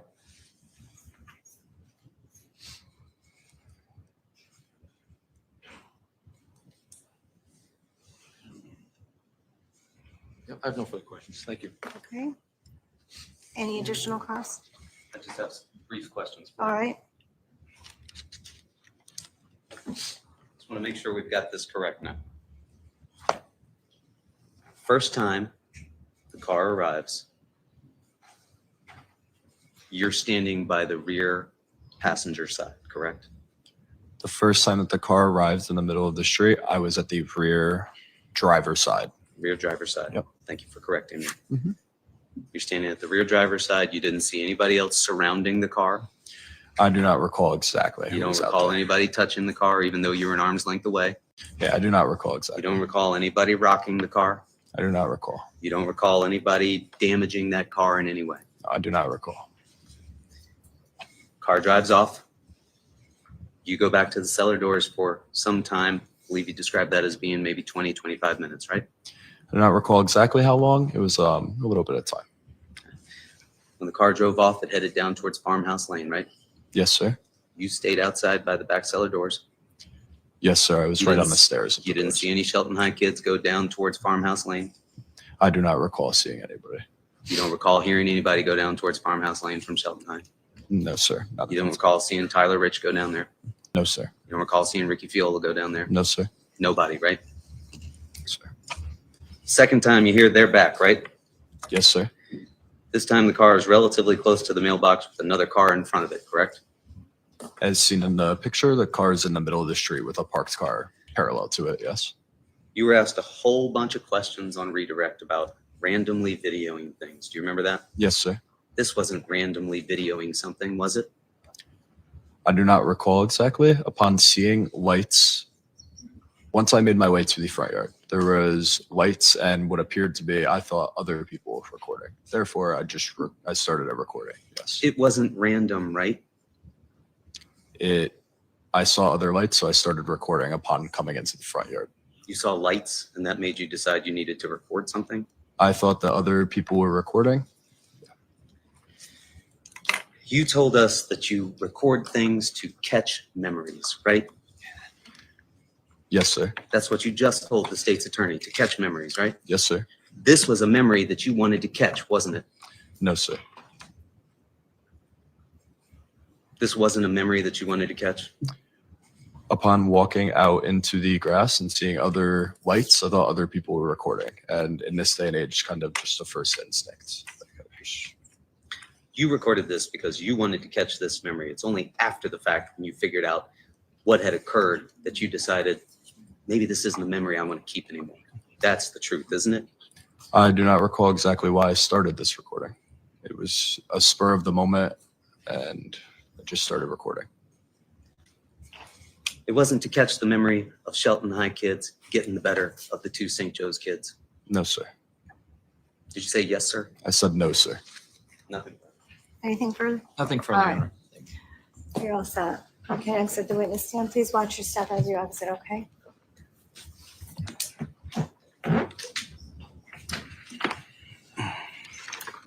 All right, ladies and gentlemen, we are going to adjourn for the day. I want to remind the jury before we do that you must abide by your rules of juror conduct. I also described to your instructions at the beginning of the trial. So those instructions that I gave to you at the beginning of the trial apply. You must abide by those rules.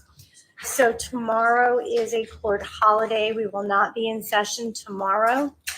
That's Thursday. Friday, we will also not be in session for purposes of this trial. All right. So for the purposes of the jurors, you will not need to be here Thursday or Friday of this week. We will resume evidence on Monday. Again, I cannot stress how important it is that you abide by your obligations. You're going to be going home to curious people. You're going to have 4 days where you are going to have access to social media and media, newspapers, local postings, and conversation. Please do your best to avoid anything about this trial. Please do not discuss anything about this trial or any issues arising out of it with anyone. We'll see you back on Monday. Again, I also want to stress, do not visit any of the locations that have been discussed. Do not conduct any independent research or investigation into any of the issues arising out of this trial. Your obligation is to decide this case at the end of the trial based solely on the evidence presented here in this courtroom. I expect that you take your oath seriously. I appreciate the attention that you continue to give this trial. Enjoy your weekend, have a safe weekend, and we'll see you back Monday, same time. Thank you. Court stands adjourned. All rise, court is adjourned. Stand by.